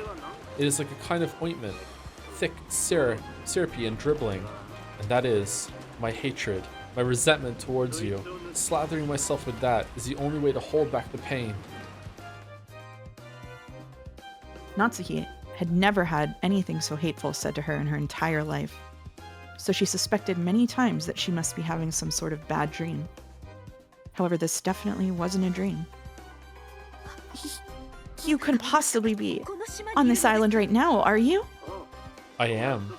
Did I not promise you? I said I would be at the family conference. That's impossible. There's no way you could have come during this typhoon. That would be no problem if I came before the typhoon reached here. And I'm pretty sure this guest called Erica or whatever arrived even during the typhoon. Her blood froze. Fruto Erica had supposedly been brought here by coincidence. If he knew that name, he would have to be very close by. Where are you? I will not appear in front of anyone until you introduce me. Do not worry. Oh yes, it is useless to try and search for me. Your mansion is huge. Useless, and you have no shortage of phones I could be calling from. Besides, I'm sure you do not want to meet me, right? Or else, do you want to expose me and introduce me to everyone? Introduce me to Jessica too. Tell her I am her older brother by 1 year. Stop it! Stay away from Jessica! I guess I've scared you a bit too much. That is all from me for tonight. But do not forget, you cannot disobey me. Understand, Mother? Yes? I'm going to hang up for the night, but I have an order that must be followed until tomorrow morning. What is it? You may no longer leave that room tonight, and you may not make a phone call to anywhere. If a phone call comes for you, you are not allowed to take it. You will turn the lights off right now, get in bed, and sleep. Then you will wake up at your ordinary time. It sure is nice to live a healthy life. I really am such a good son, working so hard for the sake of my mother's body. I understand. I'll go to sleep right now. I won't leave my room, and I won't pick up the phone. So don't involve my husband and daughter. As long as you follow my orders, I will keep your secret, Mother. Do not disobey me. I am already very close by to you. I can easily tell whether you have turned your lights off or whether you are on the phone. If I wish to, I could even kiss your sleeping face. Ugh. I'll keep it. I'll keep my promise. So stop it. Just stop it. Stop it! As she screamed, Natsuhi took the card she had found under the clock and crushed it up into a little ball. It had a pattern on it, like a tarot card. And also, the kanji for autumn. Ooh. Okay. Let's step back in time once again. Okay, hold on. So with the timeline of what just happened, you're dead. It can't be anyone that was in the unless assuming it's reliable. It can't be anyone that was just in the dining room. They didn't have time to make the phone call. It could be Genji, and I'm saying just like in just the sheer like battler, it could be. I don't think so. It could be. It could be Genji. It could be Nanjo. It could be Goda. It could be Kumasawa. It could be Maria, George, or Jessica somehow fucking with her own mom. It could be Erica, but that's it. It can't be Shannon, Cannon, Rosa, Kyrie, Rudolph, Battler, Hideyoshi, Ava. It can't be Kraus because Kraus was standing there when the phone call came in. So it could only be them unless it was lying with the Red Truth earlier about the amount of people on the island, but it's said in a weird way, so I don't know. That seems to be the only possibilities there if it's reliable. So this was a waste of time. That doesn't narrow it down at all. My guess is that it's Goda just fucking with it. Nah, it can't be Goda. All right, is it me now or are you? It's me. It's you? You'll swap Okay. over to narration when a battler takes over. Oh, sorry, real quick. Thank you to Pinzerata for the bits. Missed a lot of streams today due to work. I hope streaming has been fun, even if the story is bringing up some concerns for you. I personally love Erica and love to hate her at times, so I hope her presence justifies itself for you. I hope so too, because I really like her conceptually. It's a really interesting concept. Like I really, really, really do like it. But in terms of like how they're using her in the scenes, I'm like, I don't know. Thank you, Parnik, for the bits as well. In this Umineko episode, a Redditor finally gets her gold, a poor woman gets prank called, and two witches just fuck around. Can I ask you a question that I'm curious about? Sure. Since we have had multiple times multiple conversations about like literature and writing where I have displayed I would say above average media literacy. Is the fact that I love Umineko propping any faith up for you right now? It's the only reason I'm continuing. Don't say that. Don't say that.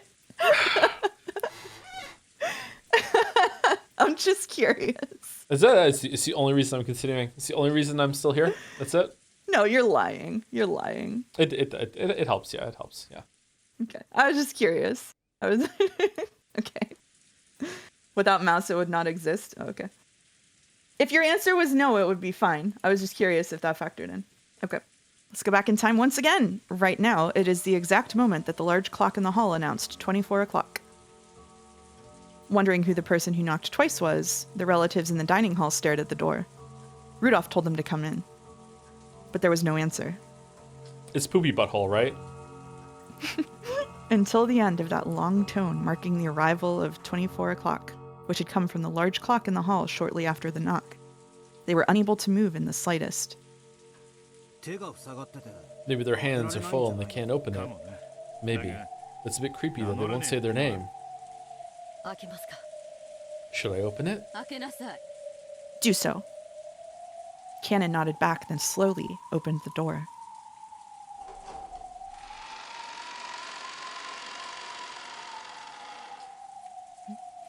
Oh, what's that? It's one of Father's envelopes? Right behind the opened door on the floor of the hallway lay the envelope. There's no one in the hallway. Perhaps they placed us here and left. The adults flew out into the corridor as well, but they could find no trace of anyone who might have knocked on the door. Just about an hour ago, Shannon and Cannon had come in to serve the tea. At that time, everyone had seen that nothing lay in that spot. An hour? What? Sorry. Really? It's been that long? Holy shit. Someone came, knocked, left an envelope with the mark of the one-winged eagle on it, and left. Could it have been the master? It's not unthinkable. Father's pretty much the only person in this mansion who would refuse to answer when asked who he was. That's not possible. If that were the case, why wouldn't Father come in here openly? That's right. Father would probably just barge in here without knocking. Doors and windows of this mansion are locked now, right? In that case, the only people who could have conceivably left the letter there are Kraus-san, Natsuhi-san, and Genji-san. By this point, the mansion had been completely locked up. Therefore, the cousins in the guest house, Nanjo, Goda, Kumasawa, and Erika could not have come here. Furthermore, since Kraus, Natsuhi, and Genji were the only 3 who weren't in this room, one of those 3 had to have been the one who set that letter down in the corridor. So it was very likely that Kraus and the others had placed the letter there to make it seem like a message from Kinzo. I see. It'll have something written on it that's supposedly in Father's name, saying that he won't accept Battler as the successor or something of the sort. Ridiculous. I can't believe you'd try to pull such a childish trick, Nissan. But it couldn't have been those 3 because they were upstairs when the clock struck midnight, so they weren't at the door to even knock the door to leave it there. So either something's unreliable or someone broke in. Or someone's in the mansion and they don't know about it. Well, it's not like I give a damn about being the successor. Give it up. It's just your fate. Anyway, why don't we read what's inside? Rudolph set the letter on the dining hall table and let everyone see the front and the back to show that there were no tricks or hidden mechanisms. Almost like a magician does before performing his act. Can we be sure this envelope is one of Father's? Yeah, no doubt about it. Father liked to use this kind of envelope for handwritten letters. What do you think, Shannon-chan? Yes. To my eyes as well, it looks like the type of envelope that the master uses. That doesn't mean Father was the one who wrote it. It would be pitifully easy for Nissan to snatch one of those from a drawer in Father's study. Even Kraus-sama would not be able to enter the study easily. It might be hard for him to steal an envelope. Let's try opening it. We can worry about that all later. Feels like there's something in it. I wonder what. Rudolph opened the envelope a bit roughly. Then a folded letter. And a glittering object fell out. It was a ring. Huh? Wait a second. Isn't that ring? Ava noticed it immediately and grabbed at it. This is Father's ring, isn't it? It's the head's ring. What in the... Seriously? Are you sure it's Father's? Could it be a replica? No, this is the real thing. I've always dreamed about wearing this ring on my finger someday. Even though Father wore this on his finger, I know more about it than anyone else. This is Father's ring, no doubt about it. Why is it here? Does that really mean it was Father who wrote this letter? The sender isn't Father. It's much more interesting than that. Then, who was the letter from?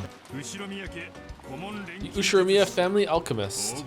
It's from the Golden Witch, Beatrice-sama. Rudolph showed everyone the part of the letter where that was written. It really did say that. It's from Beatrice? What's it say? I'll read it. Congratulations! I acknowledge that Battler-sama spectacularly solved the Epitaph's riddle and reached the Golden Land. All of the gold belongs to Battler-sama. Furthermore, Battler-sama is the new head of the Ushirimiya family. As proof, I send the head's ring, which Kinzo-sama left in my charge.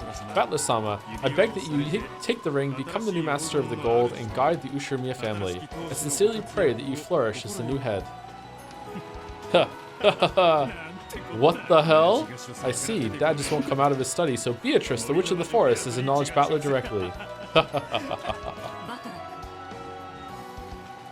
Battler-kun, you take that ring. This is a special ring to be worn by the family head. I don't know who this Beatrice is, but she's watched the whole thing and sent you this ring after acknowledging you as the true successor. Is that okay? It's such an important ring. Yeah, it's fine. We did it, Battler. We saved the grove. You should wear it proudly on your finger. Got it? Even if Aniki and Natsuhi and Nason tell you to take it off, you'd better not do it. All of the relatives, with creepy smiles on their faces, urged Battler to put the ring on his finger. It looked like things would get pretty nasty if he refused, so Battler reluctantly decided to put it on the middle finger of his left hand. The ring was heavy and stiff. At that moment, Kraus returned. Genji came back as well, shortly behind him. My apologies. It seems my wife is not at her best, so she's gone to bed early. Did something happen? You all seem incredibly flustered. Battler-sama, isn't that... Immediately, Genji keenly spotted that which Battler had just put on his finger. Your eyesight's pretty good, Genji-san. Looks like you know whose ring this is. What? What are you talking about? Judging by Krause's dubious expression, it seemed unlikely that he was the one who placed the letter there. Furthermore, that expression quickly changed into one of shock.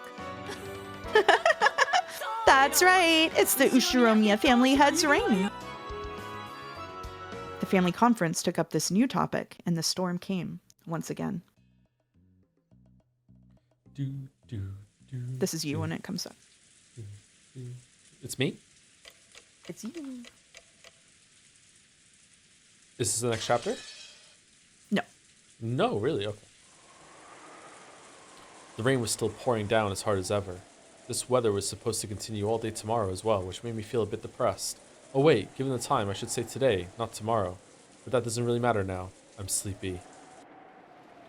With half-asleep eyes, I opened my umbrella. Large drops of rain pounded mercilessly against it. Technically, the end of the family conference had been declared at 1 a.m. The external scuffles kept continuing sluggishly. I'm really jealous of Aunt Rosa, who managed to slip out of there at that time.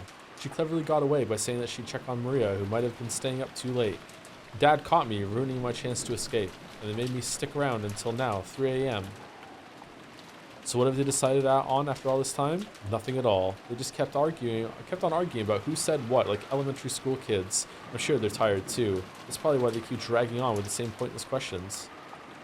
I no longer felt any shock or anger towards them. I guess drowsiness is the best painkiller. I left them behind and finally returned to the guest house. And by left them behind, I mean I slaughtered all of them. When I got back to the guest house, the first floor lounge was lit. I could even hear people chatting inside. Apparently, some people were still awake even this late. Despite the late hour, Goda-san and Dr. Nanjo were still up and chatting. Plates and cups were lined up on the counter, and it looked almost like a bar with Goda-san as the bartender. When they noticed I had returned, they seemed to finally realize how late it was. When Goda-san made to top off Dr. Nanjo's glass, the latter declined with an exaggerated gesture. That's enough, Nanjo reacted. It's already too late to be up. Look how late it's gotten. You were such a good person to chat with, I hardly noticed. If so, it's all thanks to your liquor. We'll have to do this again sometime. Yes, gladly. Gladly-sama, welcome back. Is the discussion with Kraus-sama and the others still continuing? From the way things were going, it looks like they might plod on until dawn. None of my business. I spoke carelessly with a big yawn. Oh, for They have quite a lot of stamina. I'm surprised. Oh, so you're here too. With one thing and another, they ended up having a small night party here, and they let me join in. Don't worry, I haven't said a word about that. Shh. Erica could be seen on the sofa. She had taken her shoes off and was lounging around as though she owned the place. That's the worst thing she's done so far. Yup. Erica-sama is very knowledgeable on a variety of subjects. I enjoyed listening to her immensely. Your knowledge truly is extensive. Very impressive for one so young. You're very welcome. I, Fruto Erica, know quite a bit about trifles such as this. Erica grabbed the corners of her skirt and posed. This was somewhat less than graceful considering that she was lounging on the sofa with her feet up. Where's Aunt Rosa? She returned at 1 a.m., but she went straight upstairs to sleep. That's probably true. After taking part in that conference for so long, I feel like flopping down in bed right away myself.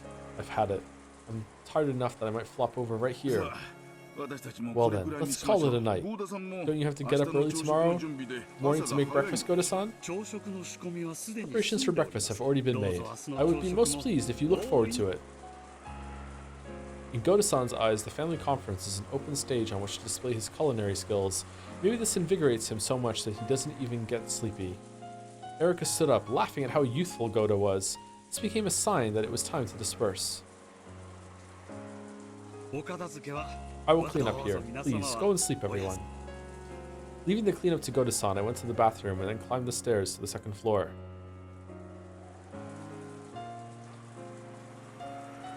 Shit, I already know who's gonna die. Because it was shown to us, wasn't it? It was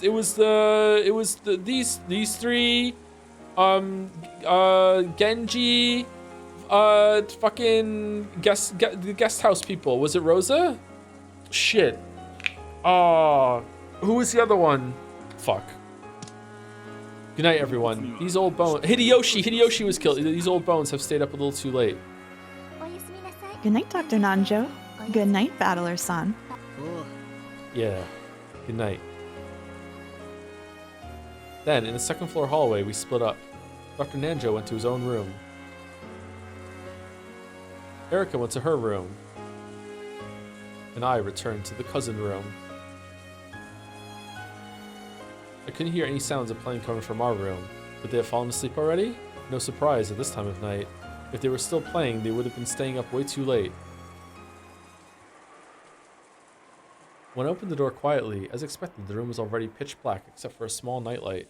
Everyone was already sleeping in their beds. Or were they? I'm sure they had a great time and played a ton. Then they probably talked about youthful things and enjoyed staying up late. If only I hadn't found the gold, I could have enjoyed my time with them. I'm already tired, so tired. Forgetting even to change my clothes or brush my teeth, crawled into bed, and immediately began to descend into the marshes of sleep. Ah, today's been so insane. I wonder if that old bastard is still in that family conference now. How does he not get tired? Come to think of it, what was it that old bastard said when we parted company? Tomorrow, there's something important I want to talk about as a family. It's about you. I'm sure it's more stuff about being the successor. I don't even want to hear about it. If I tell you about this, I'll probably be killed.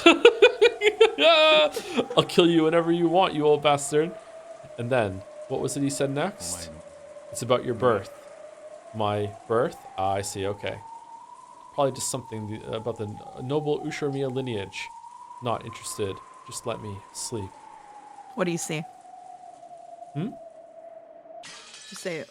I see. Rudolph is gonna tell Battler that that Kyrie swapped the babies at birth because she's an insane person, and that Kyrie is also actually his mother, something like that.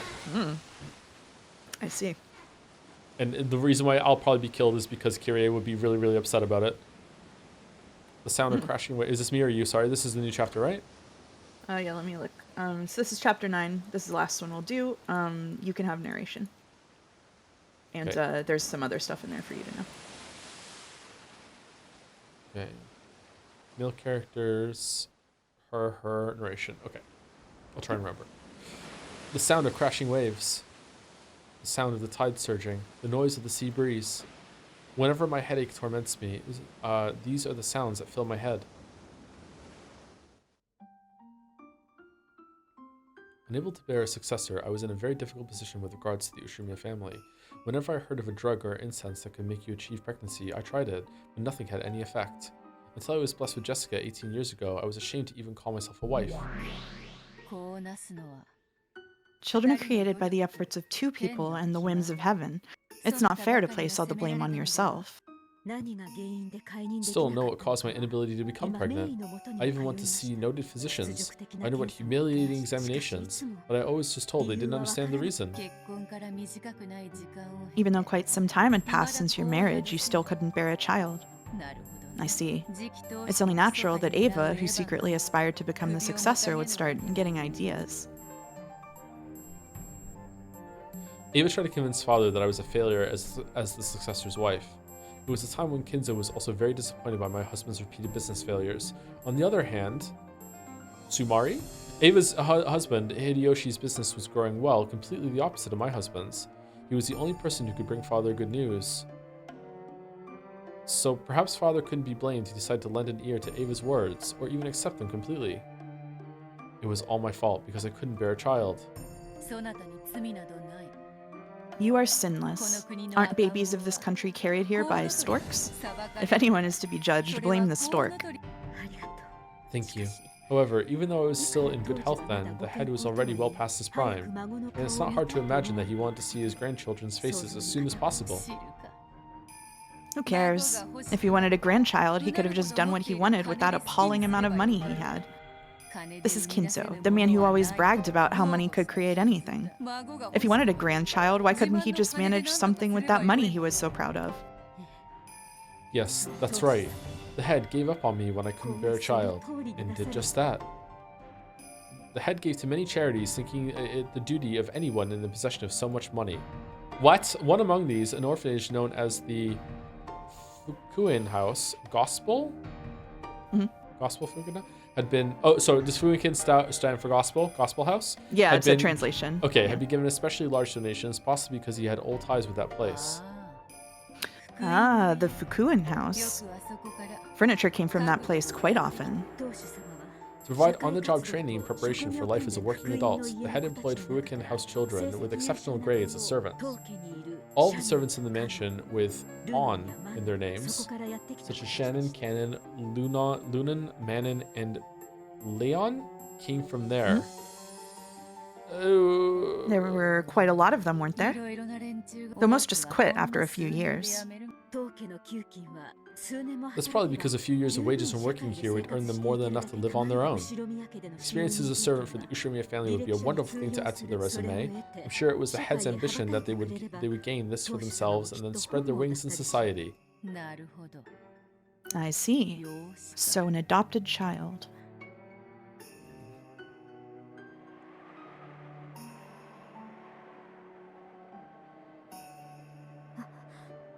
Father, what did you just say?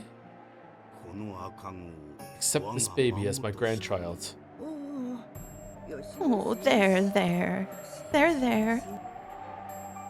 Apparently the baby that Kumasawa was trying to soothe didn't like the study air at all. It kept on crying upset. What are we doing? My apologies, father. What is it you just... Accept this baby as my grandchild and raise it to be the one who succeeds Kraus. Sumari, you want me to raise this baby as me and my husband's own child? That's right. It's clear now that you cannot bear children. There must be some sort of defect in your body. It's a cheeky little flashback. It's fine. Oh, there. But it's not black and white. There. It's not black and white! Yeah. As though she couldn't hear our discussion in the slightest, Kumasawa kept on trying to cuddle the baby. This made it cry even louder. What nonsense. If all responsibility of giving birth to children rested with the woman, there'd be no need for men in this world. I've never forgotten the bitter pain I felt that day. It's not as though I didn't want a child. However, no matter how much I prayed, I couldn't get pregnant. Thinking that something to do with my body might be the cause, I went to see several famous doctors. But even so, no matter how hard I tried, I couldn't become pregnant. And in the end, this was the result. I see. The baby had been picked up by the Fuukin house just recently. Of course, you couldn't help but feel compassion for this child, who was so young and who had already lost its parents' affection. However, it brought me nothing but pain and sadness. It would have been another story if I had suffered to bear this child. But why should I be forced to hold this baby, who not only shared none of my blood, but who was not related to my husband in the slightest either? I don't hate father. If anything, I hated my own body. I detested it. Truly detested my own body for being unable to bear a child. So I prayed. I prayed to both angels and demons, and my wishes were granted by both. For what did you pray to angels? I prayed for a miracle in my body. If there was something wrong with my body, I could accept that. In that case, I wanted to overcome that defect and somehow be granted the miracle of being given my husband's child.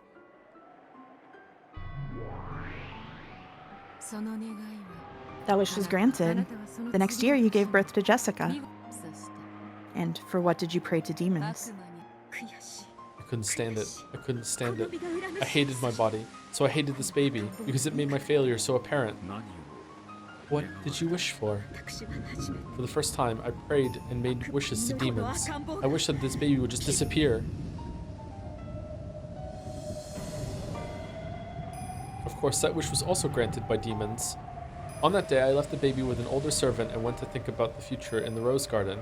No, that's a lie. I didn't want to think about anything. The baby's cries were annoying, so I ordered the servant to take the baby to a place where I couldn't hear. By a place where I couldn't hear, I meant somewhere far away, like on the other side of the island. Yes, I wished for it. I wished for the servant to take the baby far away and never return. I see. So a passing demon heard your wish, Natsuhi-sama. And then, what happened next? After that, there was a bizarre accident that could only have been granted me by a demon. To me by a demon? I think you could do either. The woodland path from the rose garden to the harbor is probably well suited for a comfortable walk. It must surely feel good to occasionally leave the path and walk through a grove of trees depending on your mood. However, wouldn't that path be fairly hard to travel on when taking a walk with a baby in your arms? There was a cliff on the other side. It was about 10 meters tall, I think. It was rocky below. There was also a fence there. Does it seem at all likely that the servant went to the trouble of walking there holding a baby, and then leaned against the fence? The only conceivable explanation is that she was lured there by the beckoning of a demon. She was lured there, wasn't she? By a demon who heard your wish. And then the servant and the baby.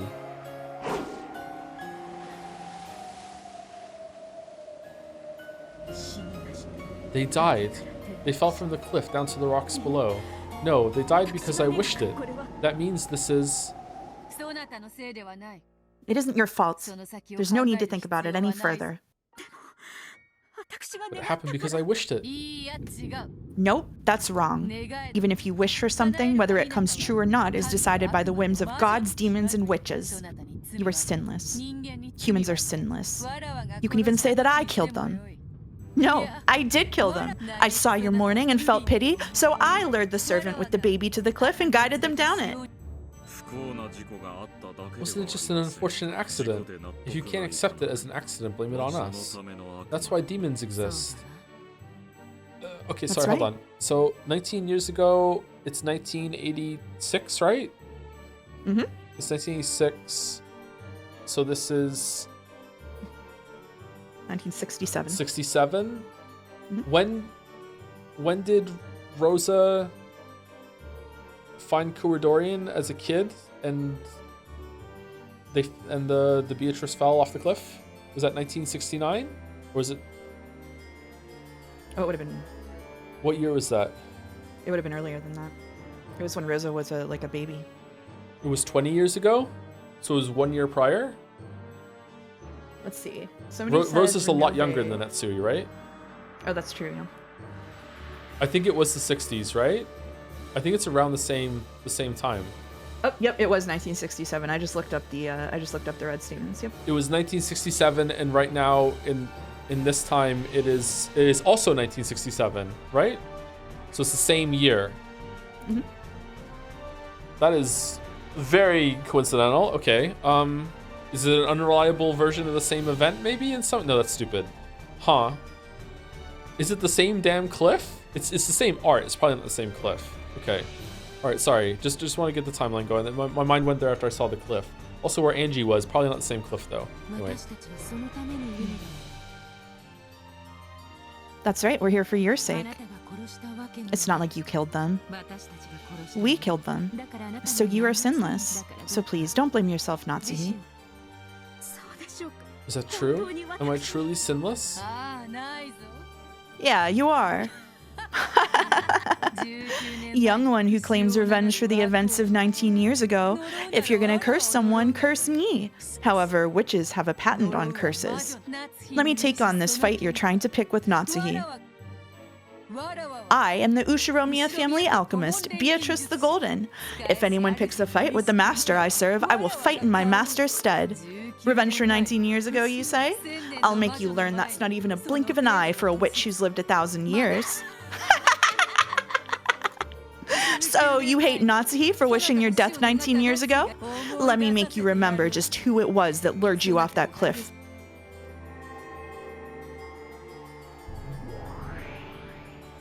As the middle-aged female servant cuddled the sobbing baby, she walked on a small path through the trees. Natsuhi had told her that the baby was too loud, so she had tried to get as far from the rose garden as she could. She was completely unaware as to why she'd gone out of her way to head in this direction. However, the sobbing baby suddenly stopped crying.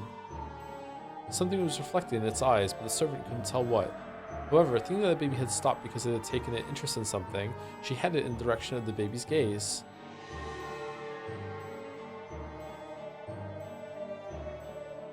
It's a dowsing baby. The baby had seen a cloud of gold butterflies disappearing off into the trees. And on the other side of the trees, the servant could see a woman. Who? She didn't recognize this person, but didn't look like anyone who was supposed to be there. The baby stopped crying and stared in that direction. Then, the servant's legs started to automatically carry her that way. Come this way, woman. Bring that cursed baby with you. The woman couldn't disobey.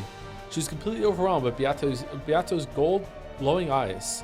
She walked lightly as though through a dream world. At some point, the scenery surrounding her had changed. But she did not notice. She could not notice. Though this should have been Rakenjima, at some point it had become the garden of a mansion she had never seen before. It was a garden she had never set eyes on, even grander than the great rose garden of the Ushirimiya family, a garden of gold roses. There stood an arbor, and a woman wearing an elegant dress beckoning to her. There was a man who looked like a butler, and the tea he poured with a beautiful gesture had a very nice and enticing smell. It was as though they were telling her to join their tea party. She couldn't disobey. She had to go to the master of this golden rose garden and give this child as an offering.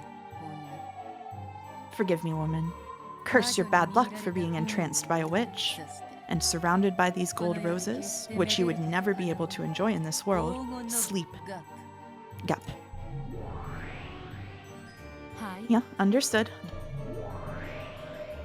When Gap snapped her fingers, a pitch-black hole opened at the woman's feet and she was swallowed up along with the baby. The scene of the moment that followed must have burned itself into the eyes of the woman and the baby. Whoa! The two floated in the air and looked down at the gold rose garden spread out below them. Below their feet was not the earth, but a golden rose garden that stretched as far as the eye could see without any gaps. Well, there's one. If one could have this scene imprinted in their minds as their last memory, it would be such a merciful way to die. Then the woman and the baby were swallowed up by the golden sea. The thunk was remarkably plain and remarkably quiet for a sound that stole away 2 lives. However, it made for a perfectly suitable show at a tea party of witches. With the woman and the baby at the center, the rose garden was slowly swallowed up by darkness. The sound of the wind grew stronger bit by bit. Is that TV static? What is that noise? It was the roar of the sea.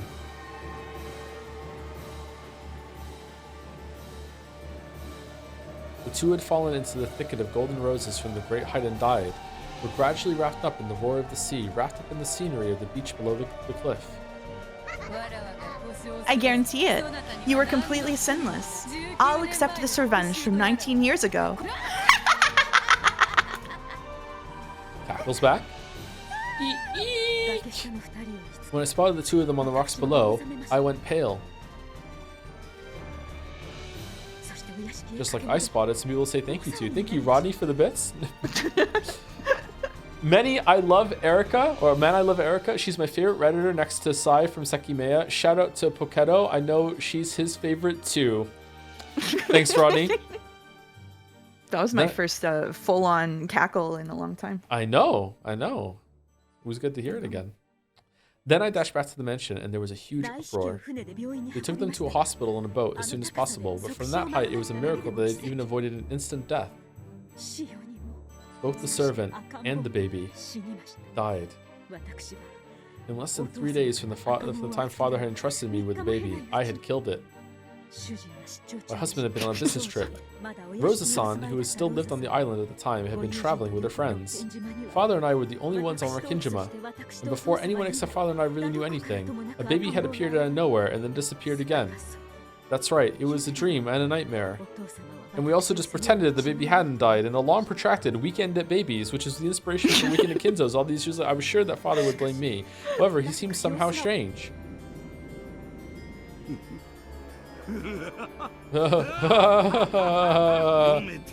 I saw this coming. I knew this would happen. How long will you struggle?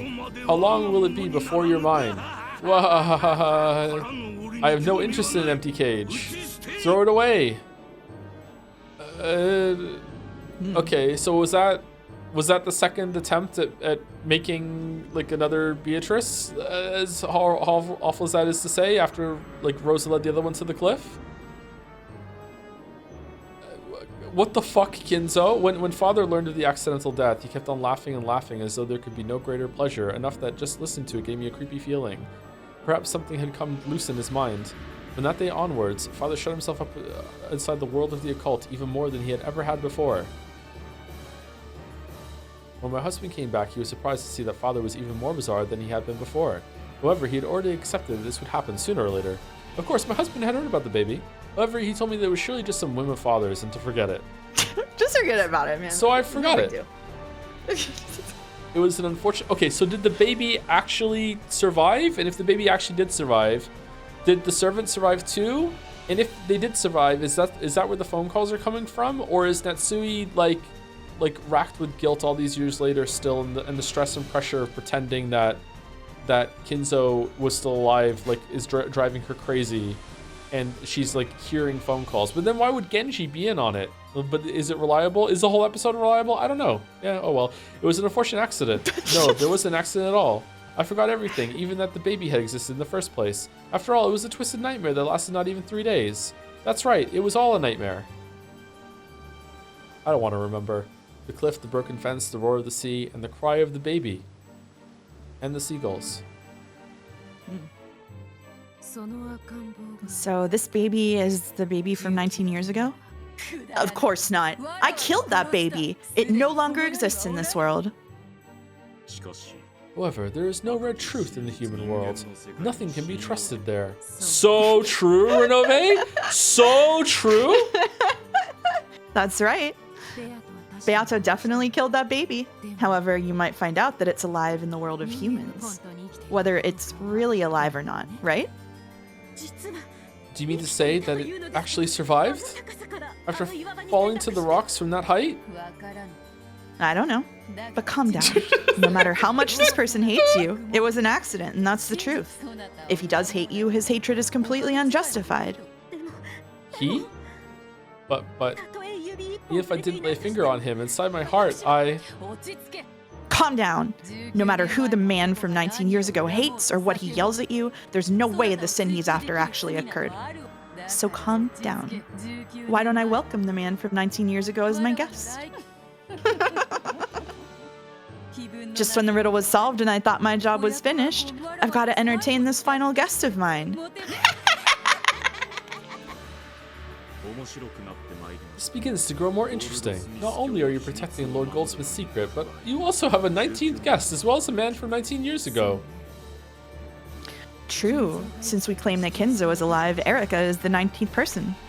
And besides that 19th person, we also have a man from 19 years ago. How interesting. I'm getting all fired up. We have no lack of opponents, and I was just lamenting the fact that I had but one guest in my tea party. Come, you fools.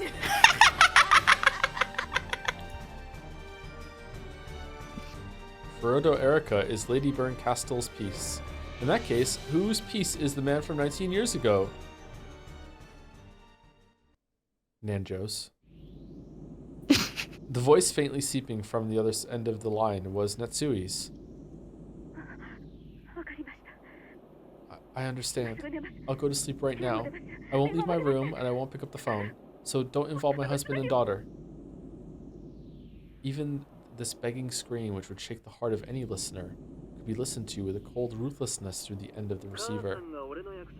As long as you follow my orders, I will keep your secret, Mother. Do not disobey me.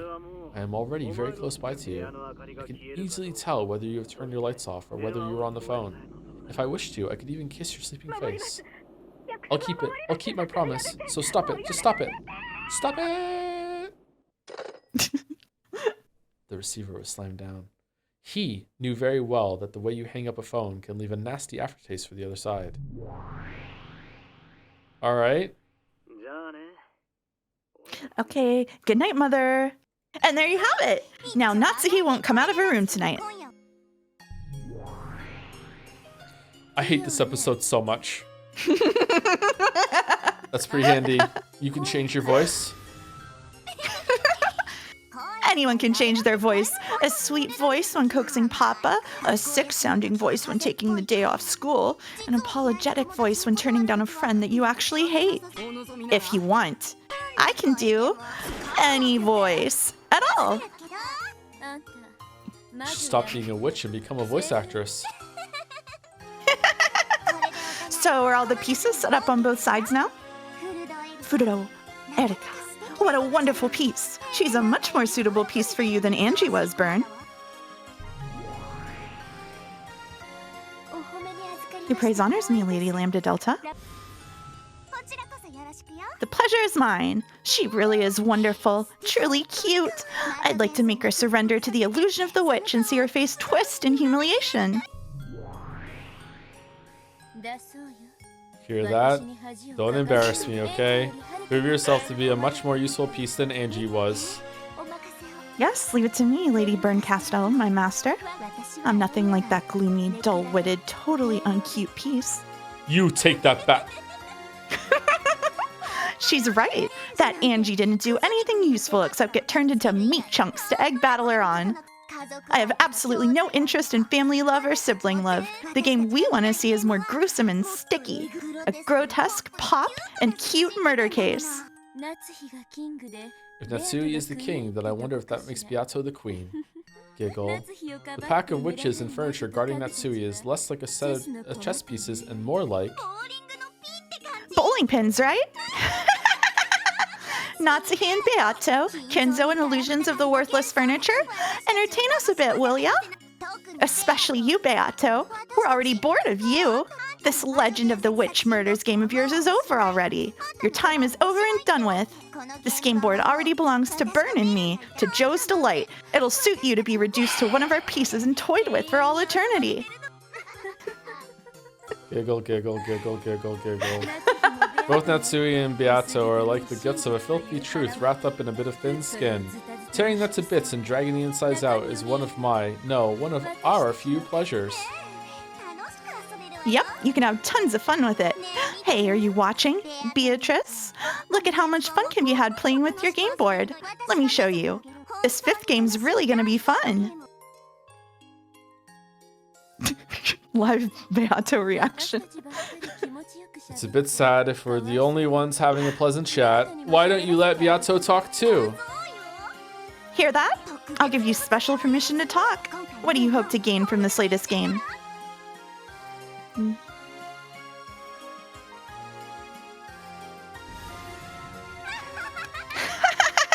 She said nothing. That's right, that's right. You're the loser who surrendered to Battler.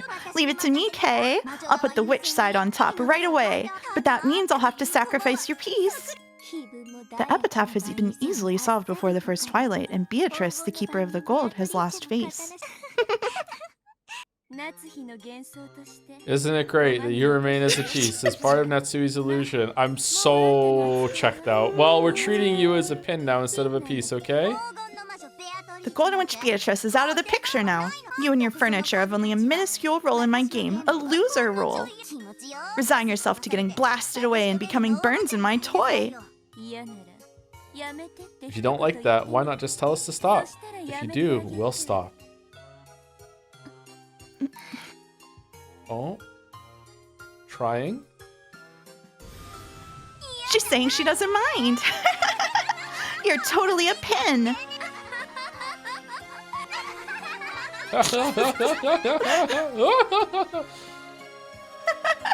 There's no need for a Golden Witch anymore. All that's needed is a sacrificial doll so the two witches can enjoy some time playing. Die, disappear. Confess to your filthy past and your crimes. Speak out your sob story of regret and repentance as you throw yourself off a cliff and die. The Golden Witch will never again have her turn. Ha ha ha ha ha.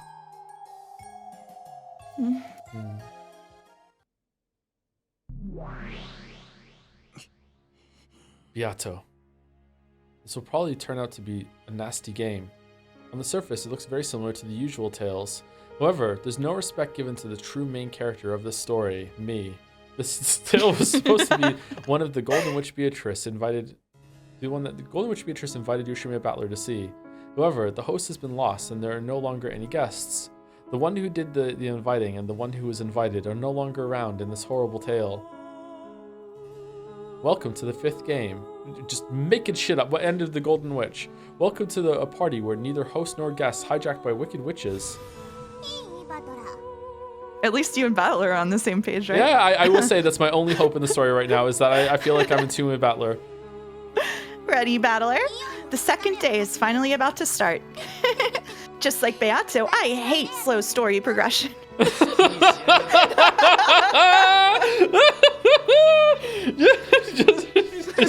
just do what you want. No matter how much you mess things up, I'll definitely reach the truth of this game. It has to be that way. You've got to fight for your little sister's sake as well. Don't worry. Lady Lambda Delta is a far more terrifying opponent than that fool Beatrice, but I'll be giving you plenty of support so there won't be any problems.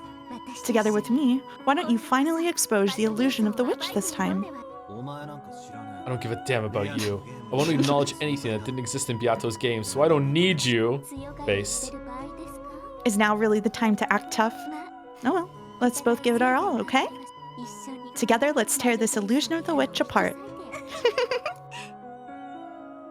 Erica offered me her hand to shake.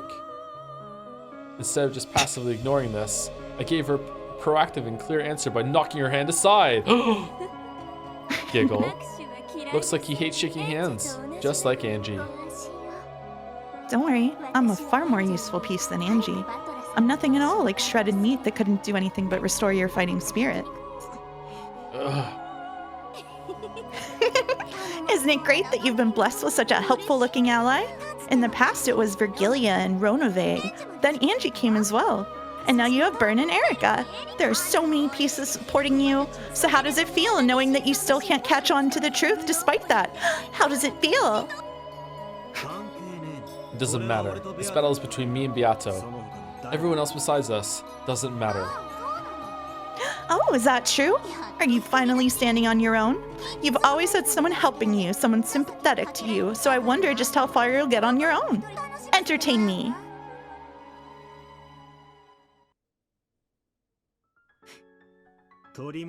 I'll grab it and take it back.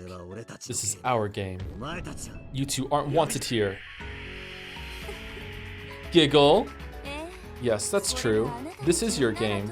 So try taking it back. Let's see how far someone like you, who couldn't even win Beato's games when she went easy on you all over the place, can get in Lambda's completely ruthless game without any help. Well then, wake up, Ushiromiya Battler. Welcome to the morning of October 5th.